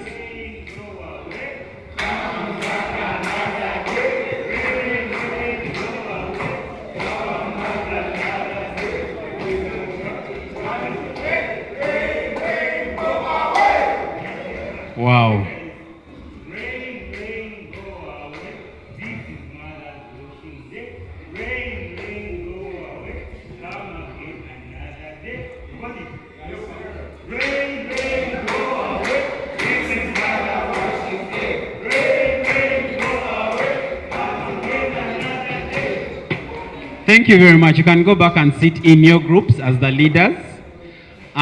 We are going to be working in group format moving forward during my presentation. Reason as why I'm doing this is for us to stay engaged, okay? Because we noticed there was a lot of accepting in the last few sessions. So we thought we'd twist it up a little bit. Stay in your groups, keep your leaders, and I'll be telling you how to participate as we continue. My name is Elijah Faizo. I will explain the Elijah Faizo when we meet privately after this session. I am a software engineer by profession. I graduated 10 years ago, then I gave the degree to my father. Then I told him, I am going to do what I love. I'm not telling you to do the same. Me, that is what I decided to do because I wanted to be somewhere else. I specialize in brand strategy and design. We're going to be talking about it very, very much today. And I've been in this industry for about 10 years. I'm going to make 10 years in August. So today my task is simple, very extremely simple. After all the previous speakers have spoken, who can remind me? Group 3, who was the previous speaker and what did they talk about? In 2 seconds. Our leader. No. The first, the initial. Yes.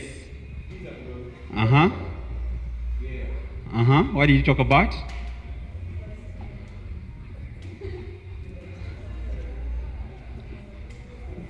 And what did you talk about? Anyone can help in the other group? Yes.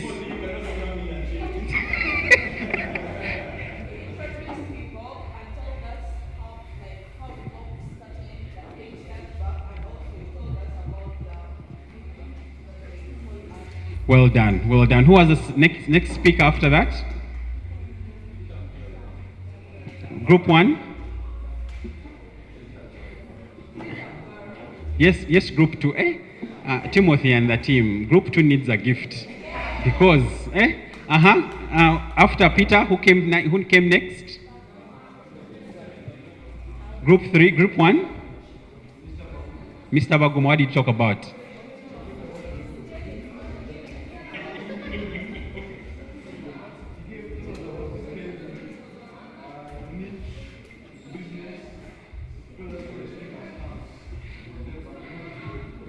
So, and then the next speaker, who are they and what did they talk about?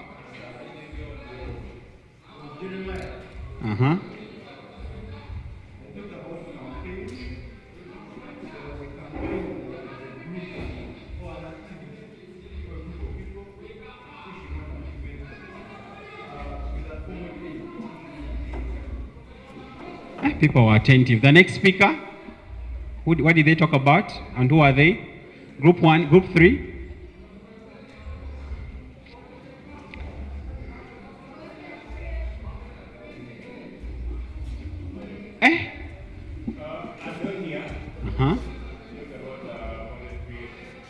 Then the next speaker after him? Group 1. What did Chijamu Ambrose talk about?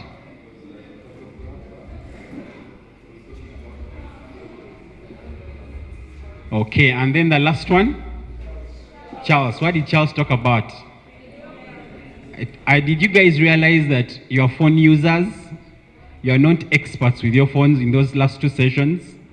A number of us hold our phones, but we actually don't know that our phones can do some stuff. How many people know that their phones can scan?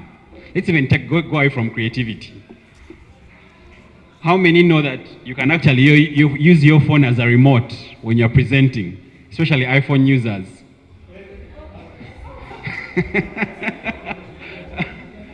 How many of you know that your phone can take pictures? Of course. Anyway, so my job here today is to get whatever they have talked about and I help you make it look beautiful. Are we together? And by making it look beautiful, I'm going to talk about how we can add graphics, we can add branding, we can add storytelling to everything we have been talking about before. And there are a couple of things that are going to be the same. I'll just be hinting on them a little bit.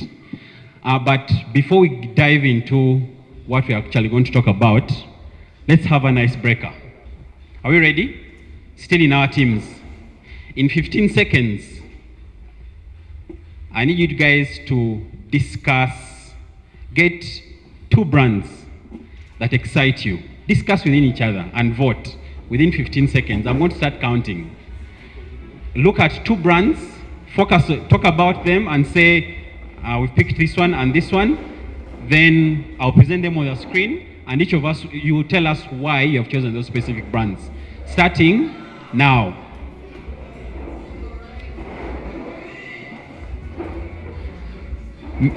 Find 2 brands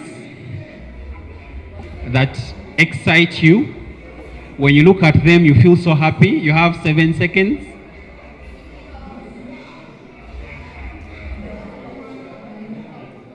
Five seconds.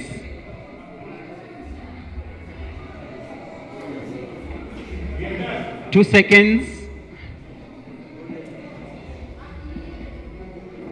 Okay, group 3.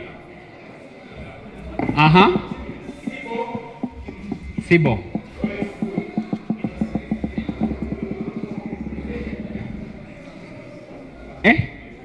Sibo. Is it? I'm sorry, forgive me. Okay, let's illustrate from Sibo. Why Sibo?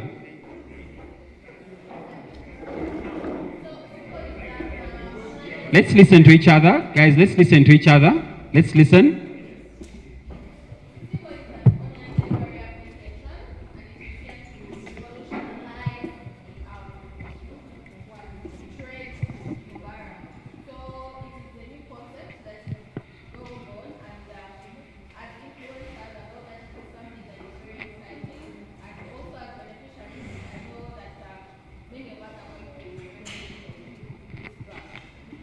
Okay.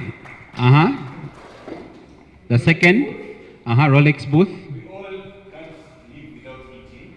And most of the products that come from the Rolex school, and they're very, very, very for our health and also for our well-being. Okay. The name itself, they sell Rolexes, and it's from around here. Okay. Group 2.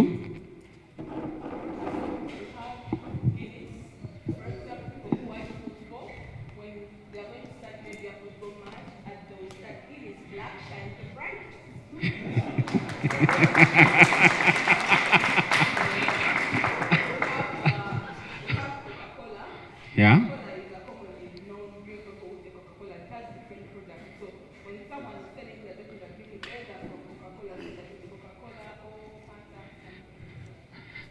As a group 1 you're preparing, I would like to do something. Yeah, group 1, tell us please.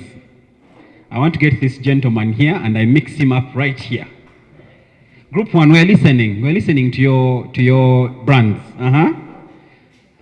Please, just right here. Please keep him company. He's a handsome man. Group 1.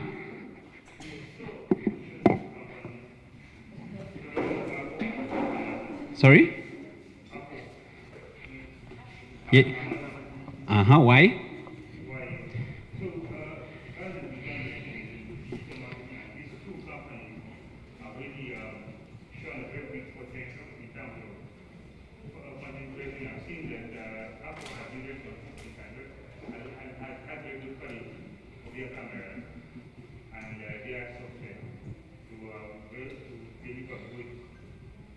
Deliver good content, and you get Amazon because Amazon is a company that distributes companies that get people to have anything around the world. So as you advertise something, anyone around the world can easily get it at their cheapest price or Facebook. So this would enable people to sell online or to get whatever they want and have a place. Do you have an iPhone?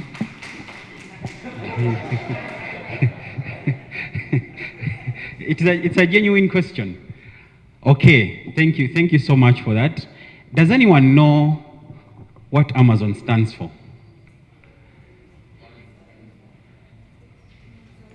Any unique descriptor about it?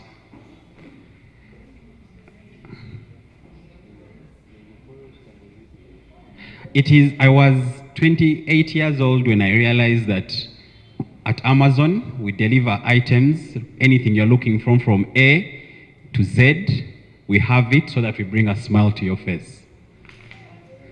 Did anyone know that? Yeah, that's what Amazon stands for. So thank you for that. I just need us to keep engaging. It's the best way we're going to get what we want to get from here at the end of the day. So my task here today is to help you understand the power of visual branding and design thinking in digital success. I realized, I noticed that we have quite a number of, I think, content creators and less influencers, right? Content creators, raise your hand. We shall not ask what content you create. Then influencers. Guys, be proud of what you do. Be proud. Be proud. How many content creators do we have? Or after this discussion, you don't feel like you're a content creator anymore? Then influencers. Okay, so let's dive in. So I'm going to be looking at, we're going to examine fundamentals of branding and its best practices.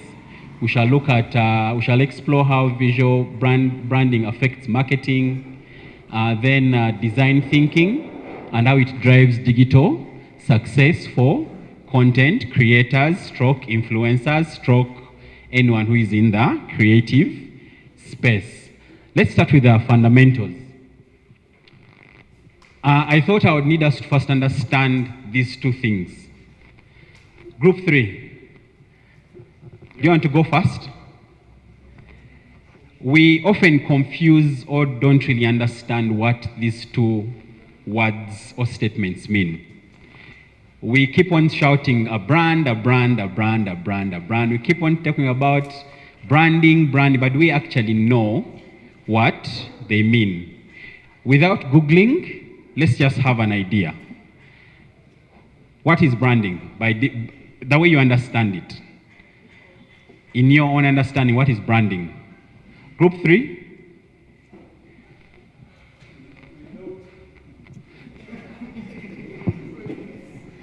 I am not the one to give you a permission. It is your group.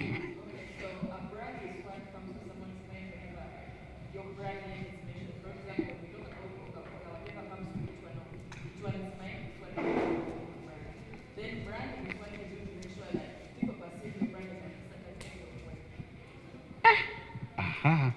Should I just stop here? Group 2, any different idea? But that was good. That was a good one. That was good. Yeah, group 2. For you, what do you think?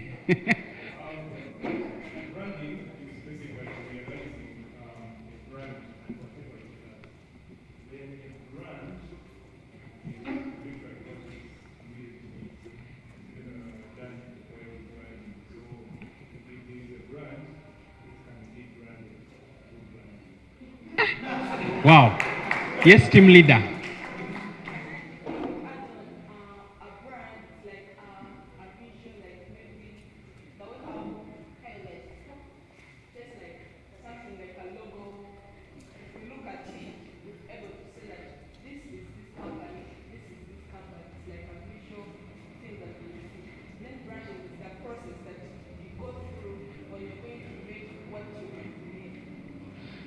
I think, let me stop here.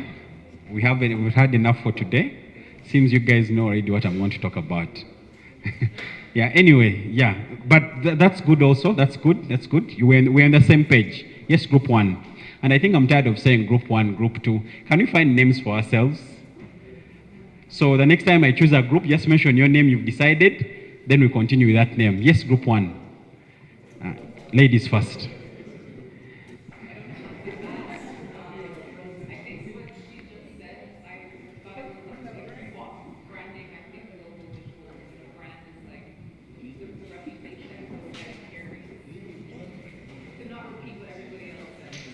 So you're looking like you're not sure of yourself.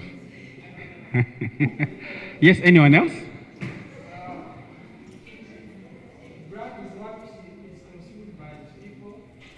Uh-huh.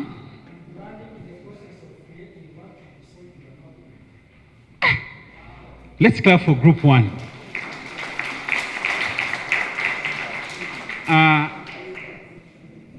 What is Bright Sparks? Uh-huh. Huh? Jaden. And group one? Eh? Colleagues. Colleagues, Jaden and Bright Spark. So let's see what a normal layman description is when it comes to these two statements. And by the way, you are all right in a different way, but all the answers, all the responses were valid.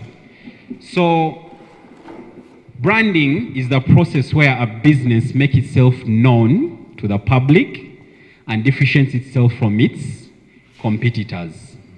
Did all of us pass that? I think we did.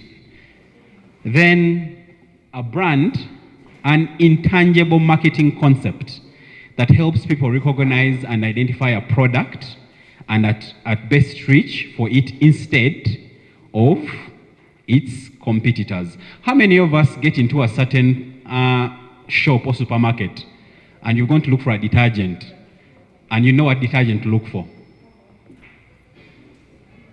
How many of us, when you go to the shop to buy a mobile phone, you have not gone there to look for the best mobile phone, you've gone there to look for a particular brand?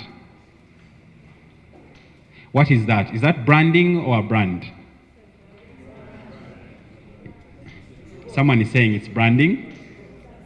You have walked into a supermarket, you are looking for detergent, and out of the whole aisle with very many detergents, you've gone and looked for one that is in the corner right here. What is that?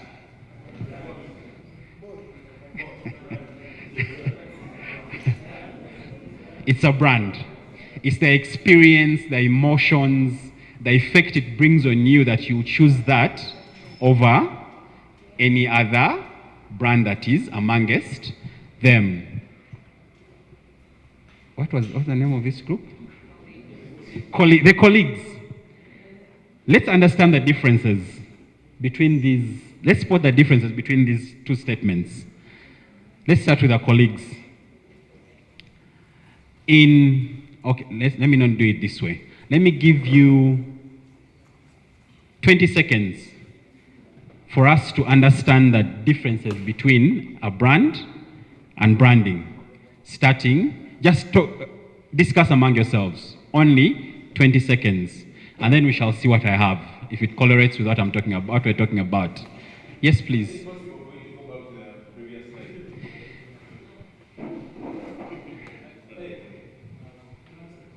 A branding is the process where a business makes itself known to the public and differentiates itself from the competitors.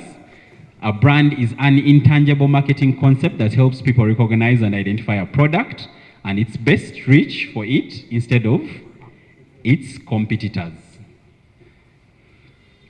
In 20 seconds starting now, and each of us will have 7 seconds to present by your leader. 15 seconds.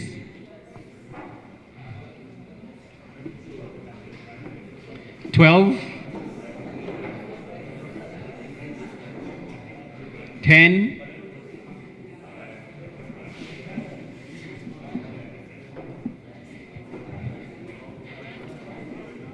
5, 4, 3, 2, 1. Colleagues, do you want to go first? I think Jaden should go first. Jaden, the Jadens, what do you have? Where is our leader? You should be our vice. Yes, vice, please tell us.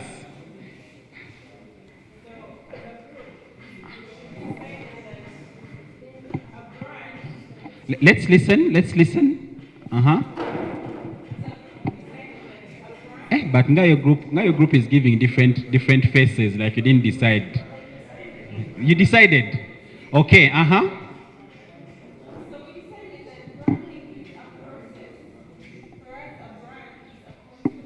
That's one,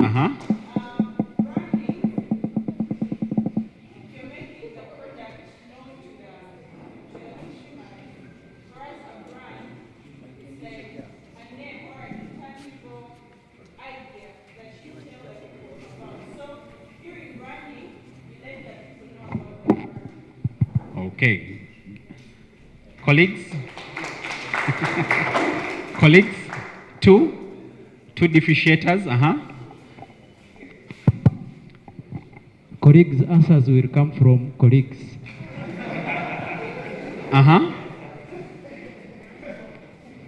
Okay, can you allow me use examples? Be brief. A brand, we are going to talk about herbal salt. Herbal salt doesn't market itself. That's a brand that has existed for years, and the public has consumed it. Whoever goes to the market knows I have to get salt. Then branding is a process where you keep advertising. You keep showcasing yourself to the public. Hey, look here, I'm Coca-Cola. I've existed for 130 years, but I'm still here. I'm still branding, I'm still promoting the brand. So that's the difference. Thank you. Yes. Clap for yourself, colleagues.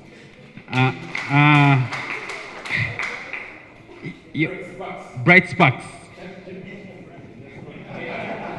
Yes, sparks. Thank you. The branding is a process, whilst brand is a product.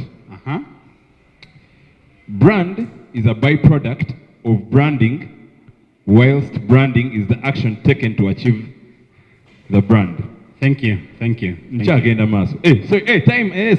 Branding is invisible, while brand is visible. Last but not least, branding, you can come in, pardon? Branding is invisible. Whilst the brand is visible, you can clearly see it. Branding, you can communicate it, but brand is what you are. Thank you. Okay. Like I said, you are all right in a certain perspective, but let's see at what percentage we are all right. A brand is perception. Branding is a process. Did we get that? A brand is customer's impression. When you see an advert and you're like, wow, you don't understand what they are communicating, but just like the ad. And then a branding is a strategy. Then a brand is intangible. And then a brand is, did we get that?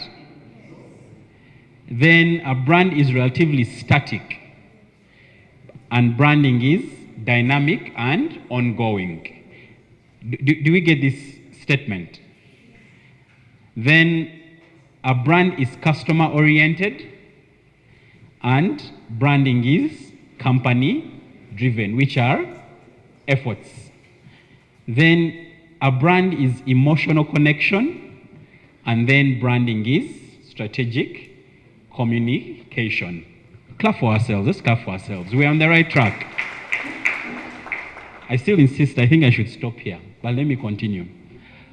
So, now that we've understood branding and a brand, let's now look into the best practices of being a good content creator, best practices of being an influencer, the best practices of doing anything you love to do, but you want people to be inspired by it, to be changed by it, to consume it at a certain extent. The first thing would be authenticity. I'm going to need you to be very attentive because we are going to still work in our groups because we have some exercise ahead. So the first fundamental is authenticity, the core of communication. You need to be genuine when you are communicating as an influencer, as a content creator. What level of being genuine are you at? Audiences respond to honesty. You have to show the true face of your brand. We're going to look at some brands that emulate such kind of touch point. Then you have to avoid artificiality. A number of content creators in the country and worldwide, they live so much on this. And it is always a matter of time till you actually stop being artificial. And the moment you stop, traction will end. So you have to stay clear of whatever you're doing. It can feel, being artificial ends up making you overly staged imagery. It can feel distant and untrustworthy over time. I will not mention brands and personal individuals that have really, at some point, they have flourished on this, but when you track back, it never lasts for long. Then you have to share your reality. I brought up these because they are more aligned to content creation and influencing. When it comes to actual brands of these companies, we look around at all over the country, on billboards, on phone, on TV, the direction is a bit different. So I customize it to influencers and content creators. So you have to share your reality. Let your audience see the reality people, the real people and processes behind your brand. We talked about teams with the previous facilitators, collaborating with people. I'm sure you follow quite a number of brands whereby they actually show you how they do what they do. They're in boardrooms, making decisions, coming up with ideas, and you actually get to see how they come up with whatever they come up with. So authenticity is all about being real. It's all about being honest and true to yourself as you are putting out content. Who can give me an example of some companies that are honest, authentic at what they do? Sparks. Any examples of authentic brands that when you look at this brand, you're like, these guys are really authentic? Jaden? Fine Media. Are you trying to make us feel good? But thank you. Colleagues? Ariel, the detergent. Sparks? Tusker. Tusker Light. Okay.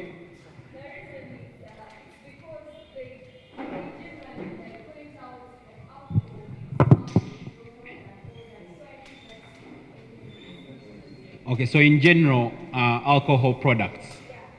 Okay, let's look at one brand that personally I feel is very authentic with what they do. How many know what this brand is? Are you sure it's Coca-Cola? Hey, but you guys, is Coca-Cola really? I'm kidding. So personally, I am a fan of Coca-Cola. They inspire me so much as a designer. And I felt I could maybe list down a few things that really make them authentic as a brand. Their historical legacy, they were founded in 1886. And then their consistent branding. Their branding has been consistent for the last almost 80 years. 80? From 1976 to now. How long? It's not 80. How long was that? I'll tell you why. 1976 to now. In 1976, they tried to change their brand with their beverages. You can do some research on it. And in that year, they only sold 3 bottles because they changed how they were looking. They thought the audience needed something new after 8 years. And that year, they sold 3 bottles. It's a true story. You can look into it on the internet. You can type in the year Coca-Cola sold a few bottles after rebranding. I think they also introduced in Coke Zero. Then they had to do away with it. So they have been consistent since then, and they are really good at what they are doing currently. Then the other touch point will be relatability, bridging that gap. How do these brands relate to us when they're communicating to us? How do you want to relate to your audience when you're communicating to them? How do you want them to resonate, to comment, to engage, to create for you leads? All that comes from being relatable. Relatability is when you identify a common ground, create visuals that mirror your audience's life. Then create familiarity. Visuals should feel familiar and recognizable. We're going to look at some brands that do such kind of things. Then under relatability again, we have show shared experiences, focus on universal emotions and situations. I think this is one of the directions Ugandan advertising is taking so much, that they make you experience the usual things so that you are able to relate to what they are talking about. So relatability is very important. How many brands do we know that do things that are relatable? It doesn't have to be advertising, it can be anything. Sparks, any brand that you know that is relatable?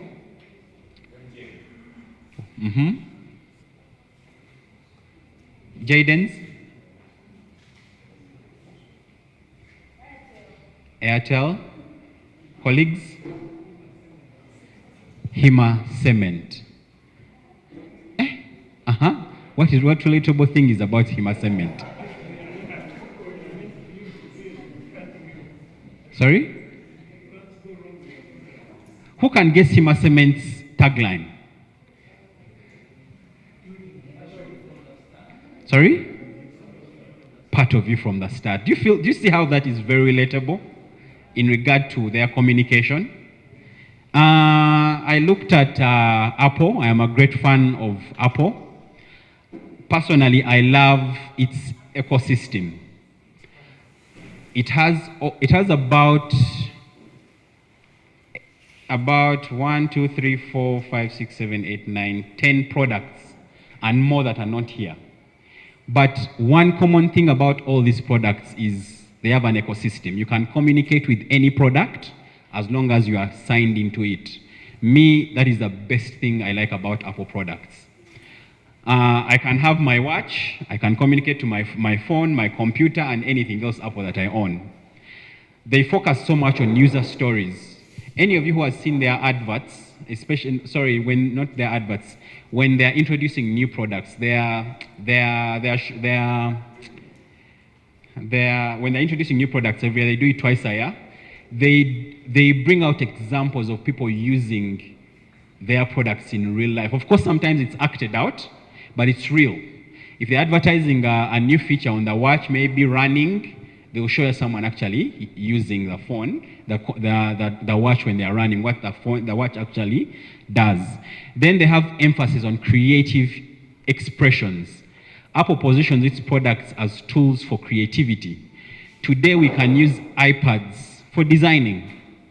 Today you can use your phone for actually designing, and you don't touch your computer at all. Or the other element I like about it, I can do some work on my iPad, then I continue that same work on my Mac. That is how they have also influenced on creative expression. Then they have simplification of technology. I still don't know why people say Apple is hard to use. How many think Apple products are hard to use? Don't worry, no one is going to. Just be honest. I'll not ask why, but personally, I find them the easiest products to use. Things are obvious. It's touch and play. Pick and play, scroll, everything is just right there. Then they have very much emotional storytelling. Apple's advertisements often evoke emotions, focusing on the feelings and the experiences associated with using their products. Let's look at another touch point. Another touch point is emotional connection. Leaving all this out, in your own words, what do you understand by emotional connection? Sparks. Touching hearts. Uh-huh.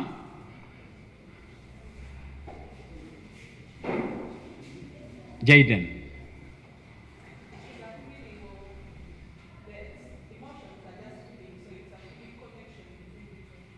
Okay, then colleagues. Attachment to a particular experience. Do you have an attachment to any experience you've ever been through? That when you did something and you're like, and I want to do this again.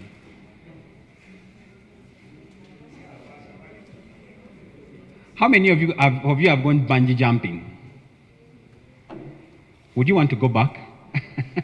How many of us have done skydiving? What was the feeling, Timothy? Would you like to go back? So emotional connection is when, but Sparks, touching hearts. Yeah, it's when you evoke feelings, but when it comes to design and branding, we evoke feelings by use of color. We use color, we use copy. In design, in creative, we call wording copy. So colors mean different things. What does blue mean? Anyone can guess? Yes, Jaden. It's a cold color. Sparks? Serenity. Colleagues, yes? Huh? Blue means boys. So when you look at color pink, what comes to your mind? What else? Girls, chicks, same thing. Soft. So that is the purpose of color when it comes to creation. Creating different colors mean different things. And okay. So colors are very important. Wording is very important in evoking feelings. Then emotional connections also creates heartfelt stories. Memorable stories connect on a deeper level. Then it also creates resonance. It taps into universal emotions to impact. When you look at October, the month of October is when they celebrate. It's what? Halloween, you people. It's Halloween in October. It's International Cancer something. Why do they use pink?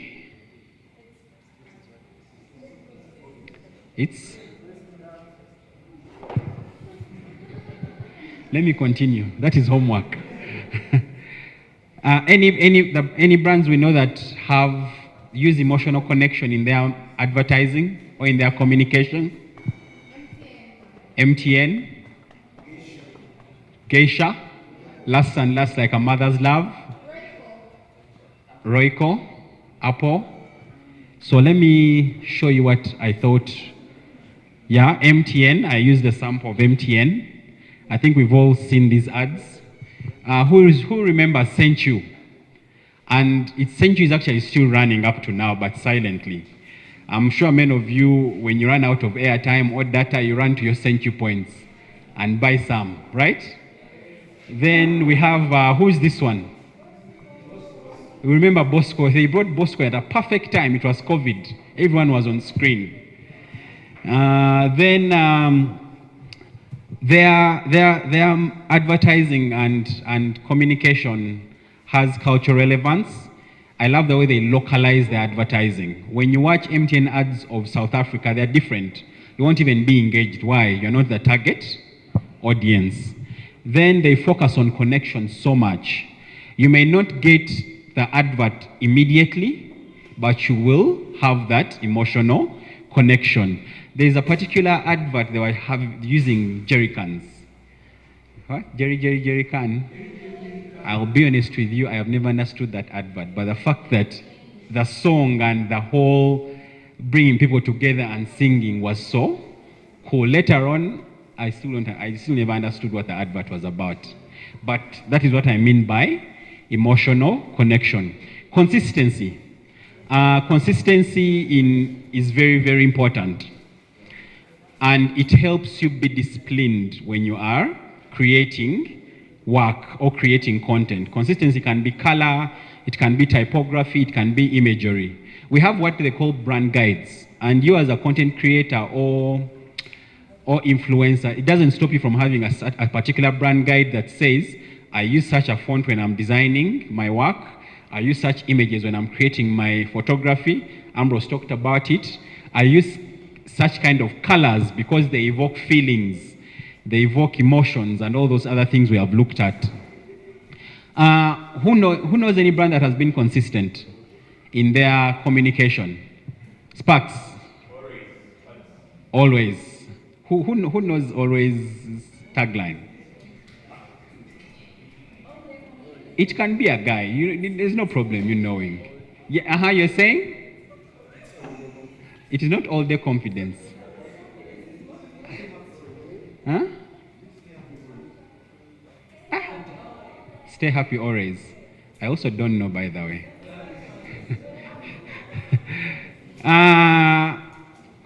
Who knows that logo? Do you think they have been consistent at what they are doing? Who knows this car? Huh? Jaden's. It's a Vitiz. During campus time, we had a couple of, I had a couple of friends who would sit in this car and we put 20K. We go to Ginger and back. And on Monday, we also go to class. That is how they are good at what they are doing. I love Toyota because I used it because they have been very, very reliable and durable over the years. There's a common saying that goes, a Toyota part, you can pick it from anywhere on the street. What works on not a Forester, what works on a Vitz will work on a Carina, will work on this. Okay, apart from a few aerodynamic kind of things, but it is very reliable and durable. Then they have quality. They have put quality and safety at their forefront. And lately they're investing so much in safety as well. But their products have really been of good quality. Then you have to leverage visuals, the right medium. By visuals, what do we mean? We mean photography, we mean design, we mean video, we mean photography, we mean infographics. Infographics is part of design. You need to incorporate all these things when you're creating your content. Use a range of visuals to enhance your brand. Photography, videos, and infographics help tell better stories. I love the government of Uganda at this. If you say that you don't understand the government's communication, you just don't want to understand it. They are always direct. They are always on point with their communication because they use a lot of infographics with images. When it comes to visual storytelling, these are the three takeaways you need to have. You need to be authentic, you need to be consistent, and your work has to be purposeful. You always have to have the end in mind.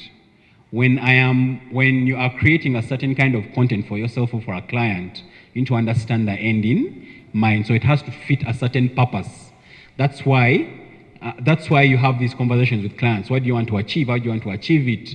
At the end of the day, do you want people to buy or do you want people to ask questions? So there has to be a purpose and a baseline out of what you are doing. Pardon me, I am going a little bit fast. The MC has whispered to me. So let's just peruse through very, very fast, but still engaging each other. So let's look at graphic design practices for digital platforms. as digital content creators, what are the basic graphic design practices that you need to put into place? Lately, you don't have to be a designer to do good work. And I'm going to give you an example of some people that you may know who have been so good at it, but they are not actually designers. Graphic design best practices for digital platforms. We are in a world that is mobile. You have to put mobile first when you are creating content. People no longer, okay, we use computers, but it's more effective. It's more relatable when you are actually using a phone.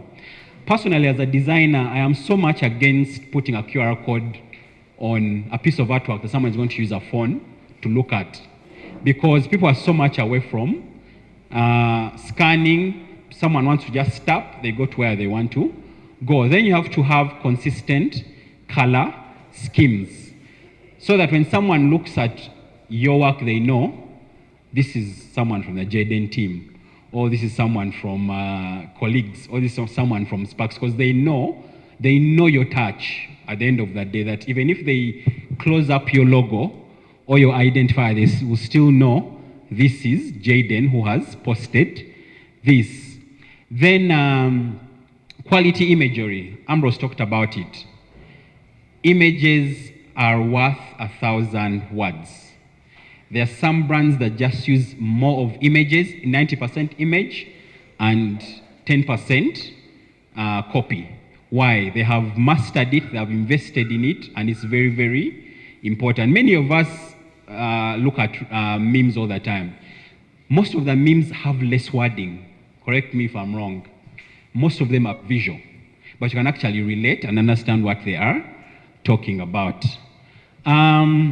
Case study. Do we know unpopular opinion? Any of us knows unpopular opinion? Kama, by show of hands. So these ladies, I do work for them. They came to me saying, we need to be authentic. We need to create a brand. We need to be at a place whereby we are consistent. However, we do not have money to sustain us for you to do for us work all the time. So they told me, create for us something that we're going to keep on playing with all the time. So that at the end of the day, we stay consistent, we stay vibrant, we stay relatable, the things I've been mentioning, we still have an emotional connection with the people we reach out to. So we came up with a logo. This is their umbrella organization, Kama Digital Content Hub. They do training, they do digital marketing, but they have a flagship brand called Unpopular Opinion. It happens, I think, every month. So they wanted to continue doing their stuff without me. So what we did, we came up with a playbook. Whatever they are doing has to be mobile first. Whatever we're doing has to be mobile first. Whatever we're doing has to be consistent. Whatever we're doing has to be readable, has to have readable typography. Among these four things, is there anything that has not been that is not visible here? If you talk about mobile first, if you are to go to their Instagram right now, you'll be able to see this properly without zooming in or zooming out. Consistent colors. When you go through their work, there's some consistency in colors, and they use all their colors. Readable typography. I'm sure you can read some of these words from whatever distance you are, though they were made for mobile. So don't blame yourself for not being able to read them from afar. They are meant for mobile. Then quality imagery. This is what they invest in all the time. I think it's the only thing they invest in all the time. They're always taking pictures. Whoever they're going to host, they have an arrangement with a photographer. You're going to take a picture of the person you're going to host. So they decided to invest more in photography because it tells a lot more than anything else. So that is the case study I thought would be good. You should check them out. They really have very good content. They're so much in DIY, but they do it so perfectly. Then lastly, because of time, allow me not to indulge in design thinking. Am I allowed? But let me just leave you with just a few bonus tips on how to be good content creators and influencers or creatives as a whole. Be organized. Do we know what being organized is? For the past 25 years, I have been blamed for being so much detailed, so much organized, I'm so systematic, but I am never apologetic for it. Because it turned from my weakness of being disorganized, became a strength. Because there's some things I couldn't do because I wasn't organized. You need to be an organized person. How many of us here do this for the money? How many of us do it because I love what I'm doing? How many do both? So be organized, have a plan, or whoever you on whatever you are doing. Treat every task as a project. Personally, I treat every task I am given as a project. I don't know if you guys know McKinsey. McKinsey is a strategy and business development company. They have their 7 S's, but I'll focus on only 4.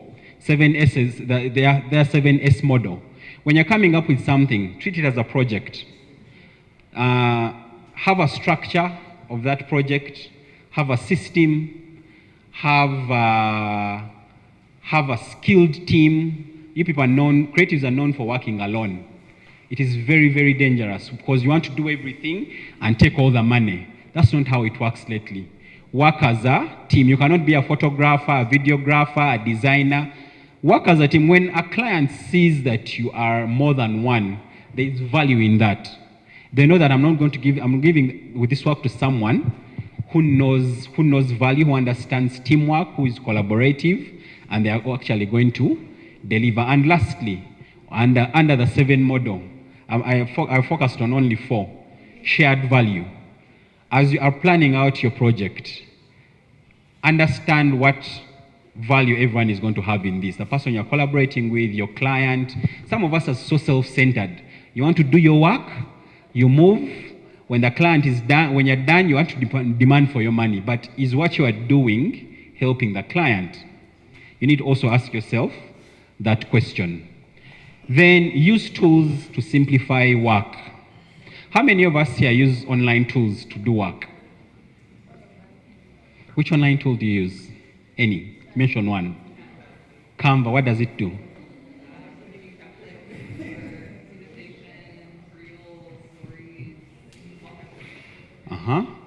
Jaden?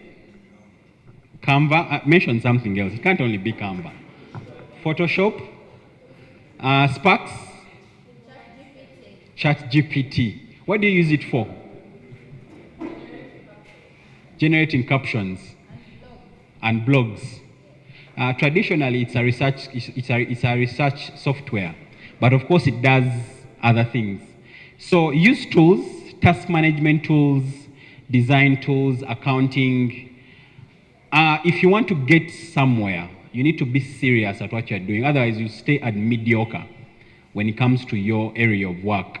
You will just be waking up in the morning, go put up a post, go back to bed, you get your mobile money, and you live your life like that, which is not a bad thing. But in the area of work we are in, you need to be exceptionally different with everyone else. You need to have something you do well.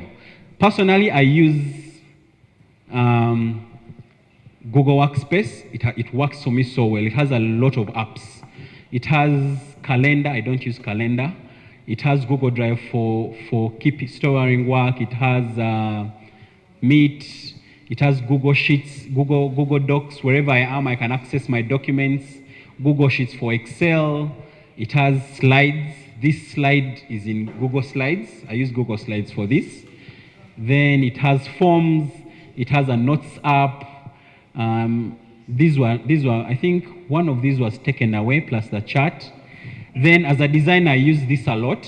Professionally, if you want to go pro, that's when you come into the Adobe Creative Suite. Some of us call it Adobe, others call it Adobe. depending on the primary school. Then Canva. Personally, I don't use Canva for design, but I use it for resources and layouts. So use tools to simplify your work. Then read and research and stay up to date. Again, creatives, we are not so good at this. You want to stay in your own cocoon, do your own stuff, and at the end of the day, you think you're doing good things, but until you actually get a project that will humble you is when you realize that you actually don't know shit. Pardon the language. This industry that we're in can humble you, and it's until that you are humbled, that's when you actually turn out to be a better person. So create mood boards. Create mood boards of your work. You don't have to be a designer. Just create mood boards of things that make you feel good every time you look at them, things that can inspire you when you have brain freezes, creative blocks. Put together things. I put some things together. This is my mood board on all my devices. I look at this mood board when I am out of ideas. And I just put together stuff, and then a client is like, and then Timothy is like, wow, I've reported myself. This is when I have a block, I just get to this mood board. It has any element that I would need to get an idea from. Then be on creative groups. I took a screenshot from one of the groups I'm in. We don't speak much, but when we find something creative on the internet, take a screenshot, put it in that group. Then conversation starts from there, just like that. Then download documents to guide you on being better. Does any of us read? Do we read? When you are picked right now and they tell you to have a basis of your discussion, whatever you're arguing about, are you able to refer to something that in 1990 this one said this? In an article I read here, this one said that. You saw what Adonai was doing. All his communication, all his presentation was based on facts. And that's what makes you an exceptional creative. You need to base on facts when you are doing your stuff, that I'm doing this because this and this happened. Timon knows that I'm not the kind who will do work and I hand over and then he tells me, okay, I don't like this. I'll tell him, yes, you don't like it, but this is where I came from. So you have to have a stand on whatever you are doing. Then follow and have inspiration from people who are better in the industry. If I'm to just pick randomly someone here, can you tell me anyone who inspires you? Let me see. This gentleman, do you have anyone who inspires you when it comes to what you're doing, that when I look at this person's things, or when I read this kind of article, or when I follow their pages, there is a difference that it creates that I borrow from? Who? Your dad. He's a content creator. Yeah, his dad, it's a good thing. Personally, my mother inspires me. She passed on 19 years ago, but I'm still inspired by her. Anyone else? Jaden's. Do you have someone you look at, you follow for inspiration when you're doing your work? Yes? Is it on Instagram, LinkedIn? Sorry? On Facebook. FB is Facebook, right? Yeah. Sparks, anyone you can mention that inspires you? Yes. And what?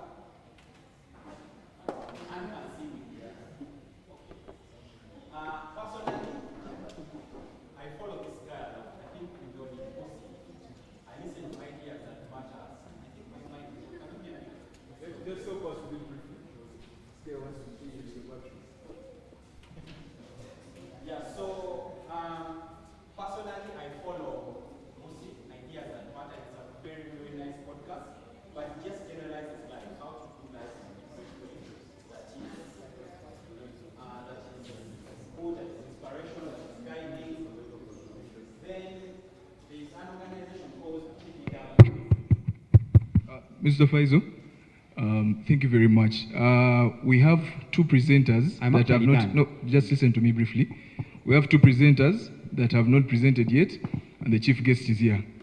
I'm just kindly requesting you to either share your slides. Yeah, you've presented for an hour. Just kindly share your slides with the team, or just probably just wrap up in the next 30 seconds. The room is required for another activity. All right. Then the last thing, be different, have an idea about everything in your industry, have a signature in your work. When someone looks at your work, they need to know that this is Jaden. These are the Jadens working. Then, lastly, this is a quote that has driven whatever I do over the years. The only way to do great work is to love what you do. This is the field you chose. This is the profession you are doing. And it is only and only when you start loving, it is when you start eating from it. It is when you start collaborating with people from it. It is when you start actually going places. Only and only when you love what you are doing. It starts with acceptance, then embrace what you are doing, be a badass about it. Personally, I chose to do branding. I don't want to do anything else. I have focused on it for the last 10 years, and it has really yielded fruit. Then be functional and a team player. When people are having conversation, join in the conversation. When we're having meetings, I love what Timothy does. He will force you to be part of the conversation. Yes, Jaden, any parting shots? Colleagues, anything you have to say? Like, he makes you be part of what is being done. Then be confident. They have been asking you guys to raise up your hands to do this, raise up your hand to do that, and we are all here. How are you going to convince someone that you are a good content creator? You can't actually talk about yourself. Then collaborate. We are so selfish as creators. There's a saying, as way. Collaboration is very, very important. And the reason as why these advertising agencies are flourishing so much, you find like an ad like MTN's adverts. There are like 4 agencies that do that work. There is CBWA, the creative agency, there is Swans, the visual, and sometimes it's Squad A that does the sound. That's collaboration. But we've been in this cocoon of, let me do this, I don't want to associate because it's still what I'm doing. So with those few very many words, I would like to thank you for being a great team, and I hope I've delivered something. Thank you. If you have any questions, I don't know if my MC can allow, but this is, it can be available to us, I think, if we wish to. Thank you very much, and have a blessed day. Thank you so much, Engineer Faizo. Thank you so much. And like Jotham was telling you, we still have 2 presentations, and our chief guest is here, Superintendent of Police, Samson Kasasara. You're most welcome. Thank you for making it here. Right away, we are going to go to our next presenter, who is none other than Madam Cassandra Chisoro, to take us through the digital economy, digital marketing, and the law. But my request is that sometimes we judge the ground as we find it. Sometimes when you find, because now it's coming to 6, you may have prepared a lot of work, very good work. But when time catches up with you, what do you do? Sometimes you do what you find is doable. So I think we also started a bit late, but this one was the most important. Not the most important, but it was very important. The content creation was one of the most important item on our agenda. We had thought maybe 2 hours would work. They have used 4 hours. And every presenter was telling us, I'm going to do chap chap, but yeah, we are Africans. Hopefully, in the next 30 minutes, we should be getting out of here. So, Madam Council Cassandra, you have 15 minutes. Nelly, sorry? You will send the slides. Okay. Thank you. But you will say something. Just, you will say something.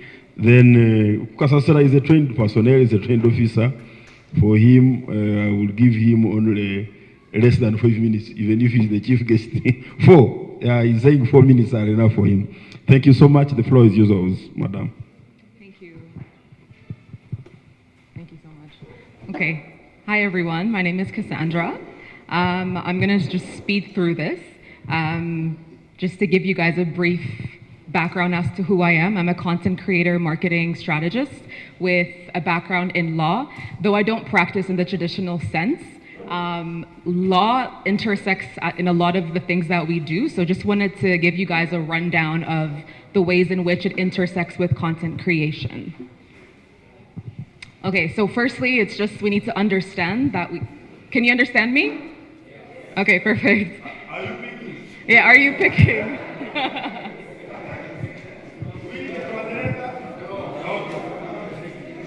Okay. So first, we have to understand that we have rights in the digital space when we operate.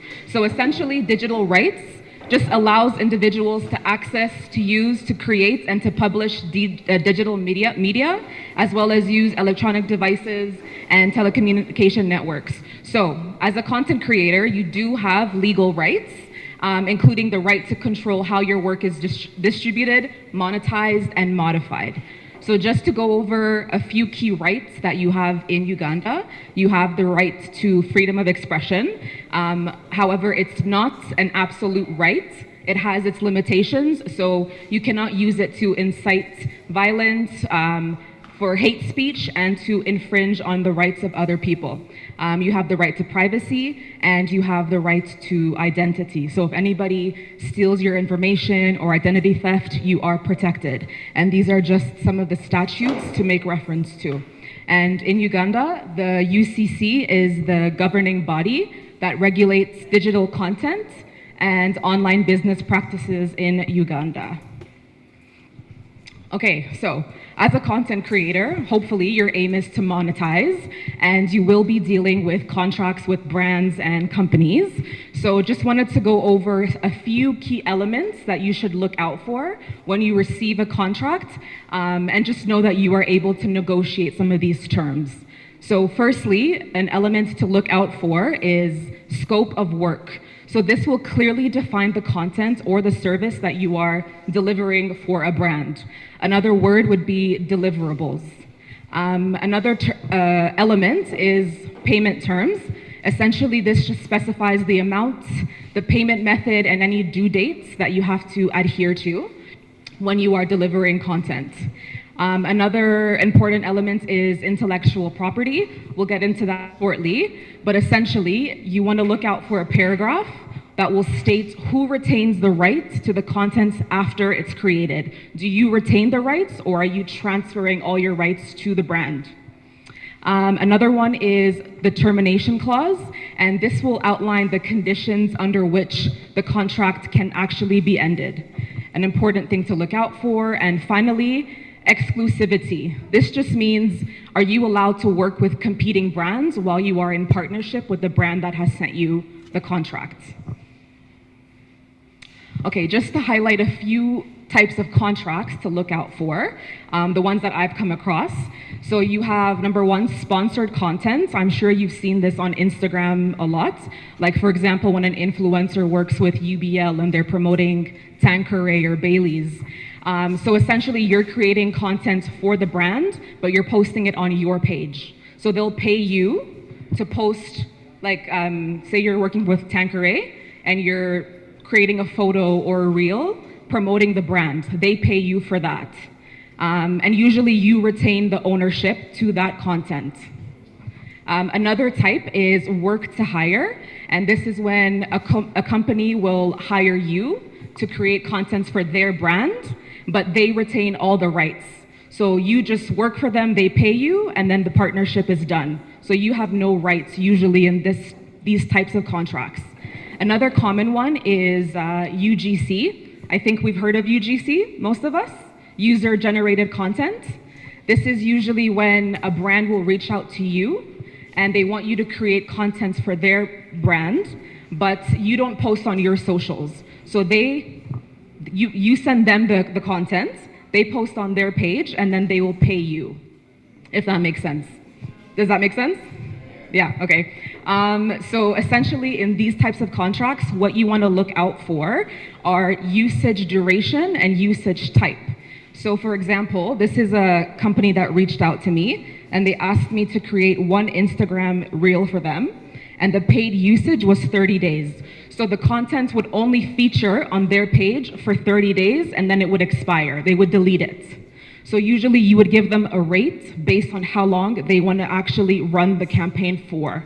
So it can be 30 days, 6 months, a year. And in these cases, you can negotiate the ownership rights.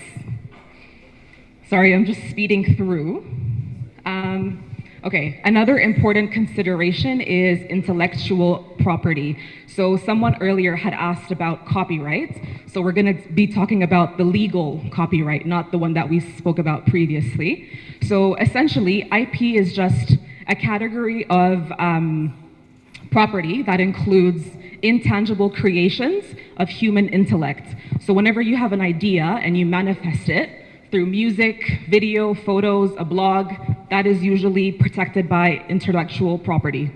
So 3 common types. We have copyright, which protects things like videos, photos, blogs, music, and it's governed by the Copyright and Neighboring Rights Act.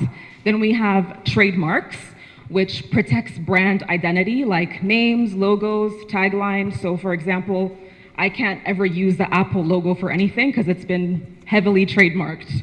Then we have patents, which often protects inventions and unique processes. So if you come up with like software or an AI algorithm, you can protect that with a patent. And in order to register these things, you would go to the URSB, and this essentially just gives you more protection over your content. Or you can also use watermarks. If you're a photographer or a videographer, you just add like your watermark in the corner, and that way you can track any stolen content. Okay, I had some examples here of just what copyright looks like, a copyright claim looks like on YouTube, because I do YouTube content. So for example, when you have a section with B-roll and you want to add music on top of it, you have to make sure that it's royalty-free music. I think it was mentioned previously. This basically just means that you cannot use any music you want. It cannot be music that is protected by copyright. So if you want to use a Burna Boy song, that song is protected by copyright. So you can't have that in your video. Otherwise, it will come up as a, does it show on my screen? No. I really wanted to show you what it looks like, but YouTube will flag it as a copyright claim, and then it will tell you what song you've used that is copyright, and then it will often give you the options of either you can remove the song or you can keep it, but you can't make any money off of the video. It can't be monetized because any money that's made will go to the copyright owner, if that makes sense. So in this case, the content owner is Universal Music Group. So if I wanted, I could keep the song in the video, but any money that's made from it goes to them, not to me. Does that make sense? Okay. Some things to know. So there's a thing called fair use, which essentially just allows very limited use of copyrighted content only for purposes like education, commentary, and criticism. So you can use it in very limited instances, but it has to fall under education, commentary, or criticism. So one of my copyright claims, I was just doing karaoke. That's not really educational. So that wouldn't count as fair use. And trademark, for example, if I'm vlogging something and my laptop with the Apple logo shows, as long as I'm not implying that I've been endorsed by Apple, it's okay, if that makes sense. Like in a referential context, it's fine. Does that make sense? So like as long as it's just, you see it quickly, or you're just seeing it in a very normal case, where it's not like Apple has hired me for product placement, it's okay for it to feature, or my phone, or an Apple Watch. Hope that makes sense. And then another way to bypass copyright is, one of the speakers had mentioned Shutterstock earlier. So you can actually obtain a license from different websites to use copyright-free music. So for example, for me on YouTube, to avoid any copyright claims, I use a website called Epidemic Sound. And essentially, I paid for a subscription for a year, and it allows me to use any song on the platform for free, but only for YouTube, not for Instagram, not for TikTok. So if you wanted to obtain a license for all 3 platforms, you would pay more. Hopefully that makes a bit of sense, but there's ways to bypass claims. You just have to pay for it. Okay, wrapping up shortly, just a few legal pitfalls that I wanted to go over with you guys that we can make when we're advertising. Number 1, seems pretty obvious. You always want to ensure that the claims that you are making are truthful and that they're backed by facts. So always make sure that you're doing your due diligence when you're talking about a product or anything at all. And then failure to disclose paid partnerships. So if UBL is sponsoring you and is asking you to make a post on Instagram featuring Tanqueray, you have to use hashtags like ad or sponsored, just for ethical reasons. And then another one is breach of contract. So failing to meet any contractual obligations can lead to financial penalties. So if a brand is asking you, can you create 3 Instagram reels, 24 stories, and a YouTube video, and you say yes, but you're unable to do so, they can sue you for breach of contract. So you just want to make sure that you understand what is being asked of you, and you don't take on too much if you can't actually deliver. And then exclusivity, we had spoken about it. So if, for example, you don't read the contract and they say, while you are working with us, let's say it's Coke. Coke is telling you for 6 months, you cannot work with Fanta, with Pepsi, with any other competing brand. That can hurt your pockets, right? So you just want to make sure that you read everything and you negotiate the terms accordingly so you can continue to work. And finally, just some privacy, data protection, and compliance considerations in digital marketing. So businesses, marketers, and content creators must obtain user consent when you're collecting personal information from people. So whether it's emails, phone numbers, analytics, you always need consent. Otherwise, you can be pursued legally for that.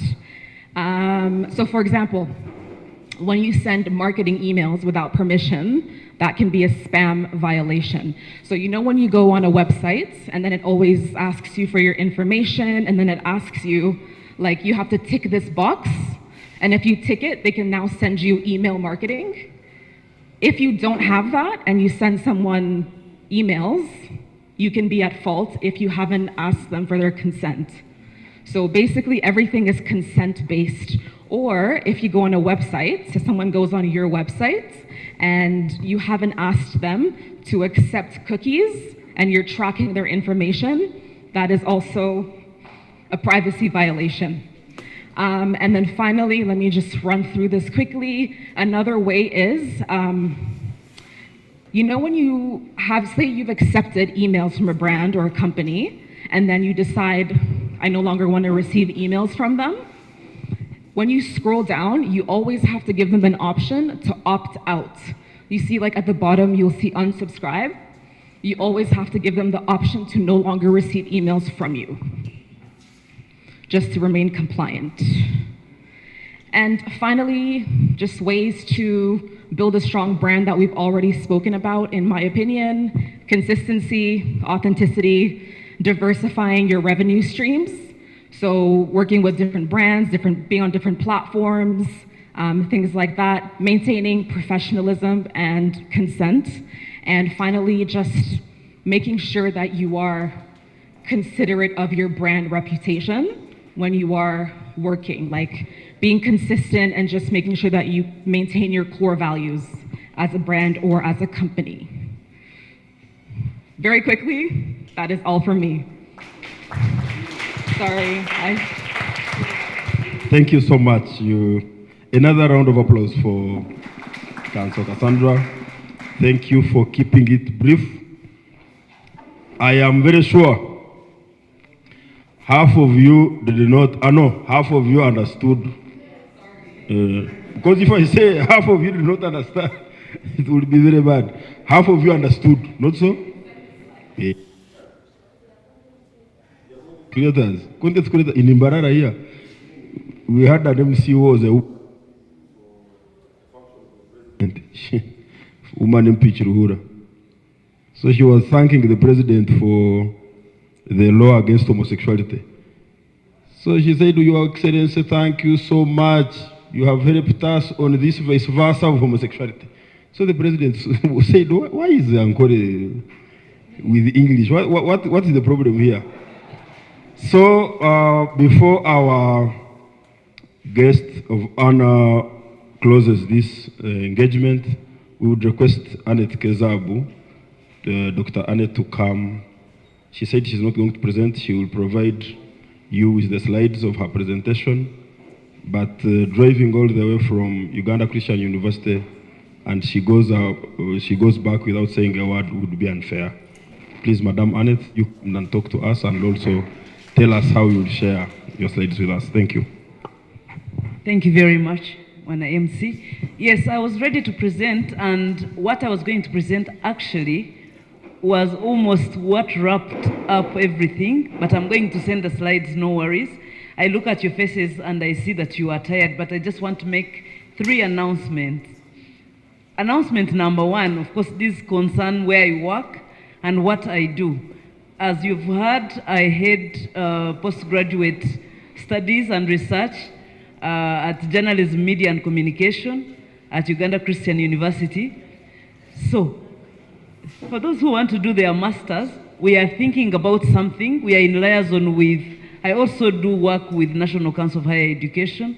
We are in liaison with them, particularly about influencers. We don't know where to place them in terms of communication, and we cannot call them advertisers. So in other words, just know that us in academia are looking for a nice box, because you've heard about Igale, you can be liable. Then I also, the third thing is that I also chair the National Pornography Control Committee. So I've heard somebody speaking here and saying you can actually look for content in any way. That made me think about nudes and that leak and everything. And I just kept quiet. Please think ethically, think ethically. Because there are things, there are universal values that are accepted. He will tell you that if you go beyond this, I will arrest you. So in other words, I like that the lawyer is one who has wrapped up, because legally, you must know that you are liable. There is this comfort zone which we put ourselves in as creators, and we think, no, there's no law, I can just create whatever I want. What if it's not honest? What if it's not, fitting in the universal values? But I know that people are coming here for aerobics. I don't want to take any more time. I want to thank you for coming. I thank you for your consistency. Our students can't stand 3 hours. They will move out. But you guys have sat here. I'm so impressed. So I definitely, if you have something else, I will definitely come back, and then you will now see me speaking in my capacity as on influence or in anything that you want me to speak about. But I'm very happy to have been a participant. I sat down and took down everything, and I'm very glad. Okay, so keep well, God bless you, and at this moment, can I take the honor to invite the guest of honor to come and close this very important meeting of influencers and content creators. Thank you very much.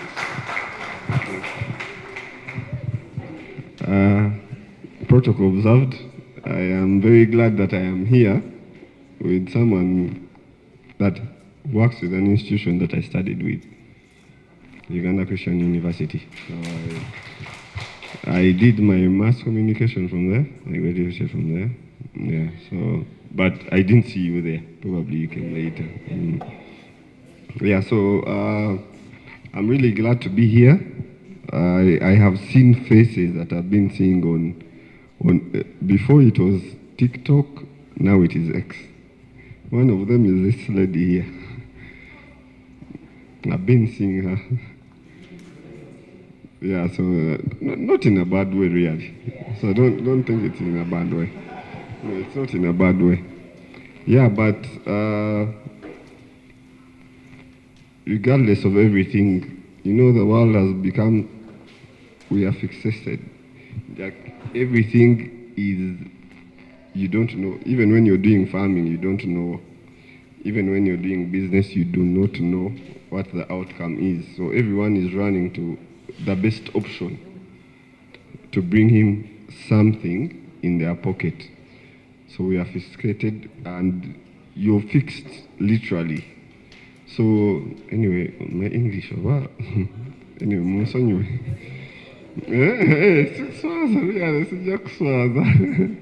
Yeah, okay, the fixation is really tight. Yeah? Okay, that was the right word. The fixation is really tight. But above that, then comes the law. The reason why I was brought here to close as a guest of honor, I'm a very small man. I am just a public relations officer of this region where you are. But the problem with what we have with social media and everything else is not respecting the rights of other people. And what is very important in life, what happens to you can happen to me, can happen to anyone else. So in any way that you're doing anything or you're creating content, let it be respectful. Respect people. I know my lecturer was, okay, you see your staff was talking about adult and what. I know it is illegal. Anyway, prostitution is illegal in Uganda. But we know there are people who are doing it. But even when you're doing it, know it is illegal. And I know I've seen a few pages of, there's a page called OnlyFriends. It's called OnlyFriends? OnlyFans. And people do all sorts of things. Anyway, I'm not on it.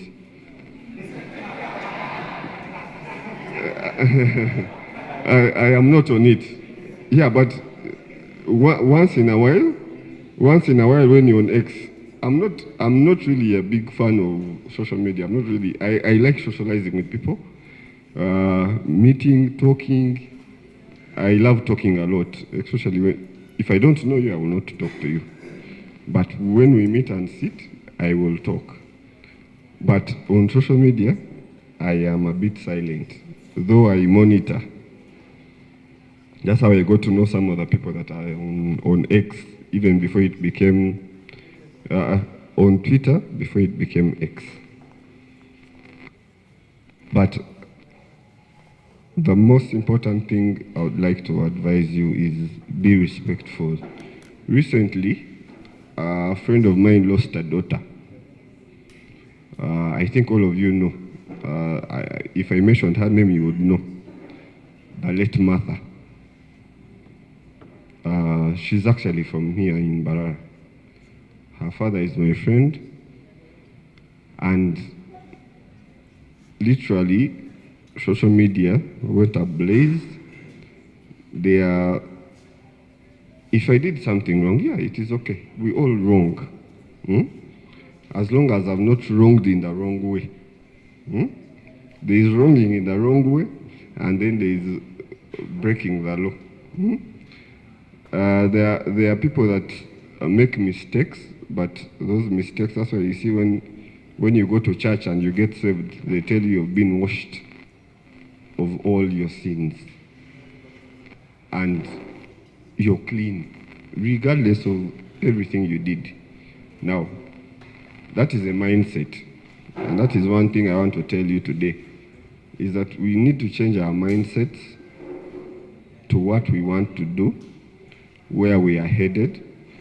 Because if you all know, probably most of you are young. I'm older than you. I'm almost 40 years. But for those that know, you know that you've heard the story of Rwanda. Rwanda's story, the genocide, was sparked off by a bad communication from a media house, and a main channel media house, not even social media. But you, as content creators, what you have to understand is that everything that you do has an impact. Even though you may not cross with the law, you're going to break a family, you're going to psychologically break a kid who will never be the same again. You as yourself, actually you're psychologically breaking down because you're dead because you don't care about anything. And if anything ever happens to you, they're going to tell you, hey, we found Samson hanging. You can imagine by the time someone hangs from the window there, because we have had cases of suicide where someone hangs themselves from what? From a window. And it's not so high. So you can imagine if you're going to create content, let it be of purpose. Let it be of reason that it is doing something to help people, or it is marketing a product that is going to help people. But once you are engaged in negative content, one day people are going to kill themselves. I have been on X, and there's, of course, you know, with politics, I'm a police officer, but I'm also a Ugandan. But I've been watching on X where people start, there's NRM, there's NOOP, there's FDC, there's PPP, but guys are labeling people. So-and-so's family lives here. So-and-so is married to who? But you see, what I do is not connected to my partner. Or what my partner does is really not me. So we need to understand and configure and fix in our heads that what we are doing really matters. I'm not going to say that it does not matter. It matters a lot. There are people who are sad and need to laugh. And you create that content and people will laugh. There are people who don't even know how to look after themselves. You're going to create content of probably of a jelly, of a lotion, that one day will make them look good and they will love themselves. But if you're purposely driven by hate or controversy, please. Okay, I am not begging, but I am telling you, the law will catch up with you. And it may not be easy. At the end of the day, yes, your friends will go on social media, they will do what, but the fact is one. The law is the law, regardless. I've seen people, most times, people comment about what enforcement has done. But you don't know what is in the background. So we need to be mindful of what we say, what we do, and what we release out. Equally, me as a person, yeah, I can talk. I'll be like, hey, my lecturer there, I know her. Hey, by the way, I would say something about her. But that is in the background, not online. Now, when you put it online, it becomes official. Samson Kasasra said, my lecturer did this when I was at university. So it is different. But at the end of the day, where are you headed? Because she's going to sue me for defamation. That is one. Two, computer misuse. I am misusing the social media according to the act. And I will probably, when I lose the case, I will be sentenced and I will go to prison. Time wasted is there. But why would you wait for time wasted? So let's use our time as youth. I'm not as old. I was saying I'm almost 40. Yeah, but anyway, I'm almost 40. But I'm still, okay, am I in the bracket of youth? No, I am not. But I am almost 40. But actually, I mix with the youth equally. So we need to use our time responsibly in everything that we do. And be mindful that what you do is going to have an impact on your kid, on your sibling, on your wife or your husband. Recently, I was in, actually this week, actually not far from here, we're in a training of human rights, basically focusing on issues of respecting the rights of minorities, the differently abled, women, children, the elderly. But of course, they forgot one thing, the men. Even men are also minorities. They're also vulnerable. Although they don't want to, no one wants to care. But we are fine, we will handle. But while we were in that training, though I kept on mentioning the issue of men, that men are vulnerable.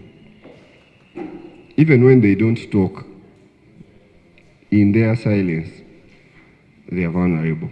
But then, even when they talk or they act, when they act, now they become what? Perpetuators or suspects on the people probably that have wronged them. Then it comes to the side of the victims. The victim receives a lot of pain because of the person who has probably inflicted it on them. But then, even when you come to police, especially we have a unit called Child and Family Protection Unit, where we handle issues of family, regardless of any sort of anything, what has happened in a family. When they come to a desk at police, we refer them where? To the Child and Family Protection Unit, especially when it involves the family. Now, when you reach there, it is reconciliation. Because already these people know each other. They have been living together. You, who is there as a person who is supposed to help them understand each other, you do not know them. I have a case in scenario when I was working in Masurita. That is in Wakiso, Kachiri. It's a village. Probably some of you don't even know it. One day I'm on night duty. A woman comes crying, clothes stone. She's saying, omusajja abadde anzise. Anzise, angobye munju, akoze eki. I'm like, okay. And the woman insists, mumusibe. So, yeah, we move. So we go up to her place. It was they were rented premises, one-room premises. So when we reached there, we get to the man. The man was he wasn't violent, he wasn't in any way disturbing us. We move with the man. The man dresses up, we move to the police. We reach police, entry, everything, charge, everything is done. Woman makes a statement, the man enters.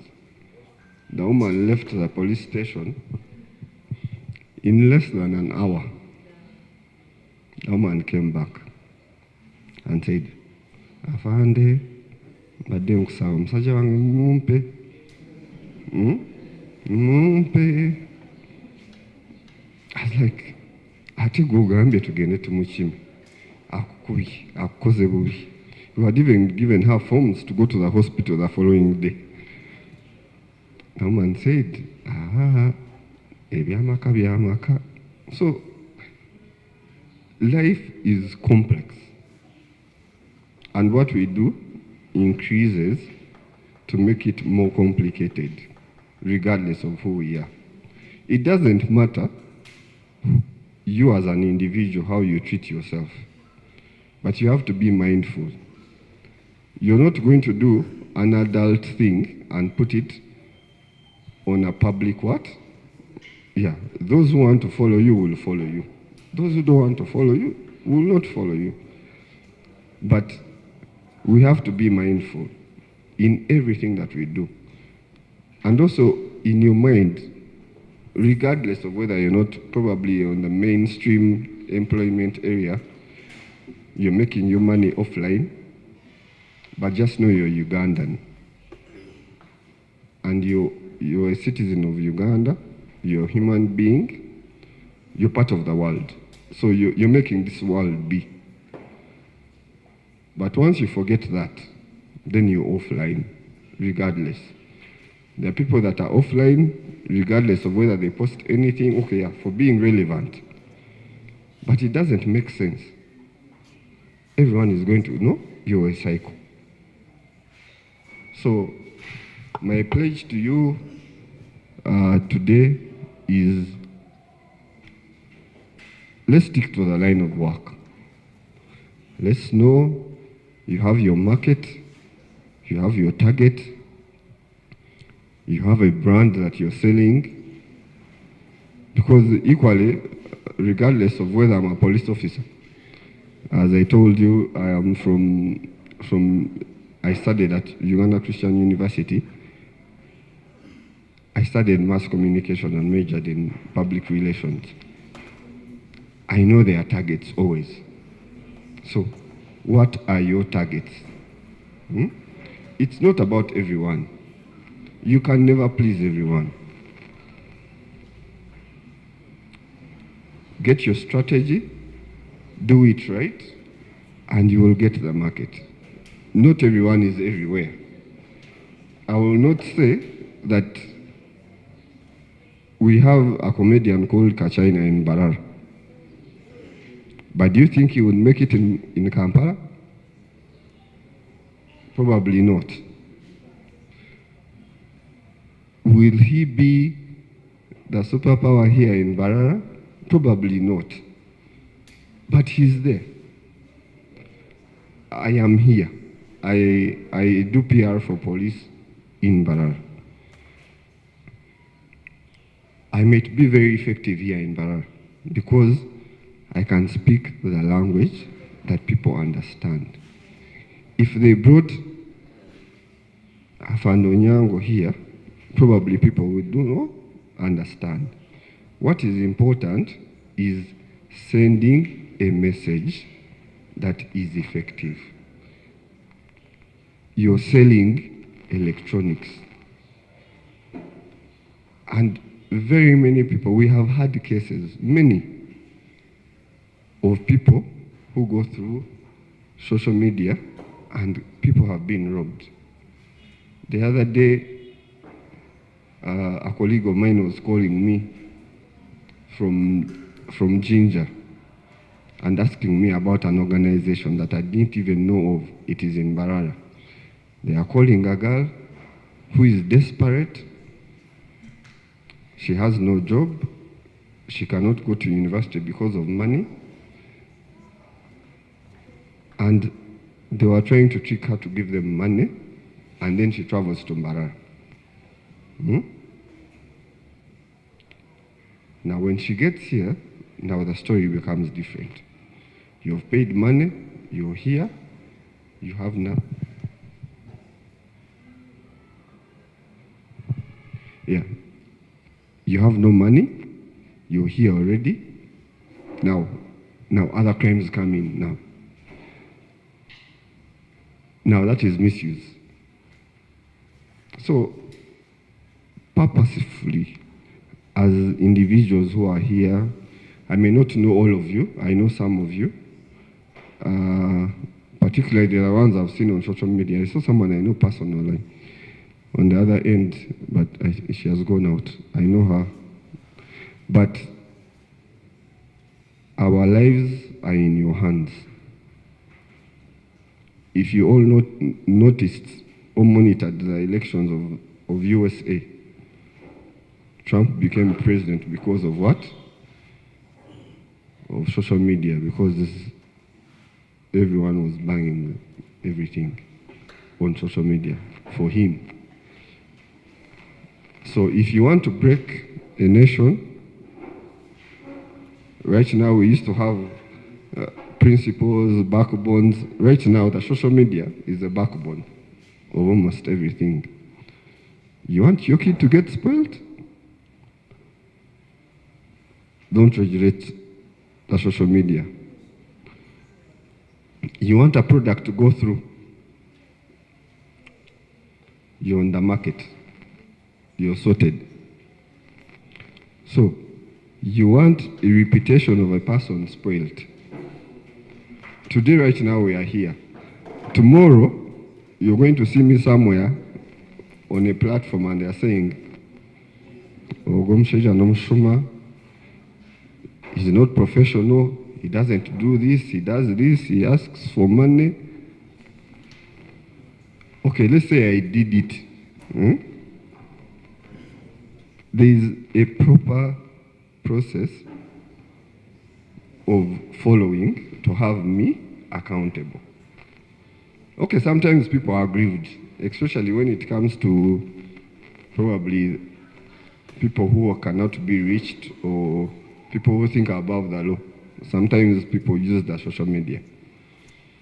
But at the end of the day, what is the implication?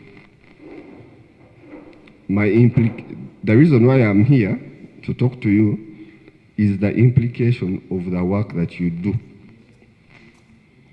Like she said, you have a contract. You know you're working with Pepsi or Coca-Cola.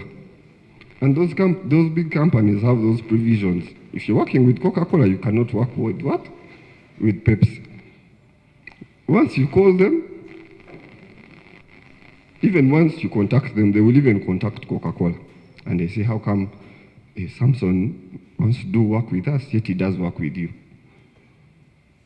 So we need to be careful with the things we do. And the fact that we are in this period of election, we are going into party elections. Then from there, we are going to the general elections.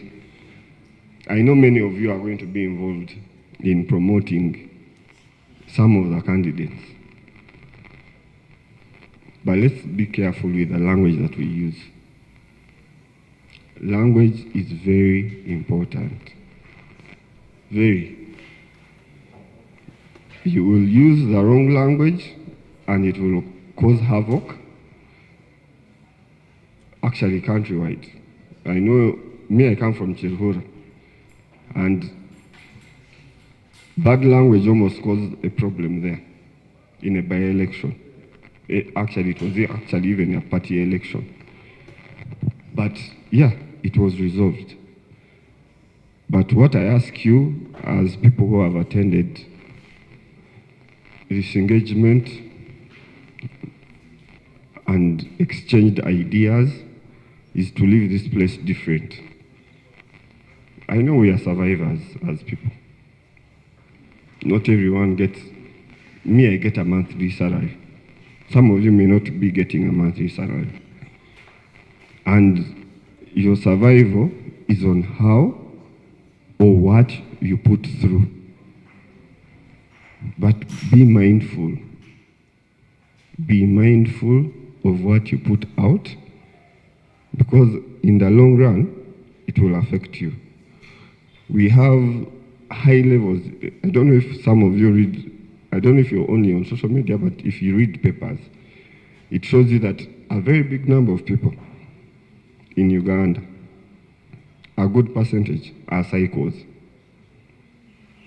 You will see me here, you don't know. I might be a psycho. Right now I might start undressing. Yeah, God forbid. Yeah, but I'm just giving you an example. So even you, if you've had a bad relationship, you've had bad business, you should not take it out on someone, and then legally it catches up with you. I've seen legal suits against someone who is a friend to that person who sued them, but they are friends, but the guy has sued them. So we need to be mindful. Let's be mindful. Let's change our mindset towards what we want to do and what we want to be. Drive a narrative that is positive, especially towards community. If you're in spaces of business, let's do business. If you're in spaces of probably exposing, expose if you want to. And we learn. Us as police, we have been able to apprehend people according to complaints from people and posting. And they post on X. Either X or WhatsApp, or they call. So let's be mindful of what we do. You will be there thinking that I know, okay, me, I'm a small person. You probably see, you know Jonathan. Probably, Jotham is a big man. Now, by the time you run to Jotham, and then Jotham also tells you, I'm also a small man. You first go and face the law. We'll sort it from there. Before you know it, my friend, it will be a long ride. And what will be wasted will be a lot. But let's be mindful, because social media has become a platform for trafficking of persons, theft, pornography, and of course, I'm done. Okay then, with that said, I'm just saying, let's be online. We be online, we are all Ugandans, and we all love each other, regardless of where we come from. Let's use the right language while we are communicating in everything that we do. and be purposeful, because if you're marketing a jelly for smearing on yourself, where would you say it does something else? So it is very simple. And the good thing is these things are there, we know, we are all on social media, regardless of what you do or what you say. Whether you're a pastor, you're a father, you're a police officer, we see these things on social media. But it is very important that we understand that the community we are serving is ours. Your child is going to watch that content after even 20 years. So we should be mindful of what we do. With that, I would like to thank the management and Jotham and the team who invited me here. I want to thank you so much for letting me. I've seen faces that I've been seeing on X here because of you, courtesy of you, with no payment, by the way. So thank you very much, and I want to thank God for keeping us alive. We are headed into elections. Please, let's be one. Go register. But even when you register, don't be violent. Know your role as a voter.